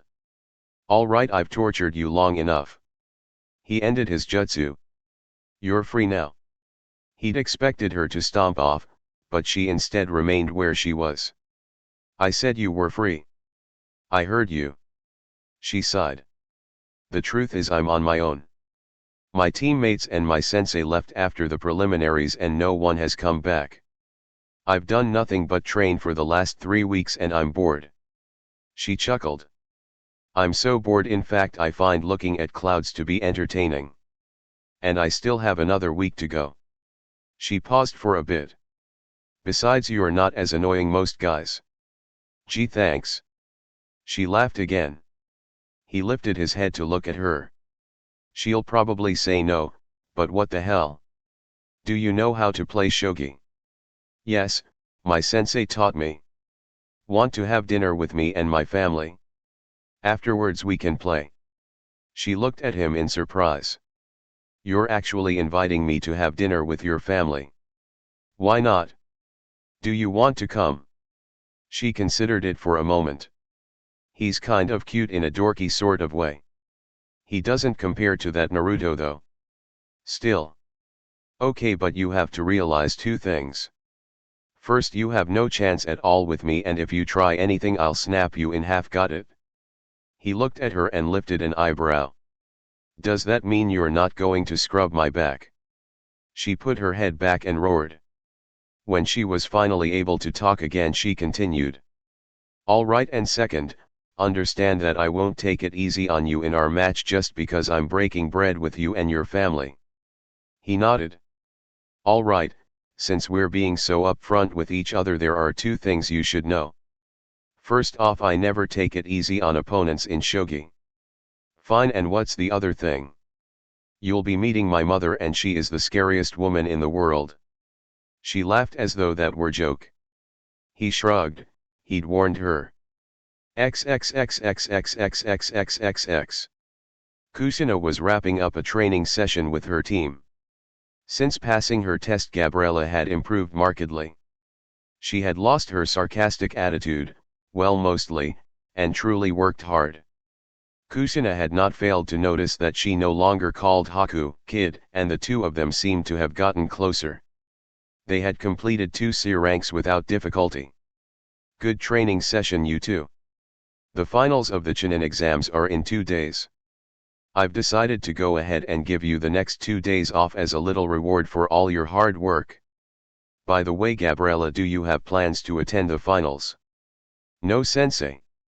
She gave her mouth a little bit of a twist. I don't rate sitting with my clan in their section. Kusina smiled. Well, it just so happens the Hokage has invited me to sit with her in her private box. So I won't need my ticket. I was going to bring Haku with me so we could cheer on my son and his team.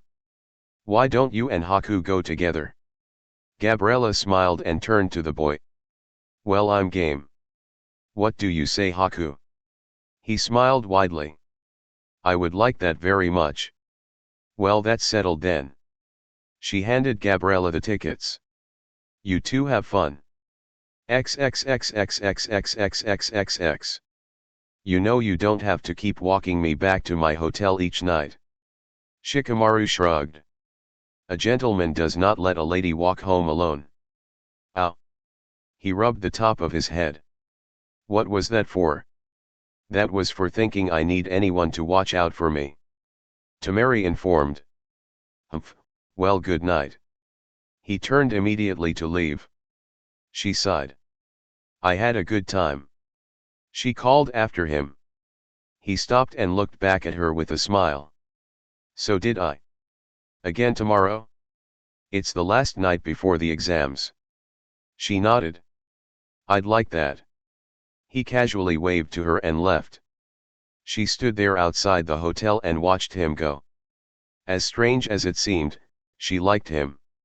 She liked his family too. His father was lazy but sweet and funny. His mother was indeed a bit scary, but she was loving and protective of her family. She liked all of them, and it had amazed her that they had welcomed her even knowing she would be fighting their son. The Naras were good people. They weren't the enemy, and yet they were. She shook her head and hurried inside. XXXXXXXXXX. The following afternoon, the day before the finals, Beiki finally returned. Where have you been? Tamari asked, upset but also very relieved. I thought you wouldn't even be here for my match. He leaned in close to whisper to her. There will be no match, Tamari. Since Gaara will not be in the arena, there is no reason for you to be either. We are leaving immediately. You'll meet with Gaara about 5 miles from here. She felt the blood drain out of her face. Then, she whispered just as quietly. The operation is still on. She'd hoped it would have been cancelled. Beiki nodded once. It is. Adjustments have been made, but it goes forward as planned. Now let's go back to the hotel. She made a decision. Sensei, I will meet you at the hotel in 20 minutes. She leapt away before he could respond. XXXXXXXXXX. Shikamaru. He opened his eyes to see Tamari leaping towards him. Hey Tamari. Have you come to watch some clouds with me? She knelt down beside him and shook her head. No, I've come to bring you some really good news. She gave him a smile, though it was not heartfelt. It looks like you're going to win your match tomorrow. What? You mean you're going to let me win? In a way. My government is pulling me out of the exams. What? He was so excited he actually sat up. They let you train here all this time just to have you boycott at the very last minute? That makes no sense. She shrugged. Well, whether it makes sense or not, my orders are to leave the village immediately. Wait a minute. Are you not even coming to dinner tonight? She shook her head. Then this is goodbye. He suddenly felt a weird empty feeling in his stomach. This is goodbye. I shouldn't even be here right now. But you and your family have been very kind and I thought I owed you at least this. He looked at her face and suddenly realized he would miss her terribly. When did that happen? I've only known her a week. When will I see you again?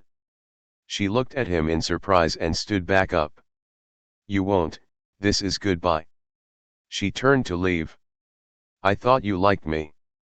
She stopped. She slowly turned back around. I do like you, Shikamaru, I wouldn't be here now if I didn't. She looked at him and knelt back down beside him.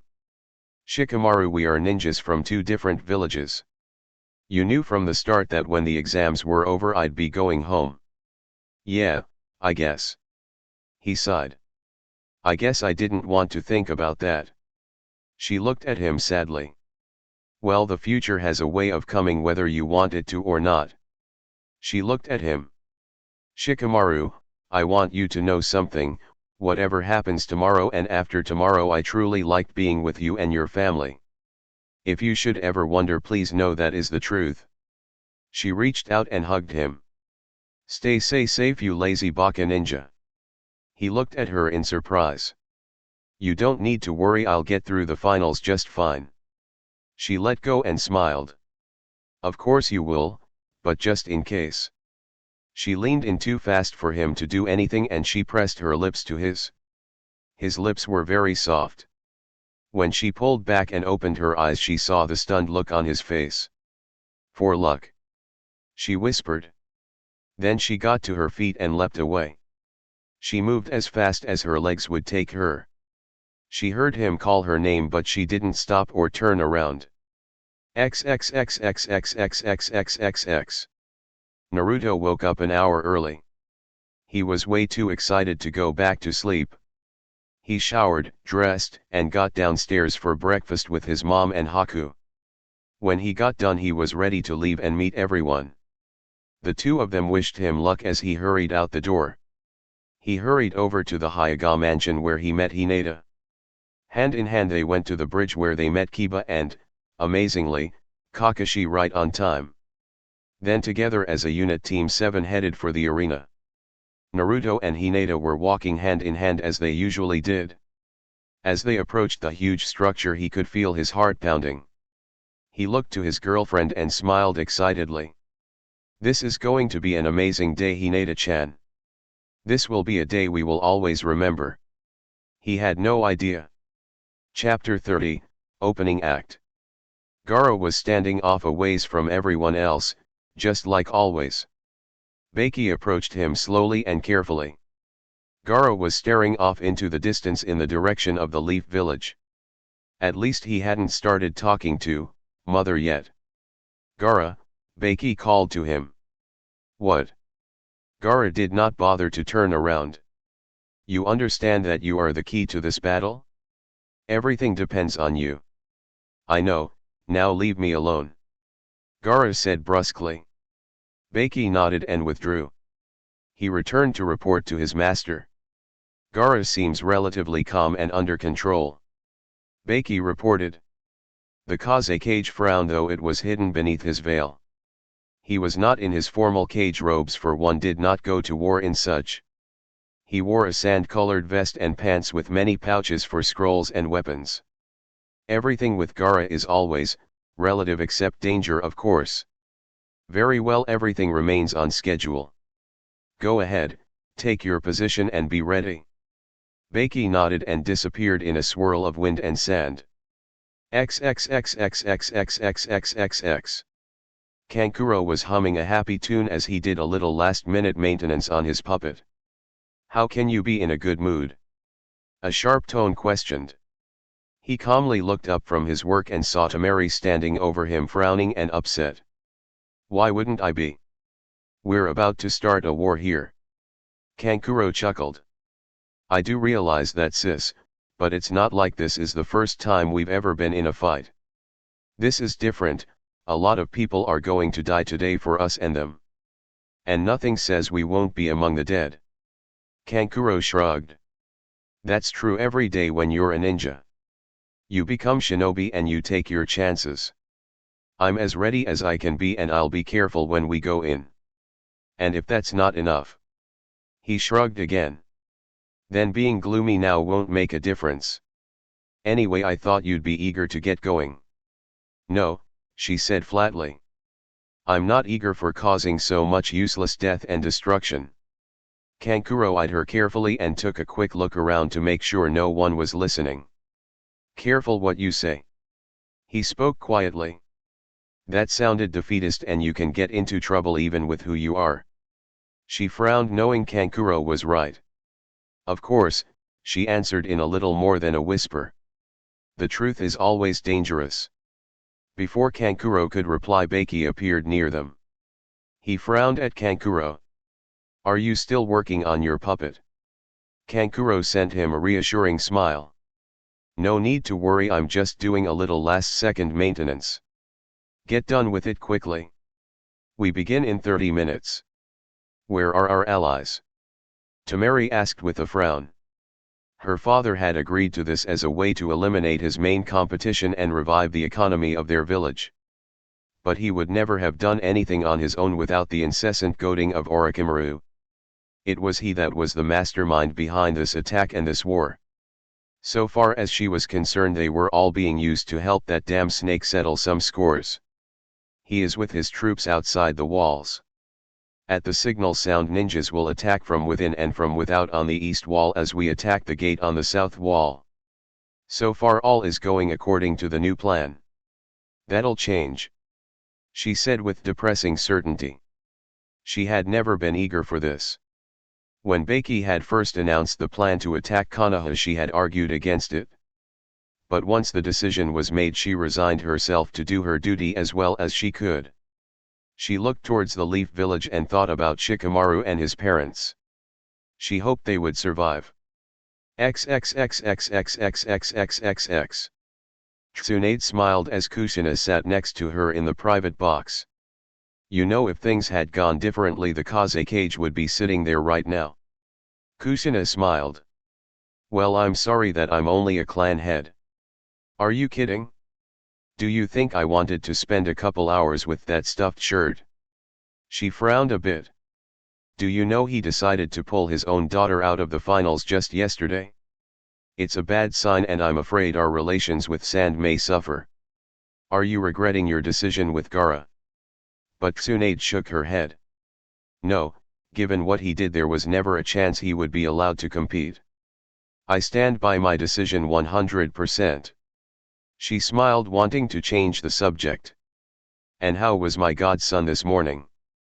Kushina laughed. Bouncing off the walls. I think he got up about an hour early. He is absolutely eager to get to it. Well, of course he is.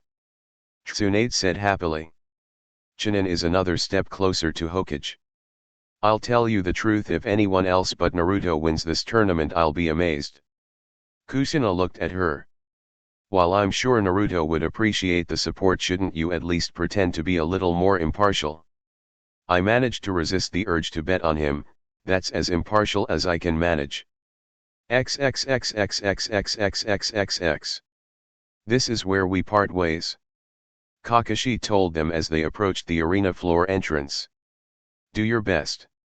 I'll be cheering from the stands. Naruto gave him a smile, bursting with confidence. Hey, you know we will. Kakashi smiled at them. Oh, and do keep in mind that even though only one of you can be the last one standing, you only have to look impressive to those judging you to be promoted. Naruto looked at his teammates.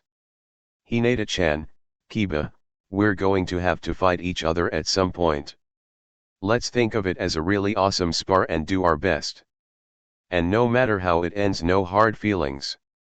Of course not, Naruto-kun. Hinata agreed. Kiba grinned. Just remember you said that after I kick your butt. With confident smiles, the three of them entered the arena floor. XXXXXXXXXXX. They had agreed to meet at the stadium. Haku was already seated when he spotted her. He was so surprised he actually had to stare for a bit to make sure it was really her. Gabriella. She smiled at him.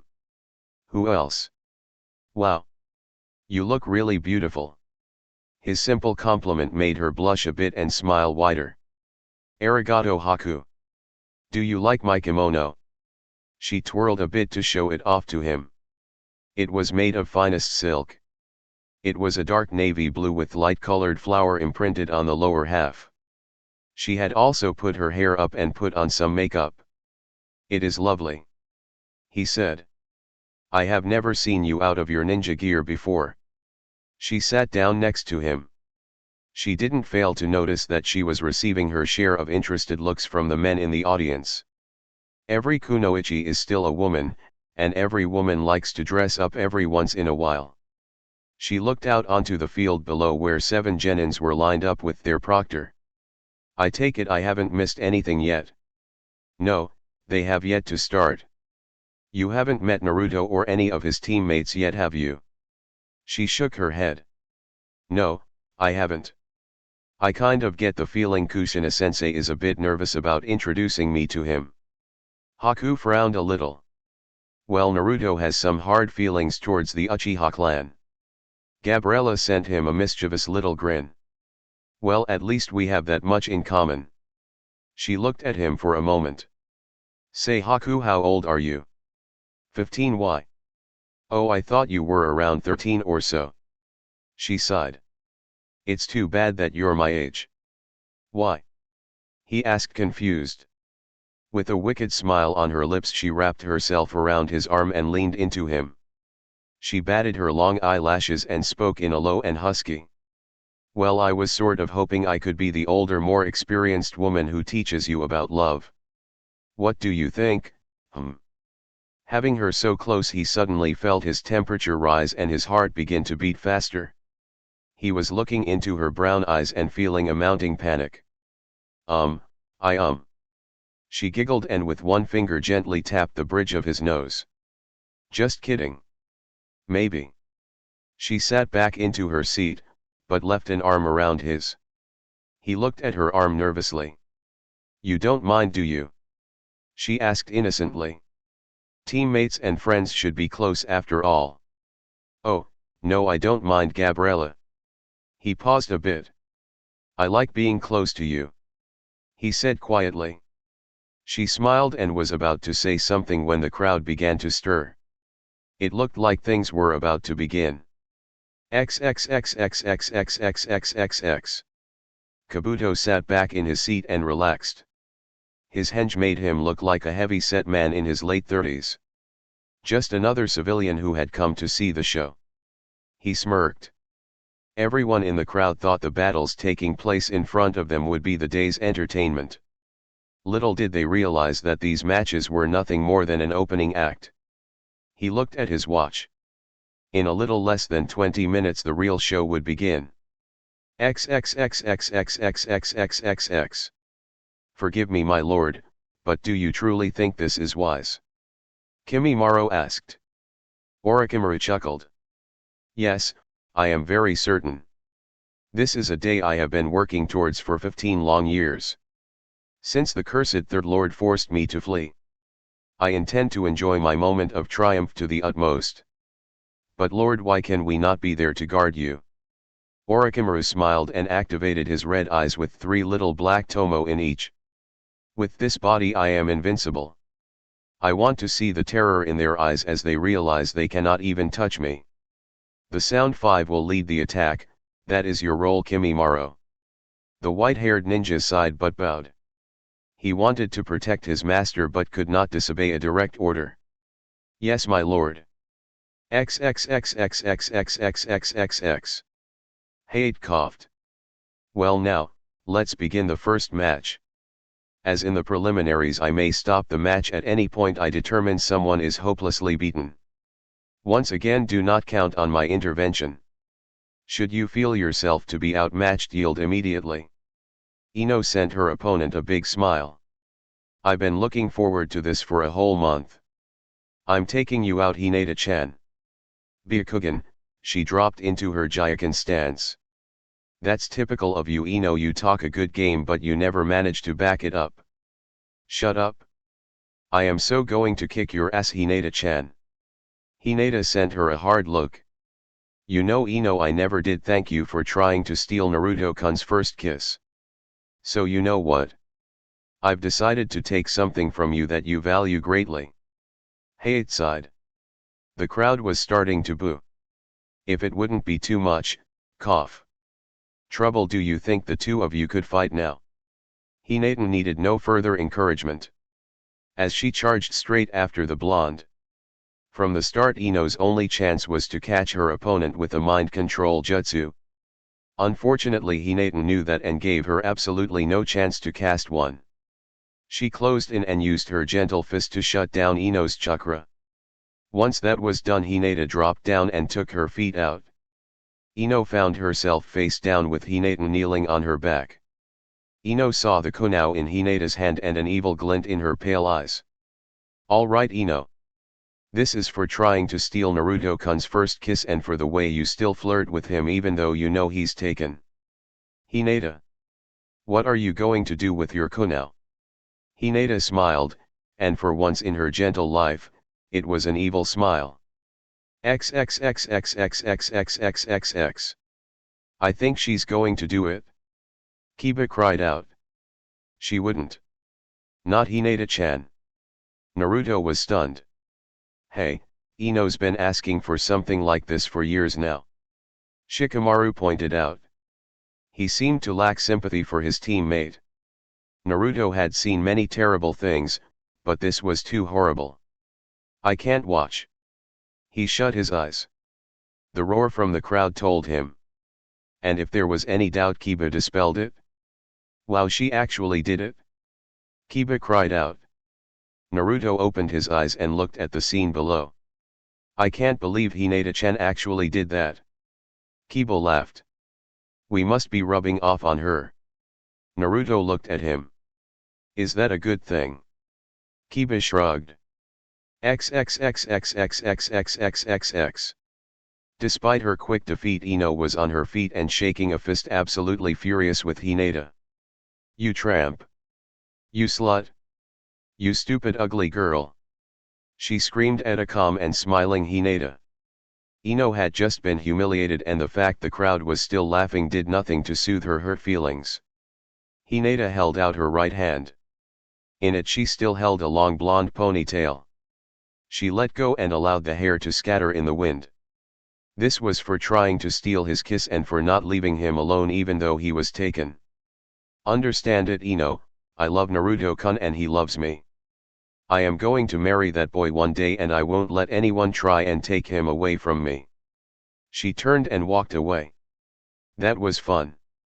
Hayate shook his head. Will, cough, cough.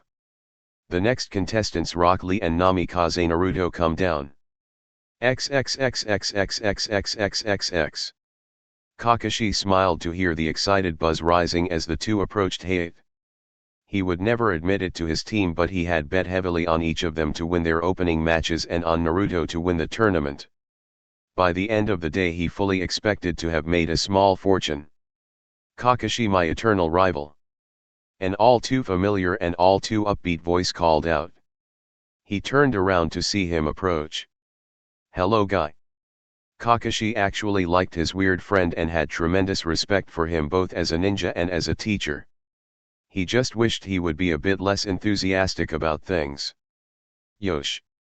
Kakashi, are you ready to see my prize student defeat yours? Oh, I'm sorry, did you say something? Guy frowned. Ha. Cool as ever, I see. But the fact remains that my Lee has prepared like never before and he will defeat Naruto. Guy, you do realize that Naruto is favored not only in this match but to win the tournament. That only proves that people do not understand the power of youth. Kakashi smiled beneath the mask. You realize that Naruto is younger than Lee, don't you? Yosh, do not mock me, Kakashi. Kakashi eyed him in green leotard and bowl cut. Wouldn't dream of it. So Kakashi, shall we make a wager on which of our students possesses the greater power of youth? All right, but not for money. I have plenty of that coming in. How about we agree that if Naruto wins we call a halt to our contests for 6 months? What? Guy screamed. You want to call a halt to our eternal rivalry? Just for 6 months? What's the problem? You're not suddenly falling prey to doubts about your students, youthful fires are you? Guy frowned and calmed down. No, I have faith in Lee. Very well Kakashi, I accept your terms, but when Lee triumphs I expect us to have all-out taijutsu spars every day. We are both in the village for 6 months. Every day. Kakashi paled a bit. The way Guy sparred Kakashi would be nothing but a walking bruise. His rival smiled smugly. Now who is prey to doubts? Kakashi sighed. Not me. Deal. He held out his hand. Yosh, it is a deal. Guy grabbed his hand and gave it 3 or 4 pumps. Their bargain was set. Kakashi looked back down to the arena floor. You had better not lose, Naruto. Otherwise I'll have to introduce you to an ancient fighting move called Thousand Years of Death. XXXXXXXXXXX. So that's Naruto, huh? Gabriella asked. I guess it would have to be, since he has the same outfit as Kushina-sensei. Haku nodded. That is indeed Naruto. So he's the one who defeated you and convinced you to come here? My cousin Sasuke hates him. She gave Haku a big smile. So I have 2 reasons to really like him. Haku smiled and looked excited. This should be very interesting. Lee is a great ninja, but Naruto is truly amazing. Watch closely and you will see a true genius. XXXXXXXXXX. This is it. Kushina leaned forward in her seat. Tsunade leaned forward as well. I really should have put some money on this. Tsunade. Kushina chided. I'm kidding, mostly. XXXXXXXXXX. Lee bowed to him. Naruto. Let us have an excellent match and do our very best. Naruto returned the bow. Right back at you, Lee. Before we begin, Naruto-san, there is something you should know. What's that, Lee? I have removed my weights. Huh? Hayate dropped his arm. Begin. Lee was standing there and seemed to disappear. The very next instant Naruto felt a fist smash into his jaw and send him flying. When he landed, Lee was standing before him in a ready pose. He flipped his hand in a, come on gesture. Lee, was that a jutsu? Lee smiled and shook his head. No, Naruto-san, I simply removed the weights I always have on. Without them I am a good bit faster. Good bit faster? He's at least as fast as me when I have the red chakra. He quickly ran through some hand signs. Shadow clone technique. 50 clones appeared surrounding Lee. As one they charged in from every angle. What worried Naruto was the fact Lee looked happy. Once again Lee seemed to vanish. There was a long series of pops as the clones swiftly disappeared one on top of the other. The real Naruto was again slammed in the jaw and sent flying. Naruto quickly got back up on his feet. Well, that was a waste. He began making hand signs. Let's try an area attack this time. Wall of wind technique. The entire area in front of Naruto was suddenly filled with a gale force wind. Lee was caught and thrown back a ways. But when he landed he was unhurt and still smiling, eager for more. Naruto quickly went through the dozens of jutsus he knew. A genjutsu would definitely work on Lee. But unfortunately he didn't know any. He had a powerful area wind attack jutsu that Lee wouldn't be able to avoid. But if he used it Lee would die, so that was out. Damn it, I need something fast or I'm going to end up on the receiving end of a lotus. Naruto could see Lee starting to loosen the bandages on his arms. He knew Lee exceptionally well and knew all his strengths and weaknesses. He was familiar with one glaring weakness in particular. And as soon as he recognized that chink in Lee's armor he knew how he could win their match without resorting to lethal force. I'm very sorry, Lee, but with that insane speed of yours you're just too dangerous. I'm ending our match right now. He made a couple simple hand signs and worked a henge. With a puff of smoke he turned into a certain pink-haired girl wearing a two-piece swimsuit. Sakura-chan. Lee was frozen in place.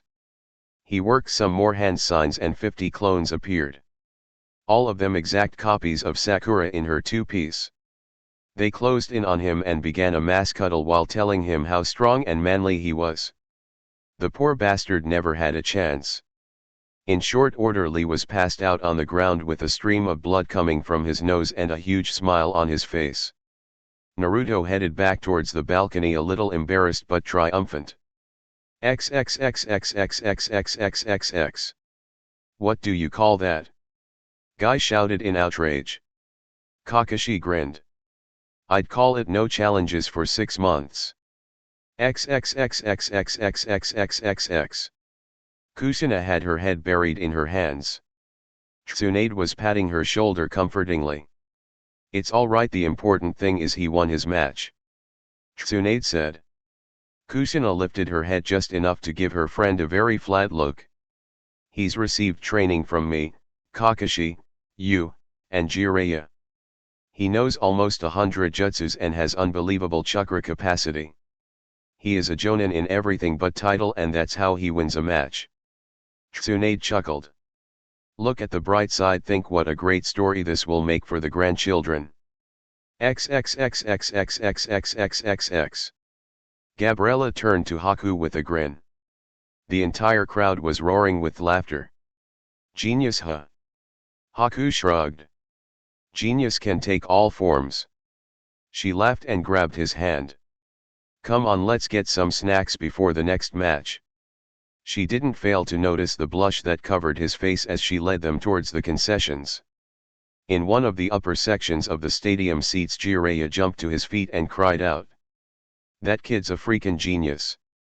Kabuto stepped away from his seat and went to the back wall. While everyone's eyes were focused on the arena floor, he began a complex series of hand signs. The sand ninjas were all a healthy distance from the sphere of sand. Kankuro wasn't smiling now, no one was. They were more frightened of what was about to appear than they were of all the ninjas in Konoha. Within the sphere a demented and lonely voice whispered. I'm a good boy, aren't I, mommy? All for you, mother, all for you. Yes, yes I will, am I good, mommy? Say it again, mommy.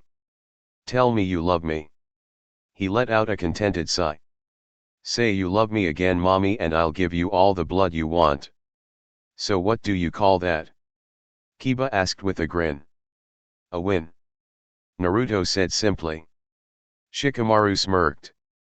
Congratulations on creating your very first original jutsu. What are you going to name it? Naruto thought about it for a second and grinned. I think I'll call it the Ninja Harem. As he spoke, he noticed something strange. Feathers. Hinata was the first one to understand. Genjutsu. She brought her hands together to dispel. Kai. The others on the balcony quickly followed her example. Kai. Naruto. Kai. Kiba. Kai. Shikamaru. Kai. Tenten. Naruto looked about confused. Why are they casting a genjutsu on us? Is this some kind of test? Byakugan, Hinata activated her bloodline. She looked about. Naruto-kun. It's not just us. This genjutsu is being cast over the entire audience. Naruto got to the railing and looked towards the nearest stands. He could see people who had been walking suddenly collapse on the stairs. Guys, I have a very bad feeling about this. Guy stiffened. Kakashi. This is. Yeah, genjutsu. Kakashi agreed. The two elite jonins quickly dispelled the effects. What do you think? Guy asked and looked about at the other leaf ninjas who were also dispelling the genjutsu. A sneak attack. It has to be. He pulled out a kunao but waited to release his Sharingan. They were in a long line to get some rice balls when people in front of them began to slump to the ground. Gabriella saw feathers and wondered what was happening. She was getting very sleepy. Kai. Haku dispelled and quickly touched Gabriella, freeing her as well. Huh. Gabriella suddenly snapped out of it. What's going on? Everyone around them was lying on the floor. I think we're about to be attacked. Haku had senbons in both hands. Someone cast a very powerful genjutsu to put everyone to sleep. I can't think of a reason to do that unless it were the opening to a sneak attack. I'm glad Kusinat taught me to always have my gear on me. Gabriella slapped her forehead. Of course. The one time I decide to dress up. Jiraiya dispelled the genjutsu and had memories of sneak attacks during the Third Great Ninja War. Oh no, this can't be. Orochimaru smiled. Well then, shall we begin? Kimimaro lifted a flare gun and sent a single flare high into the air. It lit high above Konoha and was clearly visible to friend and foe alike. Tsunade saw the flare. The genjutsu's effects did not reach the Hokage's private box. What is that? And then without warning in the stadium and outside the village walls it began. Operation Destroy Konoha was underway.